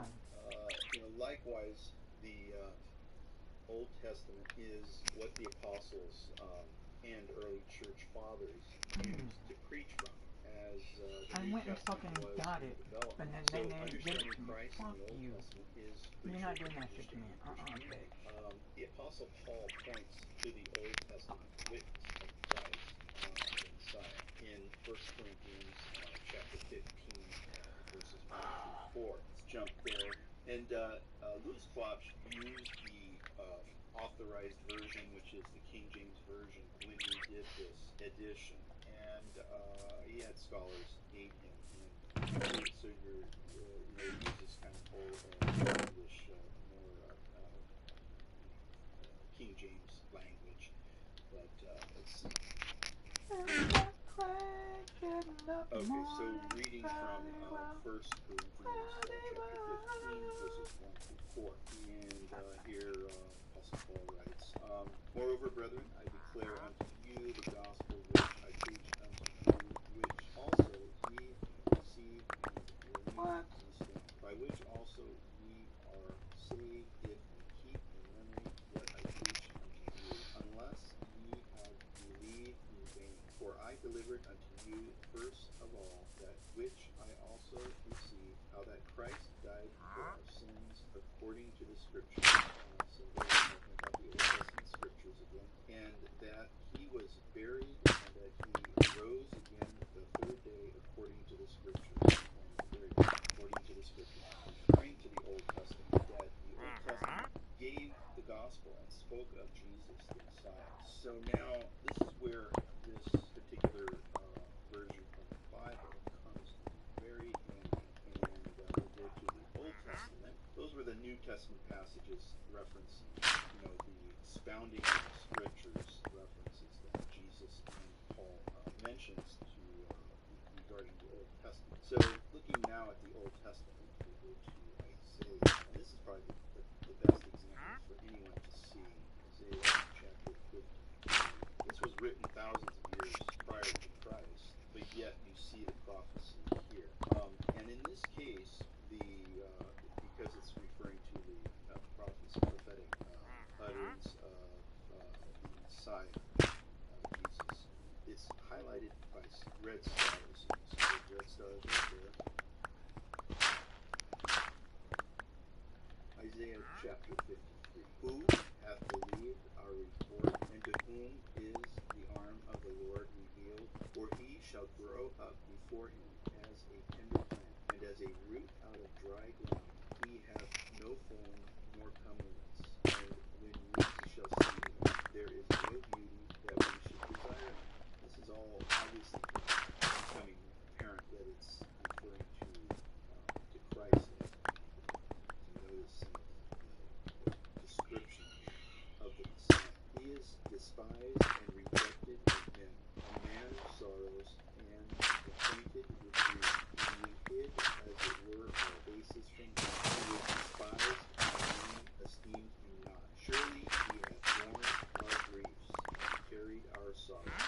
Yet we did esteem him stricken, smitten of God, and afflicted. But he was wounded for our transgressions, he was bruised for our iniquities. The chastisement of our peace was upon him, and with his stripes we are healed. So this particular verse, verse 5, is essentially revealing that the Messiah was to be treated as, just as Jesus was treated, abused, stricken, beaten, crucified. All we like sheep have gone astray, we have turned every one to his own way,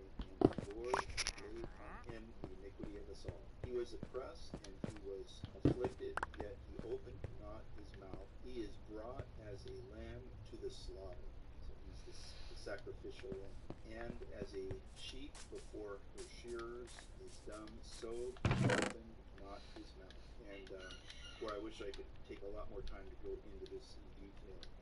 It's really amazing, but I'm trying to get through this quickly so this video he was taken from prison and judgment, and who shall declare his generation? For he was cut off out of the land of the living, for the transgression of my people was he stricken. And he made his grave with the wicked and with the rich in his death, because he had done no violence, neither was any deceit.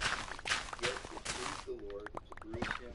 He hath put him to grief. When thou shalt make his soul an offering of sin, he shall see his seed. He shall prolong his days, and the pleasure of the Lord shall prosper in his hand. He shall see of the travail of his soul, and shall be satisfied by his knowledge. Shall my righteous servant justify me, for he shall bear their iniquities. Therefore I will divide him a portion with the great, and he shall divide the spoil with the strong, because he hath poured out his soul to death, and he was numbered with the transgressors, and he bare the sin of many, and made intercession for the transgressors. In Isaiah 53, verse 12, the red stars are indicating the prophecy of Messiah, and it has highlighted red. And with that highlighted red, it means that Jesus referred to this passage here.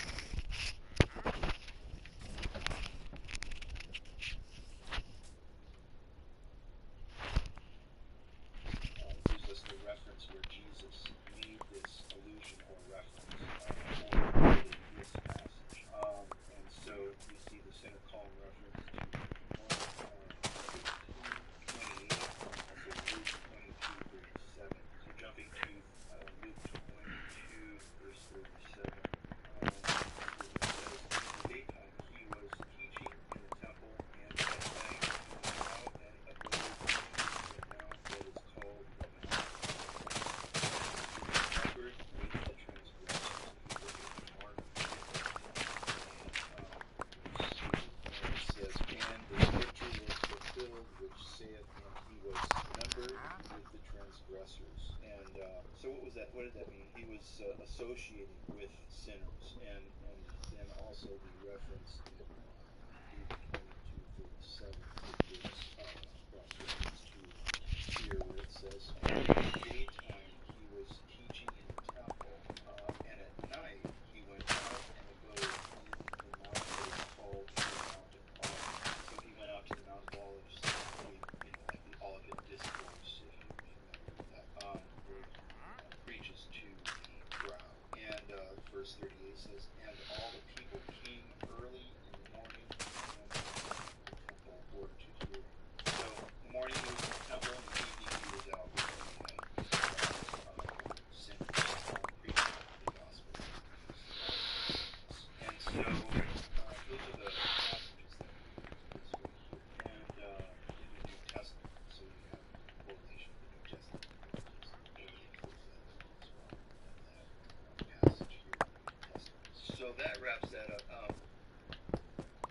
So just wanted to give a quick overview of how Jesus referenced expounding on the Old Testament scriptures, and also how Paul also used and preached in the early church fathers preached from the Old Testament as the New Testament was being written, and how the Old Testament revealed Christ. So also, let's see, where can you get this 2-volume set of facsimile of Louis Klopsch's first complete edition of the Bible. If you go to our website, so if you go to this URL, and if you take it here, you scroll down to American Heritage Bible, now available in hardback, and you can click on either both of these buttons, purchase volume 1 and then purchase volume 2. I'm trying to bring the price down with using also a paperback, and so if you scroll down to these green buttons here, those take you to covered on volume 1. Also covered for volume 2. So until next time, God bless. Thanks.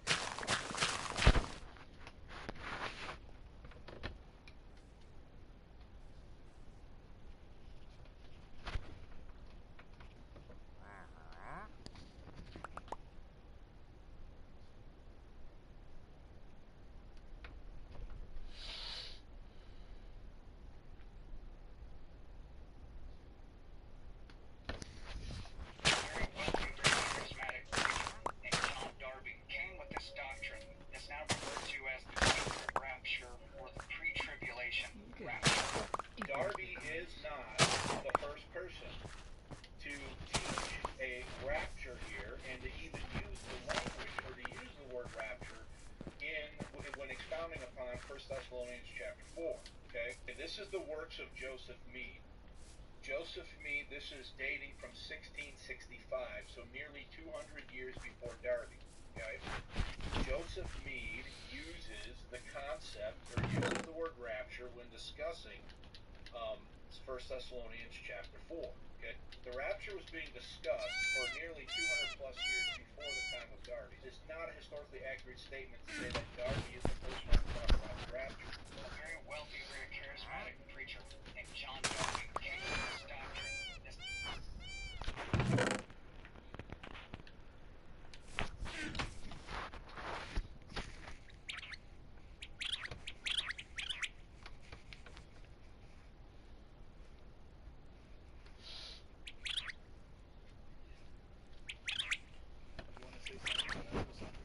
It's actually not a question, it's a statement. I decided. So there's an anointing in you, and there's an anointing on you. They must work in tandem. They must, but there's actually 3 anointings the Bible talks about. The anointing within you, I love Benny Hindo. the anointing upon you, and the anointing over nations. That has nothing to do with the one within you or upon you. For example, Moses walked into Egypt, and the anointing destroyed the land and brought Israel out of bondage. Think about the anointing it took to raise up nations and destroy them. So God says to the prophet, prophet Jeremiah, I will put my words in your mouth to build and to destroy nations.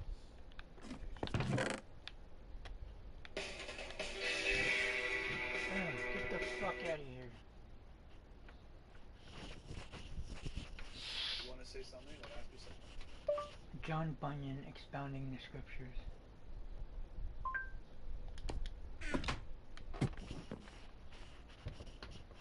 Fucking idiot.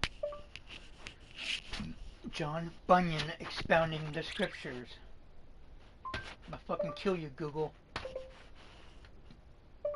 John Bunyan expounding the scriptures.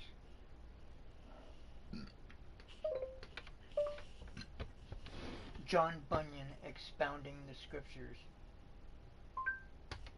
I'm gonna slit their fucking throats in their goddamn Know offices. that God loves your children. John Deuteronomy Bunyan 28 verse 4. Your children and your crops will be blessed. The offspring of your herds and flocks will be blessed.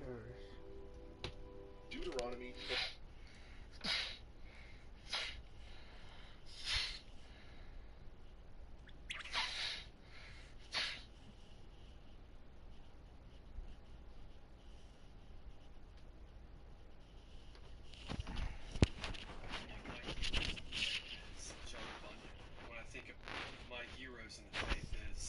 I'm gonna cut Google's throats. I'm gonna slit their fucking throats.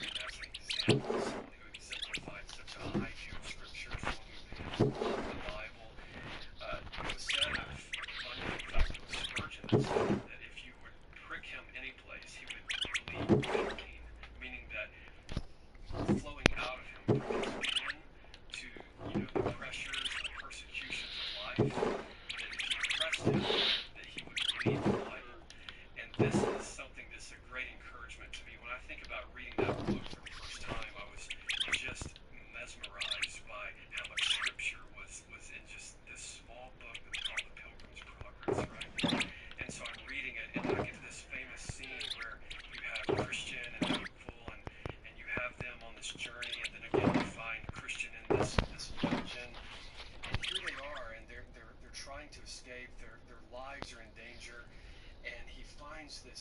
this little key in his chest pocket.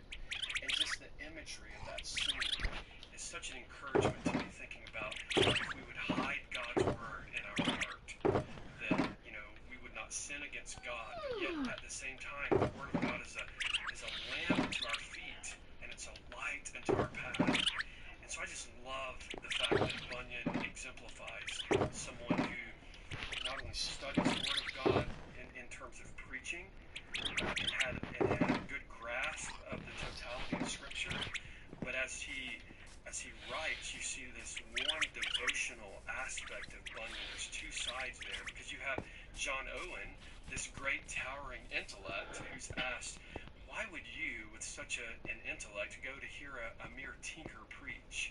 And he said, look, I would gladly trade all of my intellectual powers for the tinkers who pound to move men's souls. And when you think of that, you see a man who walked with God, who spent time with God, who had an insatiable appetite for Scripture that just came out of his life. It flowed naturally from his life, both in his preaching and in his writing.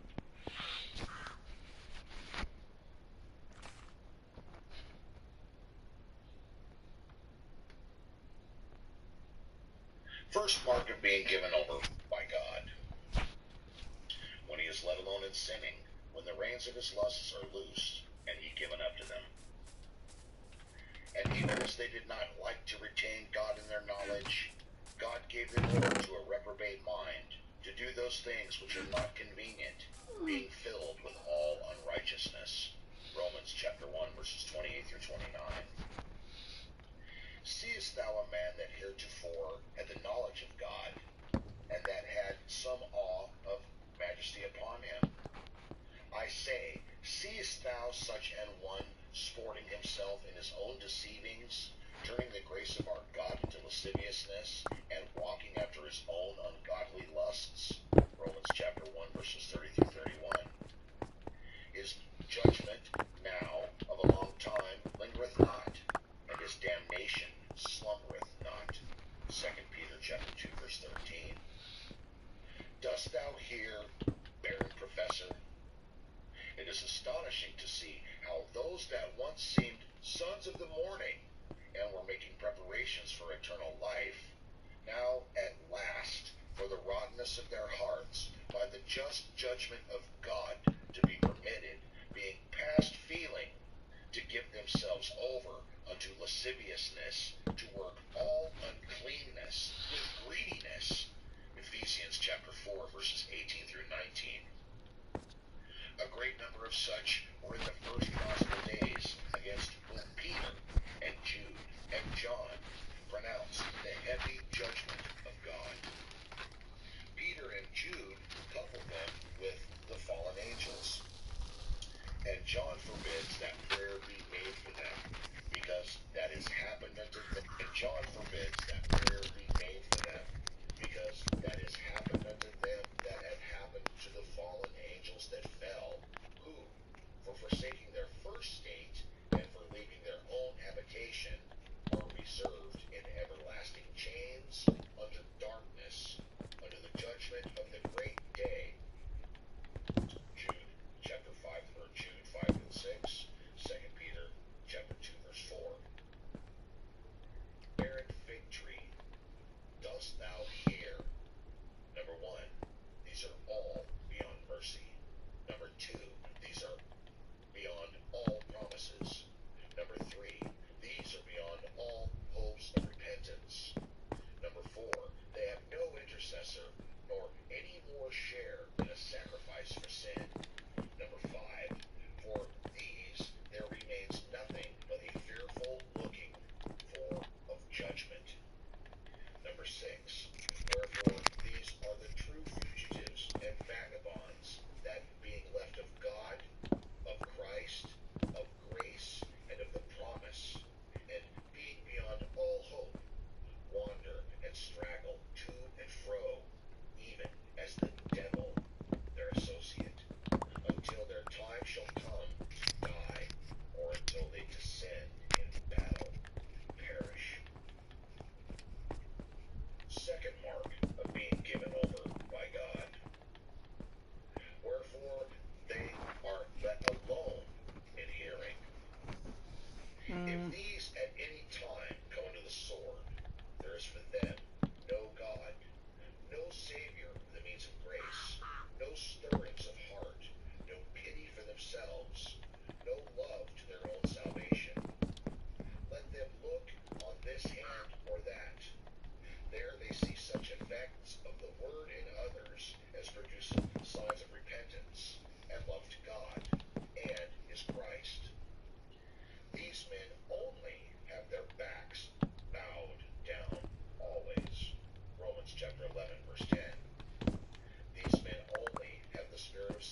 they so did. Ecclesiastes chapter 8, verse 10. Only they reap this damage. They treasure up wrath against the day of wrath, and revelation of the righteous judgment of God.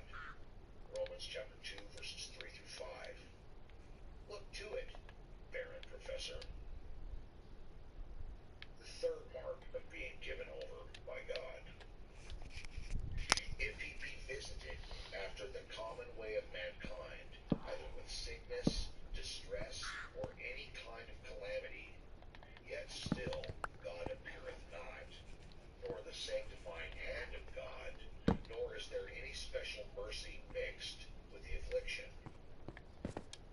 But he falls sick, and grows well, like the beast, or is in distress, as Saul, who, when he was engaged by the Philistines, was forsaken and left of God. And the Philistines gathered themselves together, and came and pitched in Shunem. And Saul gathered all Israel together, and they pitched in Gilboa.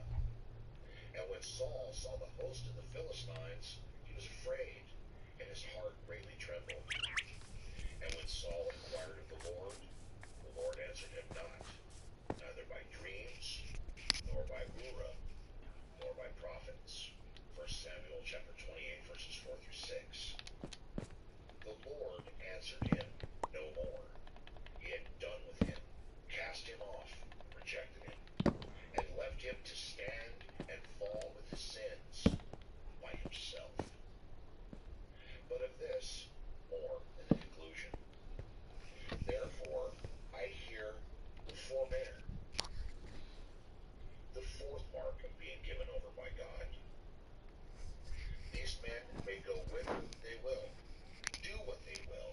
They may range from opinion to opinion, from notion to notion, from sect to sect, but are steadfast nowhere. They are left to their own uncertainties. They have not grace to establish their hearts.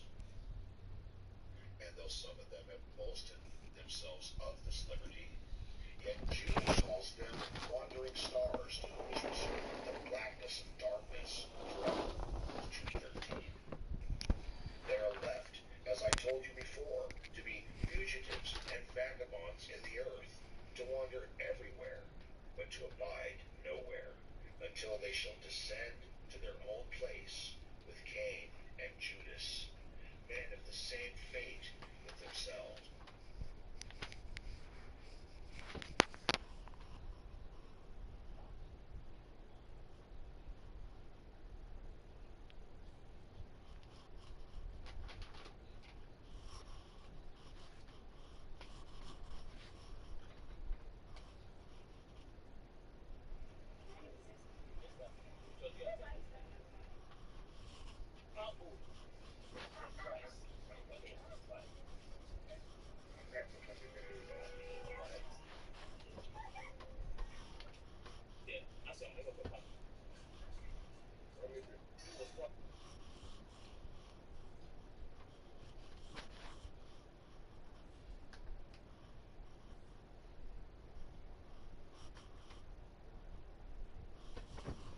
Anastasia, is it true you've memorized 15 books of the Bible? Yes, sir. We gotta give her a hand for that one. 15 books of the Bible. Now, are they all New Testament, or do you have some new and old? Mostly New Testament. Mostly new, and do you have any Gospels in there, or No. the narratives, so mainly the epistles? Yes. That's Yeah, wonderful. you're doing like me. I'd pick the shortest one first, and then I'd build up from there. That's how I work on it. I like First Peter. Yeah, I'm gonna do First Peter soon. What's the longest one you've memorized? Psalms. Oh, you've done Wait, Psalms? Oh, the whole book of Psalms? The whole book of Psalms? All right. What? Recite Psalm 119. No, just kidding. Great job. Thank you so much.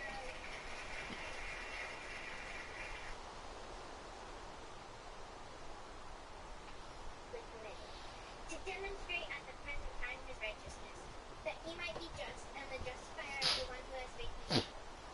Where is boasting then? It is excluded. Anastasia, is it true? Where is the King James Version?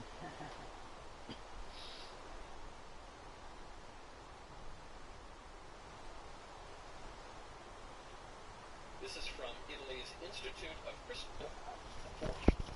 However, St. Paul's didn't. They were totally what could have been used.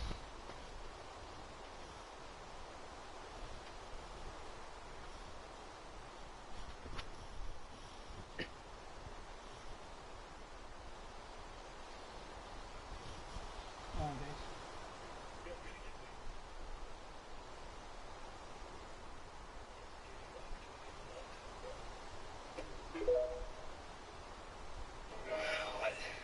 I need a minute to think about this.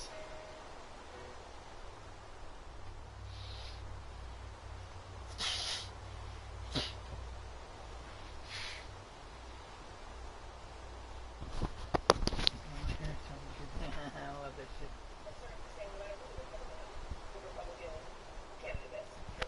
Well, let me just tell you this. No matter who the Republican nominee is, we're winning.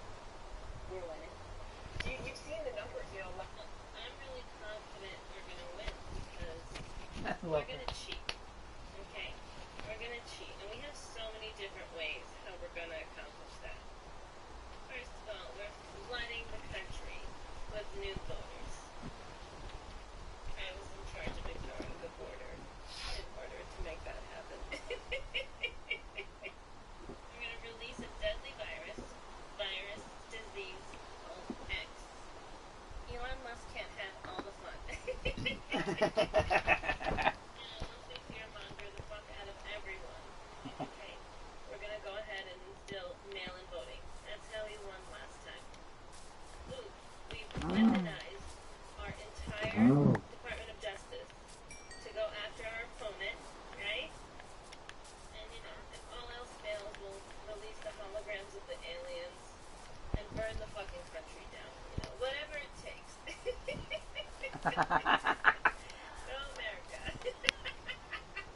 Fucking love her. She's so funny. She's hilarious. Yeah. She's fucking funny, dude. What? Charged with. I'm not getting shared a quick little fun. This game. Shut the fuck up. Good evening and thank you for joining us on Intro. And tonight we're filming a crime caught on camera, and the suspects who just can't stay out of the spotlight. We begin with a violent attack on two women and a man who's trying to go up to work in the Great Wheel in Seattle. A warning for you, this video is brutal, but the victims are going to be okay, and they are on their way to getting justice. Paul, thank you. Concerns the same no matter who the Republican candidate is. Republican nominee. Well, let me just tell you this. No matter who the Republican nominee is, we're winning. We're winning. Thanks for subscribing, guys. Subscribe back to you. Concerns the same no matter who the Republican nominee. Oh shoot, did someone write me? Oh, fuck. Hold on. I never get notified. I didn't see it though, I probably wasn't looking. Probably because I wasn't looking.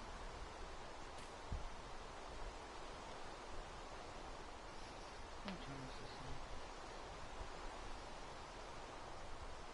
Oh. Fucking idiot. Oh no. Oh, that's right.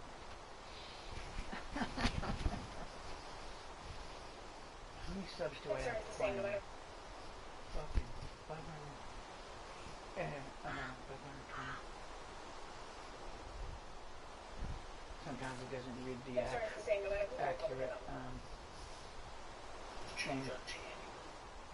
There are left.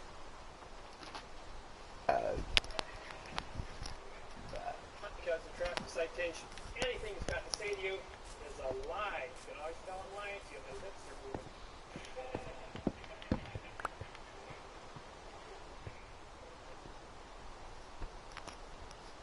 For the avoidance of the perjury. Judge Senegal. Okay, case How to give dismissed. the outline of this claim. Bang, just like that. Don't care what you're there for. Because the traffic citation, anything it's got to say to you is a lie. You can always tell I'm lying to you. My lips are moving.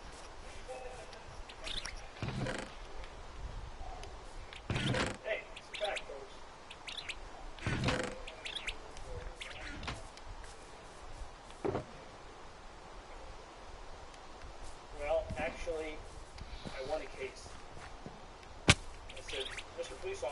please, from what you guessed. It says, you testified that I am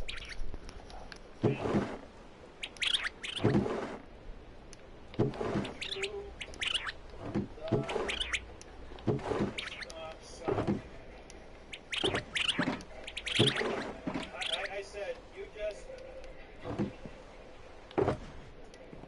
said I went through the stop sign. I said, what stop sign? Like traffic signs, painted red light, red metal. How do I occupy the same space as a stop sign? How can I go through it? These two objects can't occupy the same space at the same time. This is a fraudulent statement. And if this is a pronoun, adverb, verb, adverb, adjective, pronoun. Did I say correct sentence structure, communication, first aid, syntax, grammar, avoidance of perjury? Judge goes, you know, you can't go through a stop sign. And yes, that is a correct statement. And yes, it is a fraudulent statement. And you committed fraud under Title 15, Section 1692, Title 2001. Fictitious conveyance of grammar and false misleading statements. Case dismissed. Mr. Police Officer, you're going to be reprimanded. I want your supervisor in here as you're going to have to learn how to use grammar.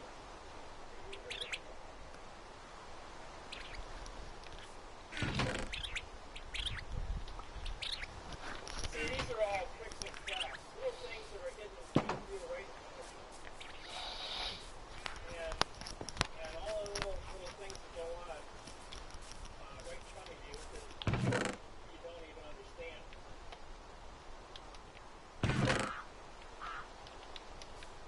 I'll show you another little trick that the United States, Universal Postal Union were in Switzerland. You know that all wars on planet Earth are orchestrated by the post office. Post office controls all money in all 250 countries.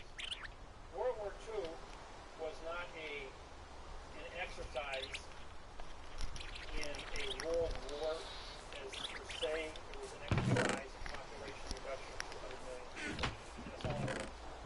The planet was not ready to support 8 billion people in 2012. If World War II didn't take place, we would have had 8 billion people in probably 1970, where there wasn't technology or production capabilities of feeding. So people would have been dying globally in mass units. Millions of people would have been dying at a time of starvation rather than having a controlled issue. If the plague of 1520, 15, 20, 22, 25 or 1535, something like that, which wiped out half the population of the planet would take place, we would have hit saturation way back in 1800. And then there would have been a mass destruction. When I was in, let's see, it was in high school, it was 11th grade, about 17 years old, we did an experiment with a 4-ounce potato put in a 2-gallon fruit jar with 2 fruit flies. 30 days we had 50,000 fruit flies. That potato, first day we had 1.5 potatoes. The point is, we can expand out of existence all at the same time. We can go out and go fishing. Everybody's ever done that. But like 22 gales in a 5-gallon pail. In 1 minute, all 30 wood will die of suffocation. At the same time, we're all done. And that's what we're talking about. Well, the same thing is true with the things that are happening on this planet about what orchestrates. So we're going to take you back into history to Hawaii, which is a cause and effect. 1848, King Kamehameha makes a proclamation that if Hawaiians are dead or off the land for 20 years, the land is free to settle. And being Hawaii is the center of the Pacific, very important. In 1800, the population of Hawaii was 2 million Hawaiians. In 1829,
The United States took over in 18.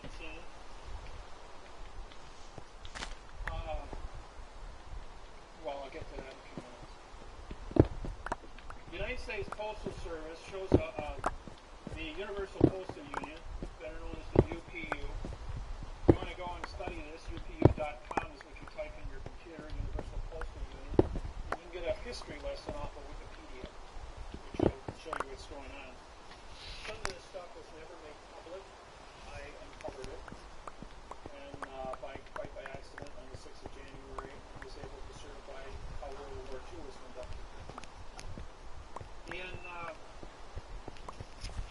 22nd of October, 1871, the Hawaii files bankruptcy. Now, under the words of damage, no damage becomes legal, and under maritime law of commerce, which falls into the maritime salvage claim, Title 46.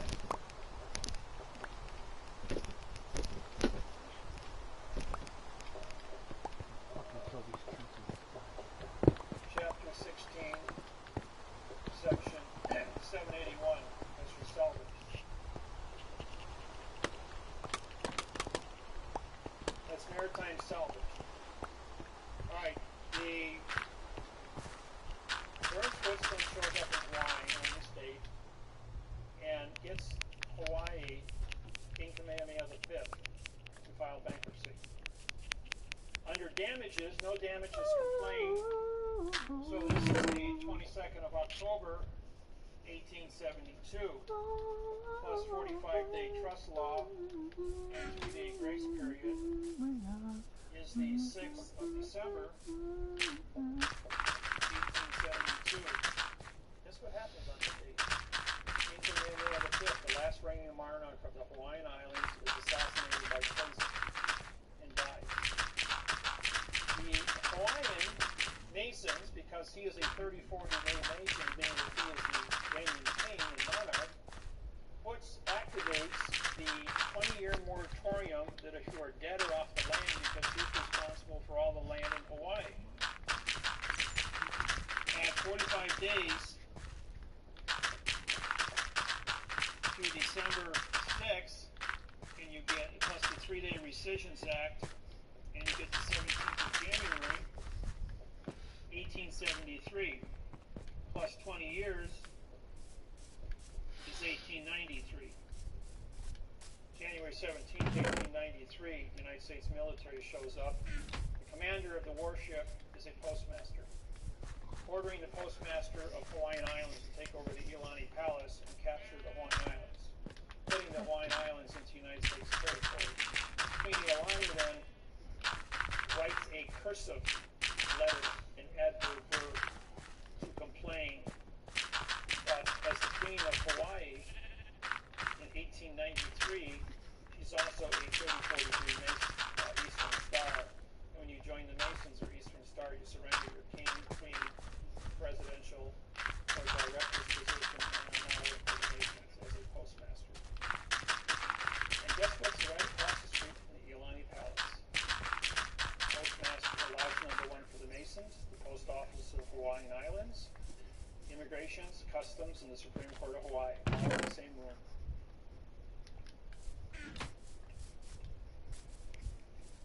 All the heads of government. So we gotta do So, I looked at this and I'm going like, alright, here we have 45-day trust law, 1-year damages was vacated. 45 trust law and 3-day grace period allows them to assassinate him, plus 45 days and 3-day grace period allows them to take over, plus the 20-year moratorium, capture the Hawaiian Islands. All done by timetables. Now let's work backwards from this. As we know, that bankruptcy is a 70-year international condition, plus a 45-day trust law. If you add 45 years and 3-day lemon law, you get 7 December 1941, bombing of Pearl Harbor. The Japanese post office declared war on the United States Postal Service in Honolulu, Hawaii. It was a postmaster to postmaster war. Only post office vessels, which are all military planes and military ships, carried the mail between the United States and the Hawaiian Islands. The Hawaiian Islands was under military control from 1893. Corner. Under the United States Postal Service, folks. Corner. Not the United States government. The government is the post office. The President of the United States, pre-simulation Densher, appoints a Postmaster General who controls all branches of government, CIA, FBI, police, fire, every branch of government, Homeland Security, Department of Interior, Department of Forestry, everything on planet in the United States is controlled by the post office. The post office in all other countries is also controlled by, controls all branches of governments. The directors, the presidents, the kings, the queens are no more than puppets working for the postmaster. Because the postmaster controls the treasury, who prints the money, controls the military, and that's how the world runs. You want a new world order? It was established on the 22nd of October, on the 22nd of October 1871 was a new world order. It was set in motion by the post office. The new world order has been here for 140 years. So everyone talking about the new world order takeover, it's been in place for 140 years until I showed up and there's a new sheriff on this planet and he's taking care of it with syntax. And that's how it works. And the whole world has to change. Now, what is my position? My position is a teacher, as a plenipotentiary, which means I'm an ambassador judge working for the United Nations to teach planet Earth how to be correct mathematically. Who's in charge of the planet? Well, I'm in charge of grammar.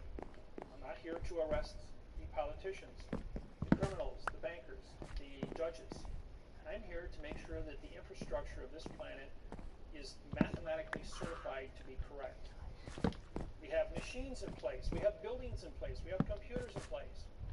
But the people who operate the machine, the people who think about the machine and how it is run, is corrupt in their thinking. So we're going to fix the contracts, and then with the new thinking in a correct mathematical procedure, people will not go to war. And if you want to go to war, you have to create a math problem in an argument, a contract that's mathematically certified to give you justification to do this. Otherwise, you're just babbling about your opinions, about what angers you, and it doesn't have, your opinion has no foundation in law, or in the law, or in the control of people. So, the people that created the nightmare know where the bodies are buried. Let's educate them, let's get them up to speed, declare amnesty, fix the wrongs, and get the world functioning on a correct formula. And that's what it is all about.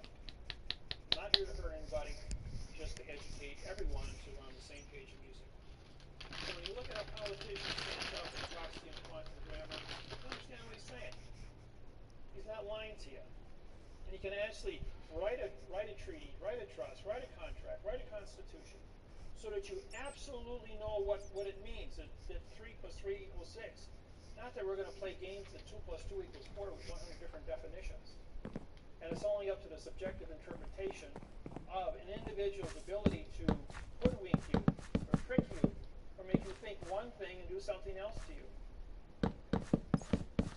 Yeah. So you got a question?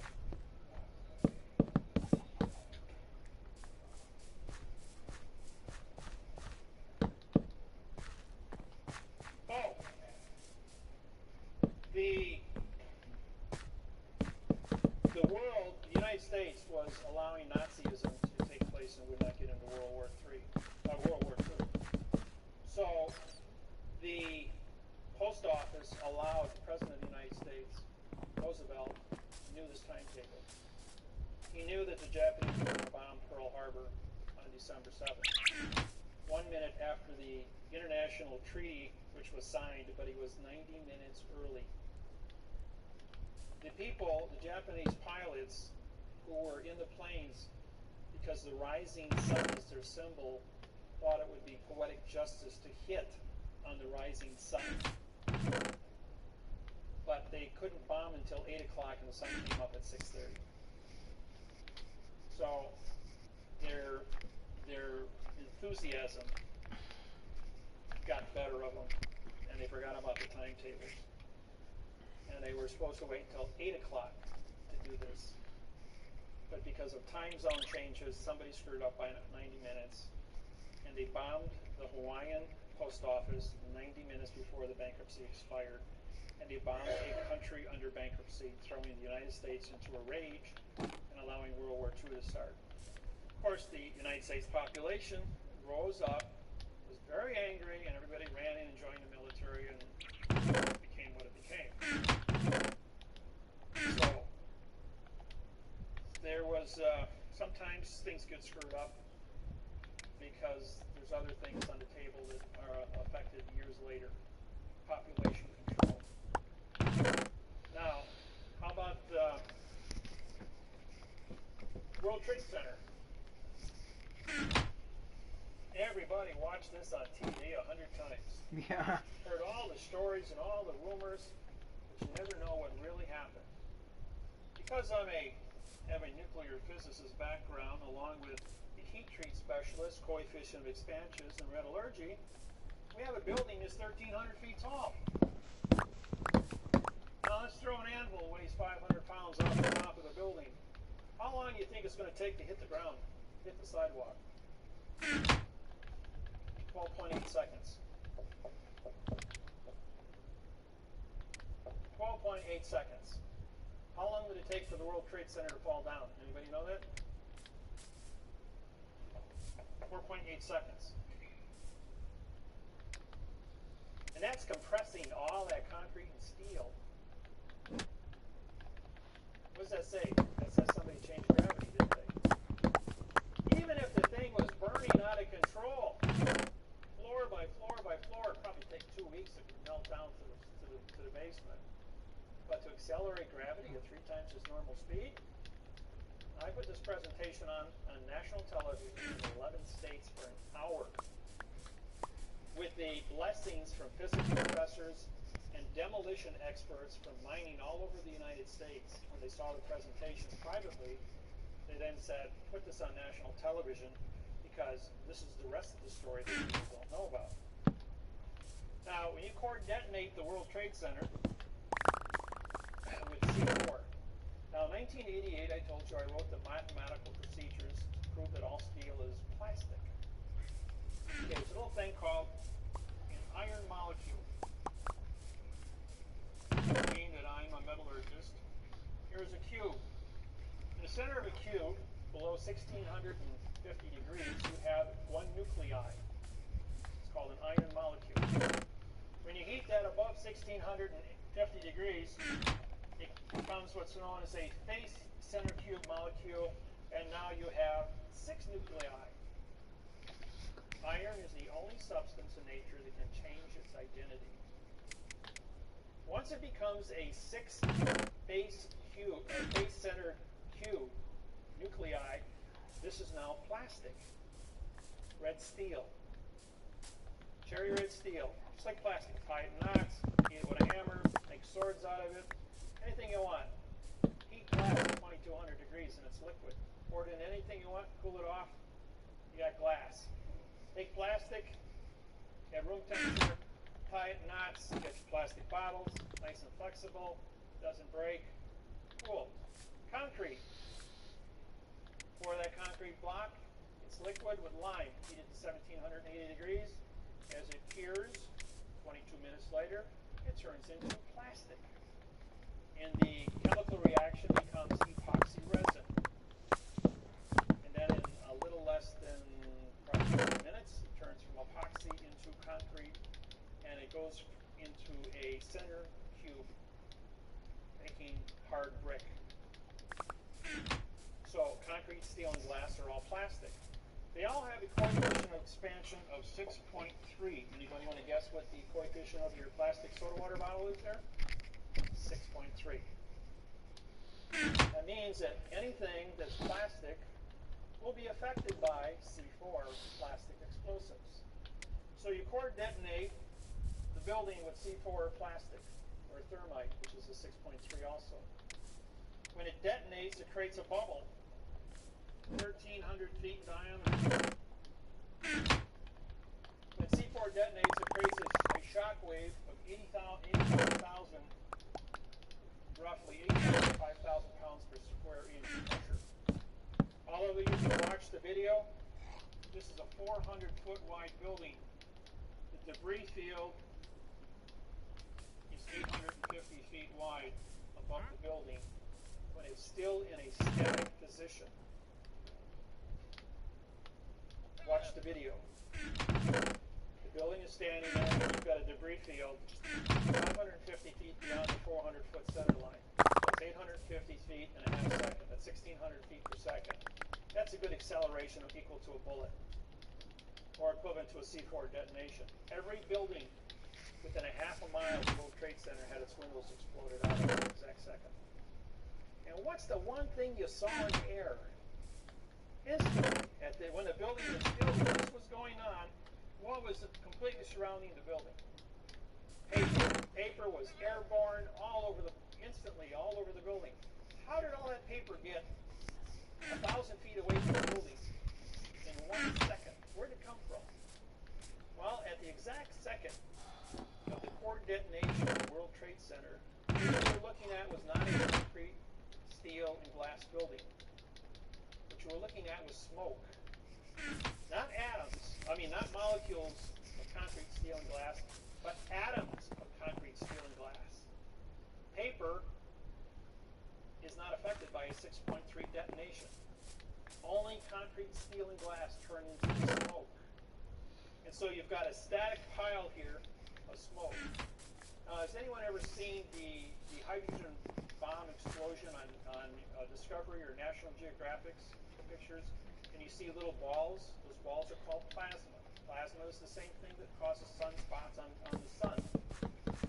When a C4 detonation takes place, you have plasma balls that are formed throughout the building. These are electromagnetic eddies that are created.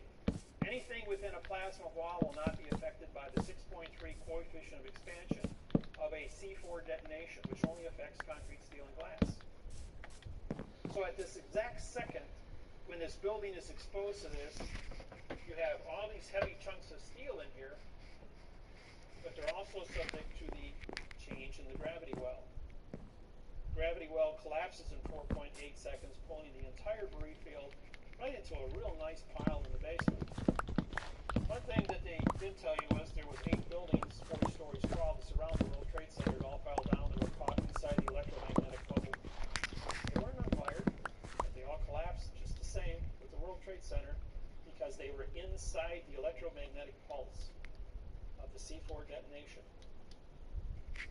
So plastic affected plastic and pulled this whole thing down into a nice neat pile. Now if you look at the video, you'll see that here's Long Island, here's the World Trade Center, and here's a big white cloud of asbestos. The entire World Trade Center is insulated with asbestos. 50,000 people a day work in the World Trade Center. 50,000 people for 30 years exposed to asbestos insulation. Anybody want to guess at what the lawsuits would be worth over a 30-year period? In the trillions of dollars against the United States government. Who owns the World Trade Center? The New York City Port Authorities. Who owns the New York City Port Authorities? The United States Department of Transportation. Who is owned by the United States Postal Service? Who owns the Treasury? Who owns the Pentagon? Who owns the military? Jeez, it's all kind of coming back to roost on the Treasury, on the post office, isn't it? So now you've got this big cloud of asbestos treating the post. Jeez, it's all kind of coming back to roost on the Treasury, on the post office, isn't it?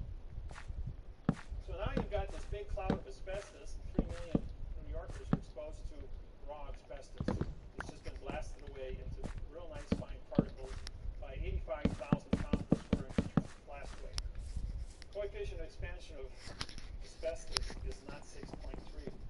It's only blown into a free atmosphere, not into an atom format. So therefore, this here becomes a trap for everyone. Now, 50,000 people a day work, but only 3,850 people were in the building because everybody was told to stay home.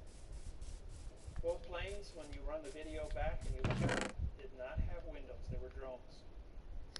Where did all the people go that supposedly left Boston? Never heard from again. Out into the Atlantic and ditched. And this was a controlled issue by drones. And we have drone technology. There's over 12,000 drones in Iraq right now. So these things, and this was a controlled issue.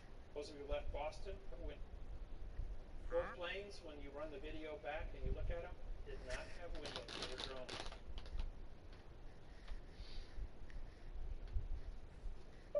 (9/11) towers hit by planes.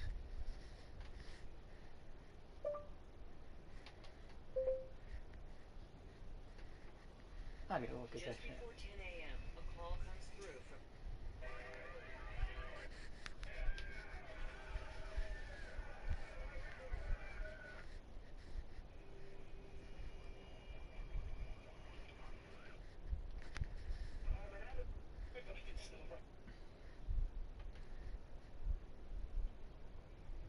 I'm trying to see the footage, you motherfuckers. God damn it.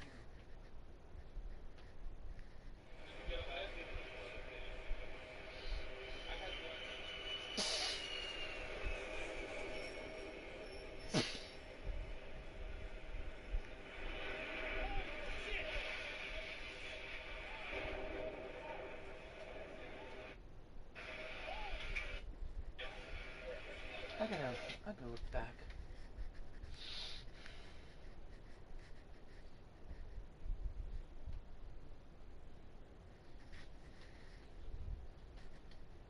What's the seed?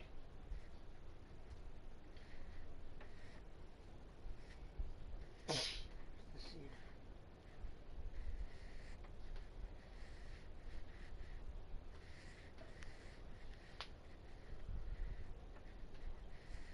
He says that, but I'm kind of iffy. Front angle before, but not from this angle.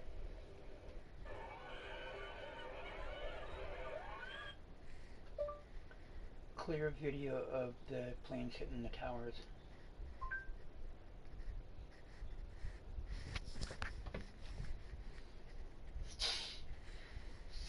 Now we've got to look at least 3 sides of tower number 1, and that is, now we've got to look at least 3 sides of tower number 1, and that is the only building that we've got to look at. I'm kind of iffy on that one.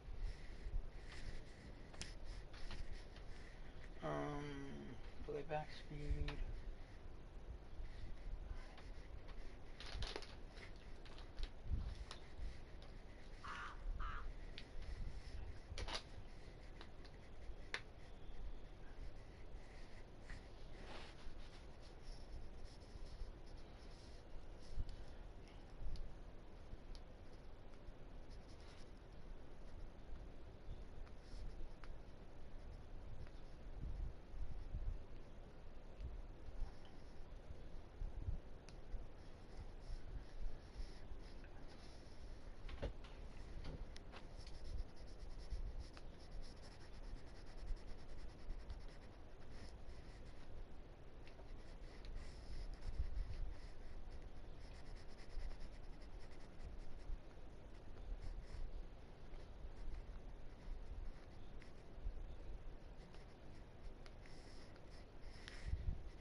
At least 3 sides of tower number 1. At least 3 sides of tower number 1. I gotta rewind that shit. Look at least 3 sides of tower. You can't tell though, cause it's so fucking faded. That's why they do that shit. They don't want you to know. If they have clear proof. Let's see if it's 4K. Let's see. Look at least 3 sides of tower. You know, It looks like it. Holy shit.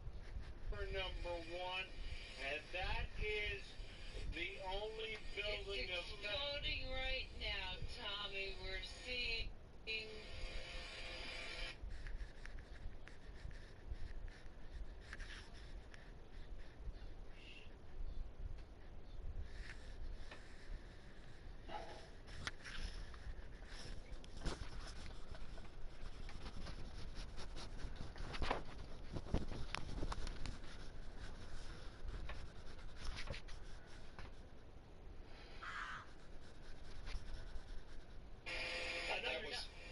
Another apparently that was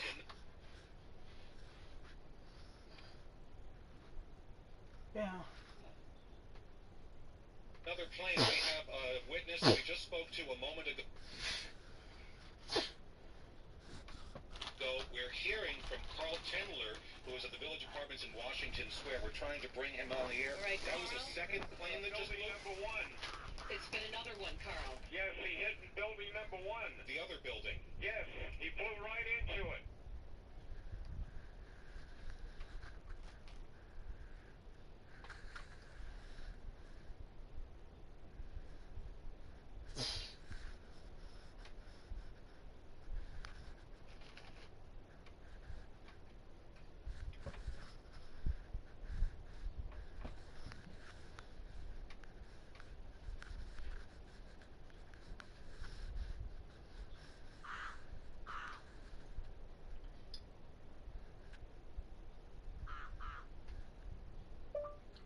Drones hit the World Trade Center.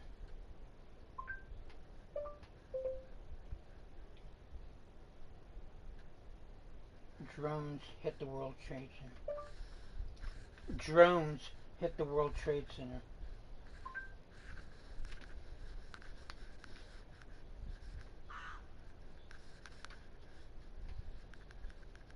A drone remains locked.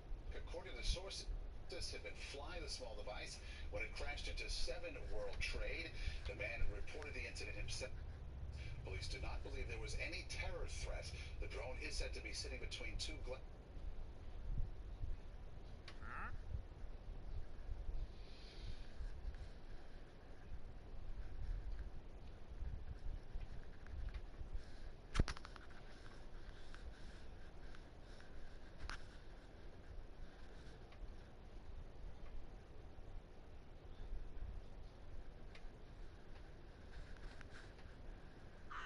Where did all the people go that supposedly left Boston?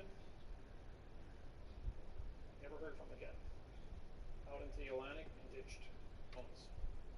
So when you run the video back and you look at them, did not have windows. They were drones. Where did all the people go that supposedly left Boston?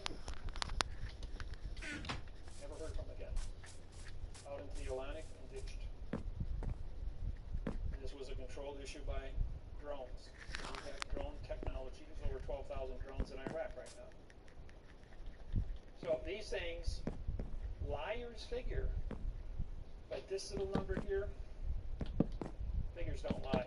And being a heat treat specialist, a nuclear background, can tell you that this was created by 186 men of special forces who deal with demolition. The basement of the World Trade Center was blasted out. What do you think's below the World Trade Center? Heavy rails called the subway system. They blew the basement floors out and dumped all the gold onto the subway rails, and they disappeared. Not to be found yet. Somewhere. That was the World Bank of the United States, controlled by the United States Postal Service. But the gold, that was only $3.4 billion. At the exact point of detonation, $12 trillion was transferred through Honolulu, Hawaii substation into Singapore Bank in Singapore, the world's largest bank, which can accept the deposit. How much money does it cost to conduct a war in Afghanistan and Iraq? $500 billion a year. It's a 22-year supply of money to keep the war going in the Middle East and keep us in Asia. How much oil do we have left in the Middle East? 20 years. Keep the oil running for 20 years. and the money to play for it. Cover up the asbestos under active war. Dress a bunch of guys up in rags and call them terrorists. Give us a Patriot bill. Take away our freedoms. Put us through all the nonsense at the airport. Even take away your clippers out of your luggage. So you can't get on a plane, but they give you a steel knife and fork in first class. Now go figure that one. Kid you not, folks. I'm a 1,200, 1,400 flight flyer.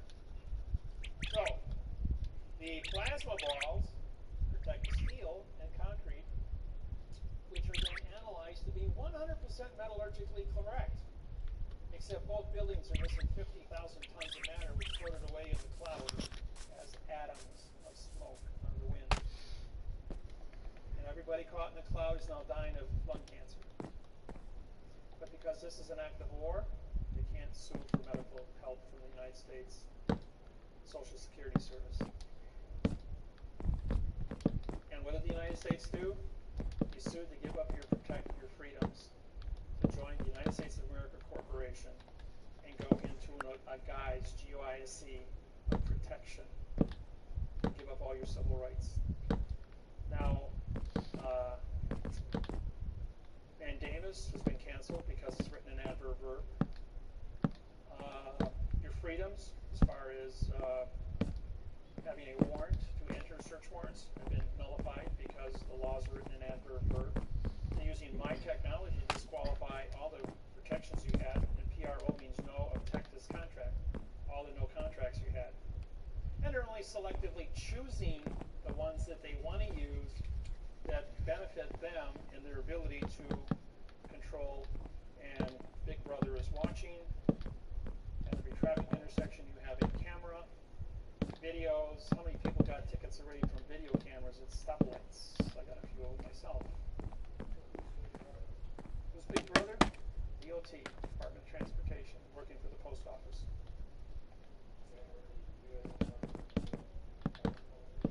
Under the post office. Yep, you guys are all farmers, so you're under. In other words, to own a farm today, you have to have a 4-year college degree in horticulture. You have to understand pesticides, groundwater, public safety, pollution, gasoline. If your tractor's leaking, anything you put on the ground goes into the water table. Therefore, it affects public safety underwater. I used to own a 40-acre plot of land, and I bought it because I was going to harvest the topsoil, which was worth $7.5 million on my 40 acres. Until I took a course at the DNR in Wisconsin and found out that this was the first line of defense to supply water to over 10,000 homes within 100 square miles of my house, of my land, as that was the headwaters of the Mud River. And I got an education as to how important my land was, and that it could never be touched, because it filtered water and created pure water in the underground water system. And I respected that, because I'm a green person. So, now you know what happened here. This was a condition. Oklahoma was number 1. Waco was number 2. Well, Waco was first, then Oklahoma, and then this one. Just like World War II was allowed to take place, bombing of Pearl Harbor, you need a crime big enough so that people yell rape. This was a crime big enough to suspend your rights and make everybody a victim of terror. Question?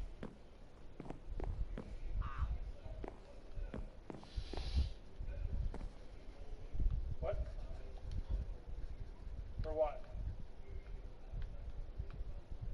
Okay, in World War II,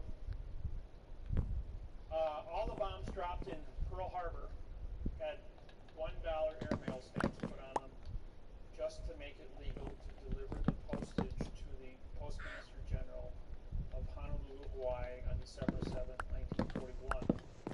In 1945, a $1 airmail stamp was placed on Little Boy and Fat Boy and delivered to Hiroshima and Nagasaki airmail, just to make it legal. And I have the video at home. It shows the Postmaster General of Honolulu, Hawaii, on signing his name across the $1 postage stamp, just like I sign my name across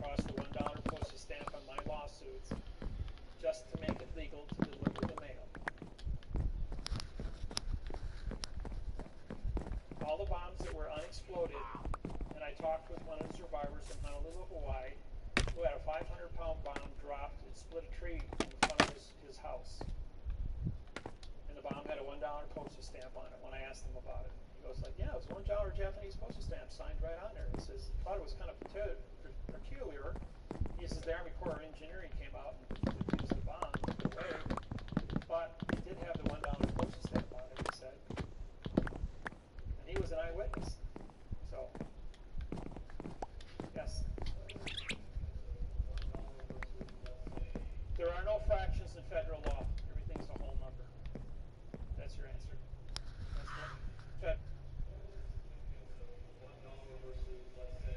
There are no fractions in federal law. Everything is a whole number. That's your answer. That's what. No, you must use a $1 stamp or above. It must always be a whole number. Now, that's a good question. I'm going to switch gears here a little bit.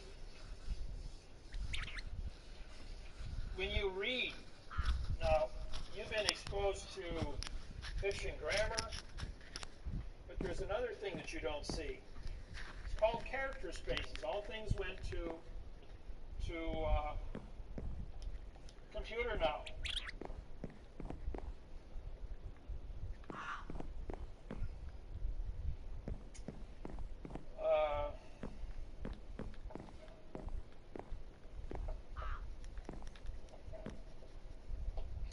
Three, 4, 1, 2, 3.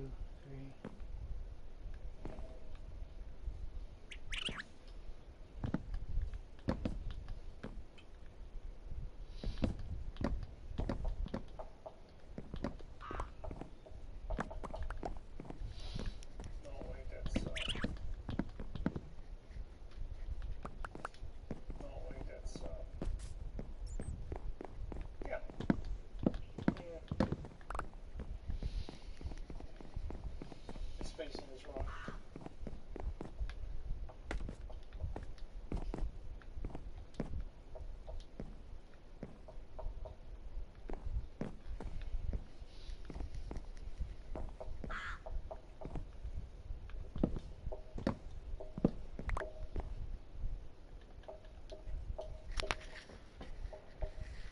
Okay, you're looking at a computer, and each one of these represent a character space, okay? Now there's a rule in syntax, it's called the double space rule. If you were 2 spaces between words, you break the continuance of evidence. Okay? Now here you're going along, you got space, space, space, space, 110, full space. This is actually 2 spaces now. So when you say, I saw the cat, this is an adverb verb, but there's 2 spaces missing here.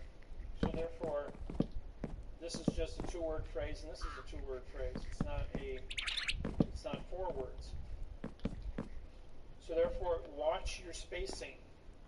We have an attorney in Petersburg, Alaska, who uses 4 words, single space, 3 words, double spaced in each sentence for 22 years.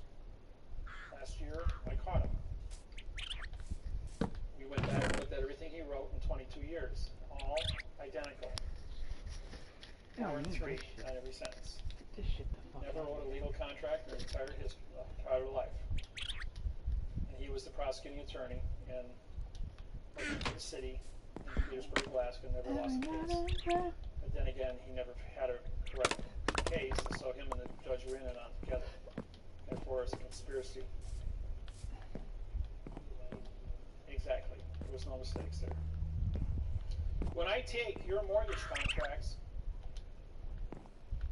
and I identify all the parts of speech in 15 pages, and I show that there's not a single prepositional phrase, that this is a document with 5,000 syntax wrong words and 1,000 words that mean no contract, and therefore you have 6,000 mistakes and 5,000 words. This is like building a space shuttle to go to the moon.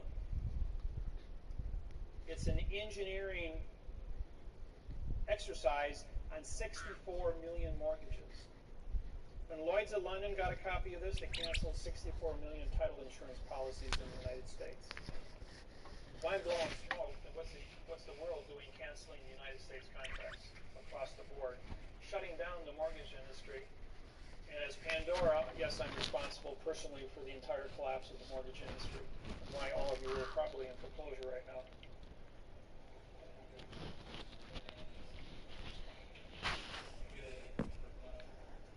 $40 billion, that's nothing. No, he's just trying to put a band-aid on something, saying we're going to buy up all your bad paper.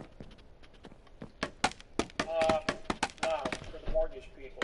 And this goes with that.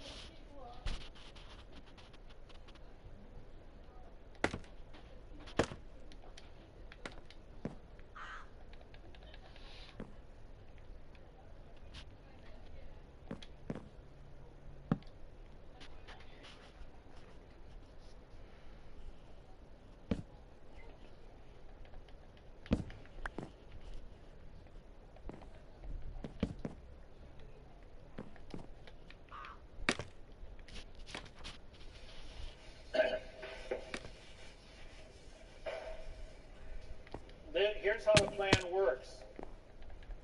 We have a document that's a fraud. And this is an autograph, this is a confession. As you know, the bank did not sign any of your mortgages.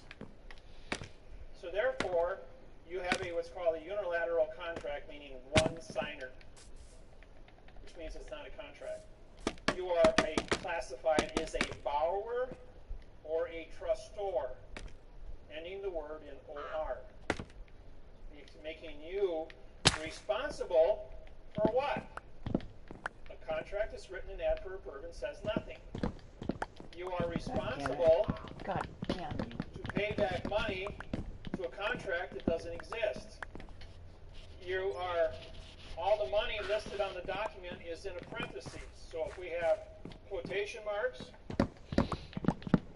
parentheses, square brackets, or we write in italics.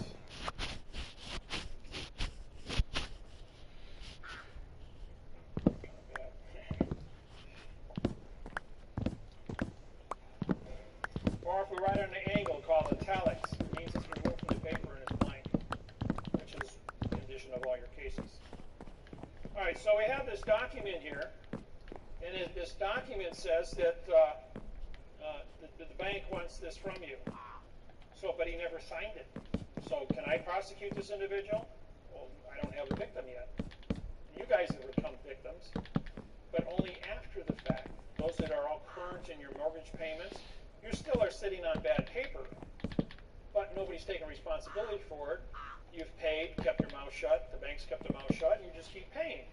Well, that's cool. Your credit rating reflects that you have made a promise to give something back to somebody else, and you've kept your promise. It's just like a handshake. There's no written contract. This is not a written contract either, until I stand up in front of the court.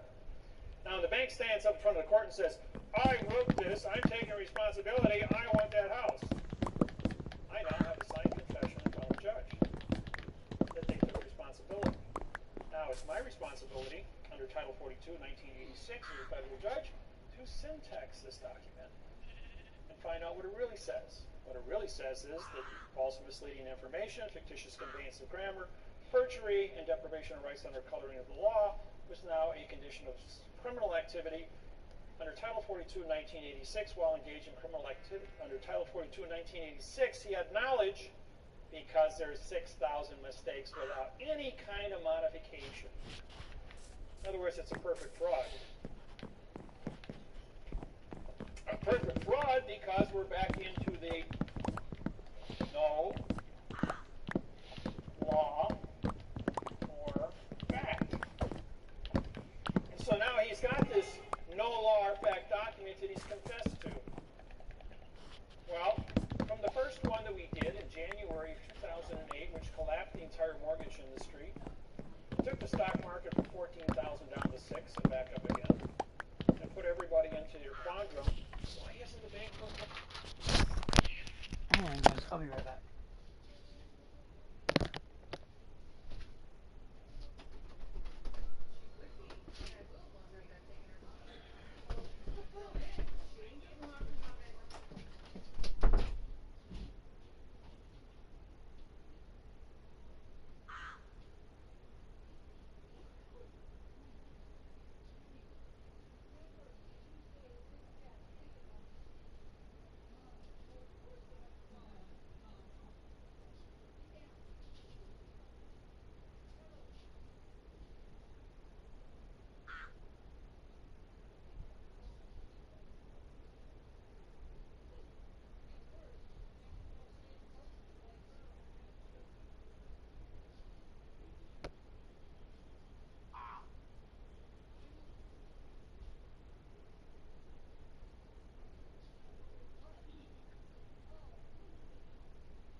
Hold on, guys.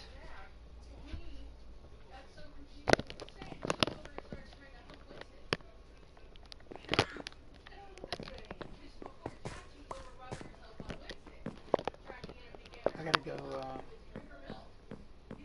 I'm going to the restroom right quick.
Hold on, guys.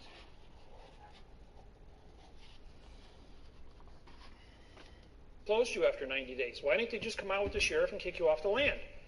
Well, that's because we still hadn't had the bankers stand up and say, I did this. So when he did that, he now had what he did was on the 90th day, he filed a Title 46, Chapter 16, Section 781 salvage claim on your land. They killed the Indians, they stole the land, they sold it to an unsuspecting buyer back in 1800, and it hasn't been, or 1834, and it hasn't been corrected to this date, and so the word is ailing, A-I-L-I-N-G. Comes from the word failing, with a square bracket around it.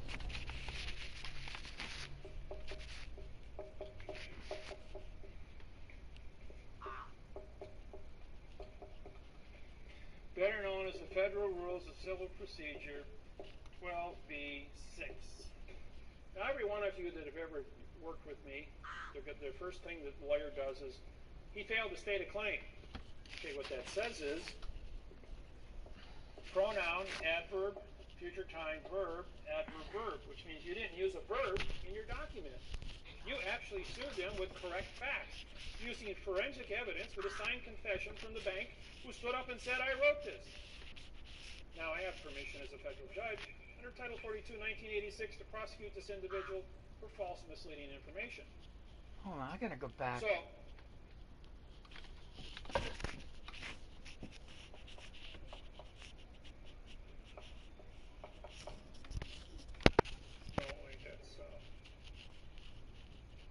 yeah.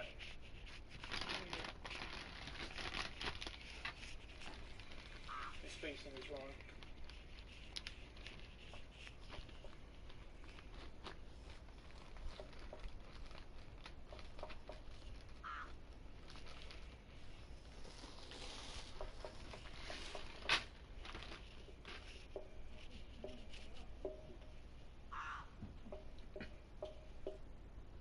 For everyone exposed. The building with C4 plastic or thermite, which is a 6 point, it take 2 weeks to melt. Hey, Mom. When you're done, open the door and come in. I want to show you something you might like.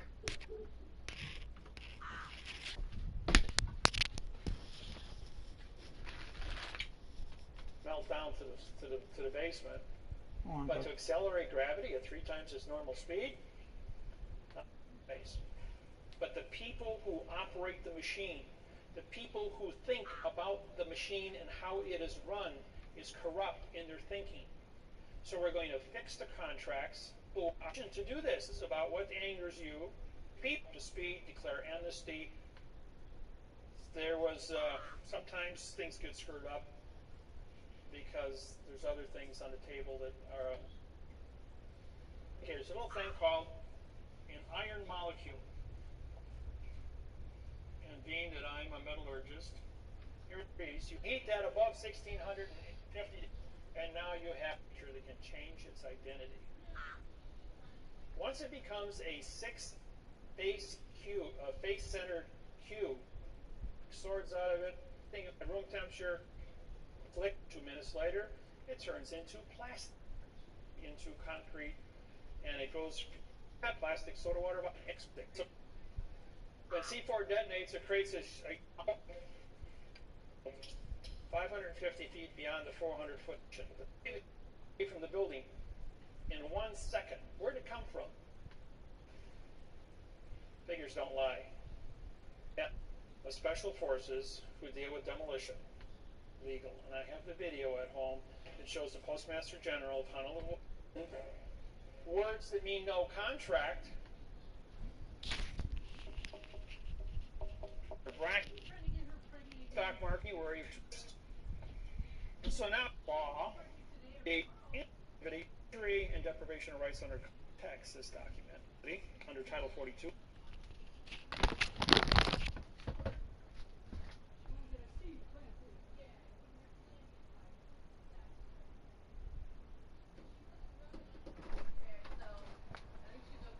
I can't find what I was was just listening to it, but this guy knows something about the Trade Center. I'm sure most people don't know. About what? The Trade Center towers.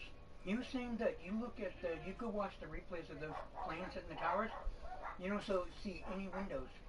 There were I already know drones. who did that. There were drones flying into the building, probably with detonation things and C4 inside. Well, Barbara Bush put a book out.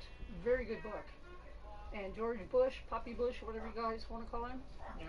he couldn't stand George Bush, his son, because he wanted to blow up them buildings, and George said, I'm not doing that. Don't do that while I'm president. And he had his younger son, Jared, go plant the bombs, and Jared is excellent at bombs. Then you throw a drone in there. Those drones were flying. And you get that drone close enough, you push that button, and it blows everything up. So I guess they made the drones the size of those actual passenger planes, and then they just flew them. Well, if you talk to the people that lost their husbands on them planes and them jets, those were real. Those weren't fake. Because there's a lot of people out there that their spouses died in them in those 3 planes, so that wasn't fake. That's what I'm thinking. That's what because he was saying I forgot what he said, but he said something about the people on the planes. I'm gonna have to try to find it again, and then I'll let you know. A lot of people say, "Oh, that was fake." No, it wasn't. Because I heard a lot of interviews from these women he said, and these mothers and dads. That's not fake. These people are pissing us off because our kids died on there. What if they were paid to say that? And there's recordings where they called military men that were on the one jet that they tried to fight and take over. Yeah.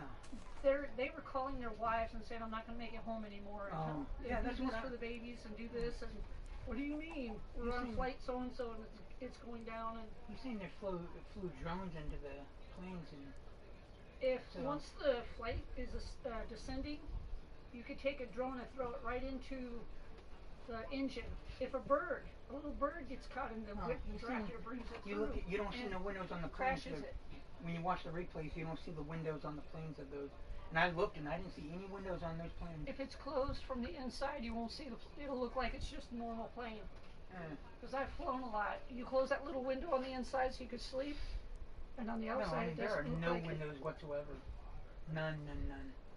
I looked, but I don't know. It wasn't the best, clearest picture, so I'm gonna have to you find can out. Close. I used to work on the 737, 747, 767, L1011. It's on that 9-hour video. What's up? The 3 small jets. Yeah.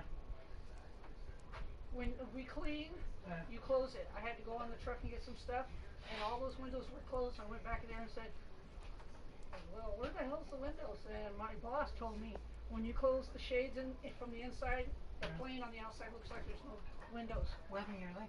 Oh, it's just my knee from all the yard work. Oh, yeah. To keep it from swelling. Yeah, he did say something about the people that were supposed to be on the plane that were. I forgot what he said, so I'm gonna go rewind and see what he says, and then I'll tell you about it. But it's interesting. He says it's a drone that flew into those the buildings.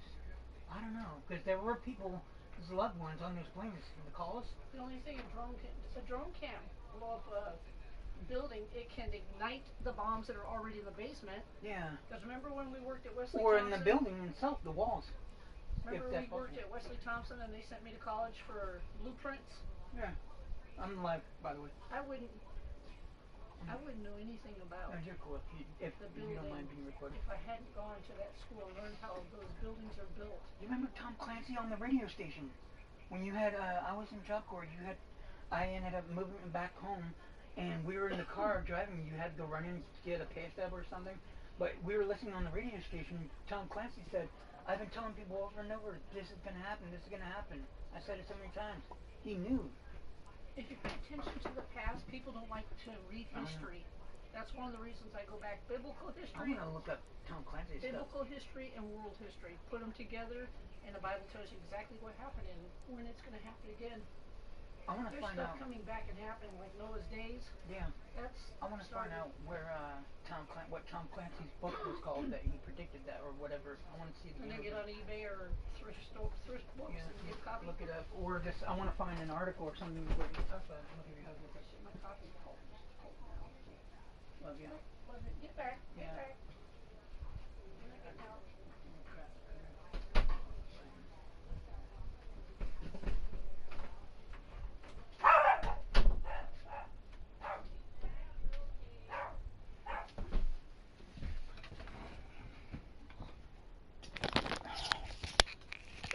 responsibility. Now, it's my responsibility, under Title 42, 1986, of the federal judge, to syntax this document and find out what it really says. What it really says is that false and misleading information, fictitious conveyance of grammar, perjury, and therefore it affects public safety underwater. I used to own a 40-acre plot of land, and I bought it because it was going to harvest the topsoil, which was worth $7.5 million on my 40 acres.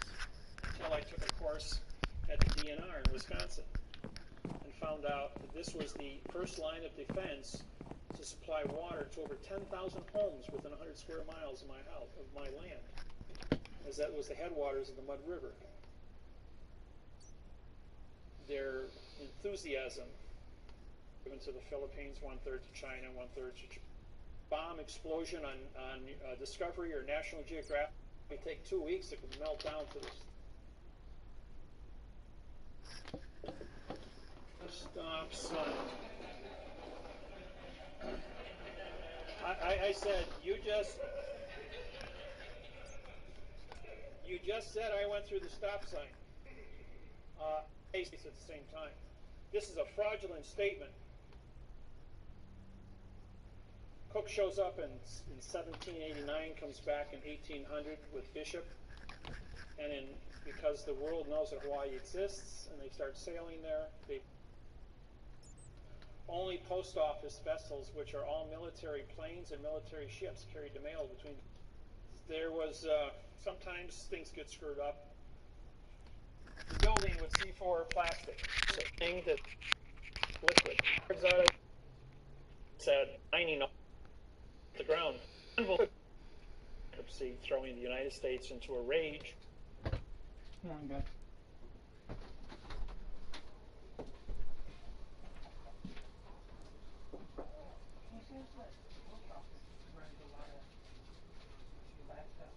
Post office is like something like that. I don't remember, but he says the post office is responsible for like a lot of these doors and stuff.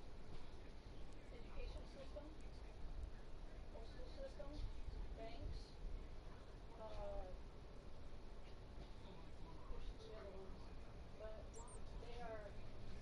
they're out doing, you can launder through them, do all kinds of stuff.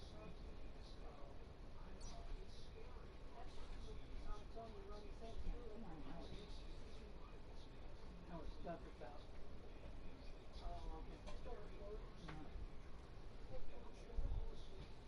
Yeah, I was, yeah, he said something about the post office. Yeah, you gotta watch it sometime. You can't, I sent you a link to Messenger. Did you get it? Another one? No, the same link. Oh yeah, I got that. You seen that? Okay, just take some time out. Whenever you get a chance, watch the whole thing. Yeah, you'll love it. It's just wow.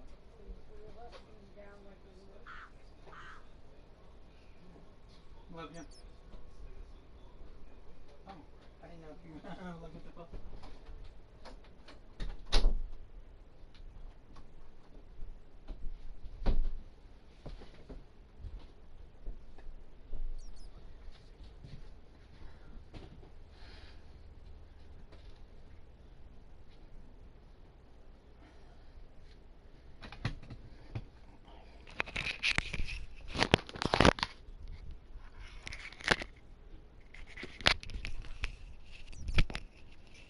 Allowing World War II to start. Of course, the United States population rose up, was very angry, and everybody ran in and joined the military, and the war became what it became. So, there was, sometimes things get screwed up because there's other things on the table that are affected years later. Population control. Now, how about World Trade Center? Everybody watched this on TV 100 times. Heard all the stories and all the rumors, but you never know what really happened. Because I have a nuclear physicist background, along with heat treat specialist, coefficient of expansions, and metallurgy, we have a building that's 1,300 feet tall. Now let's throw an anvil that weighs 500 pounds off the top of the building. How long do you think it's going to take to hit the ground, hit the sidewalk? 12.8 seconds.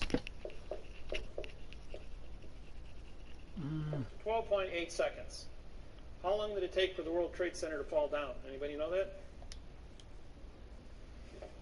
4.8 seconds. And that's compressing all that concrete and steel. What does that say? That says somebody changed gravity, didn't they? I'm gonna go. I'll be right back. Even if the thing Like, was comment, burning subscribe. out of control, Peace out.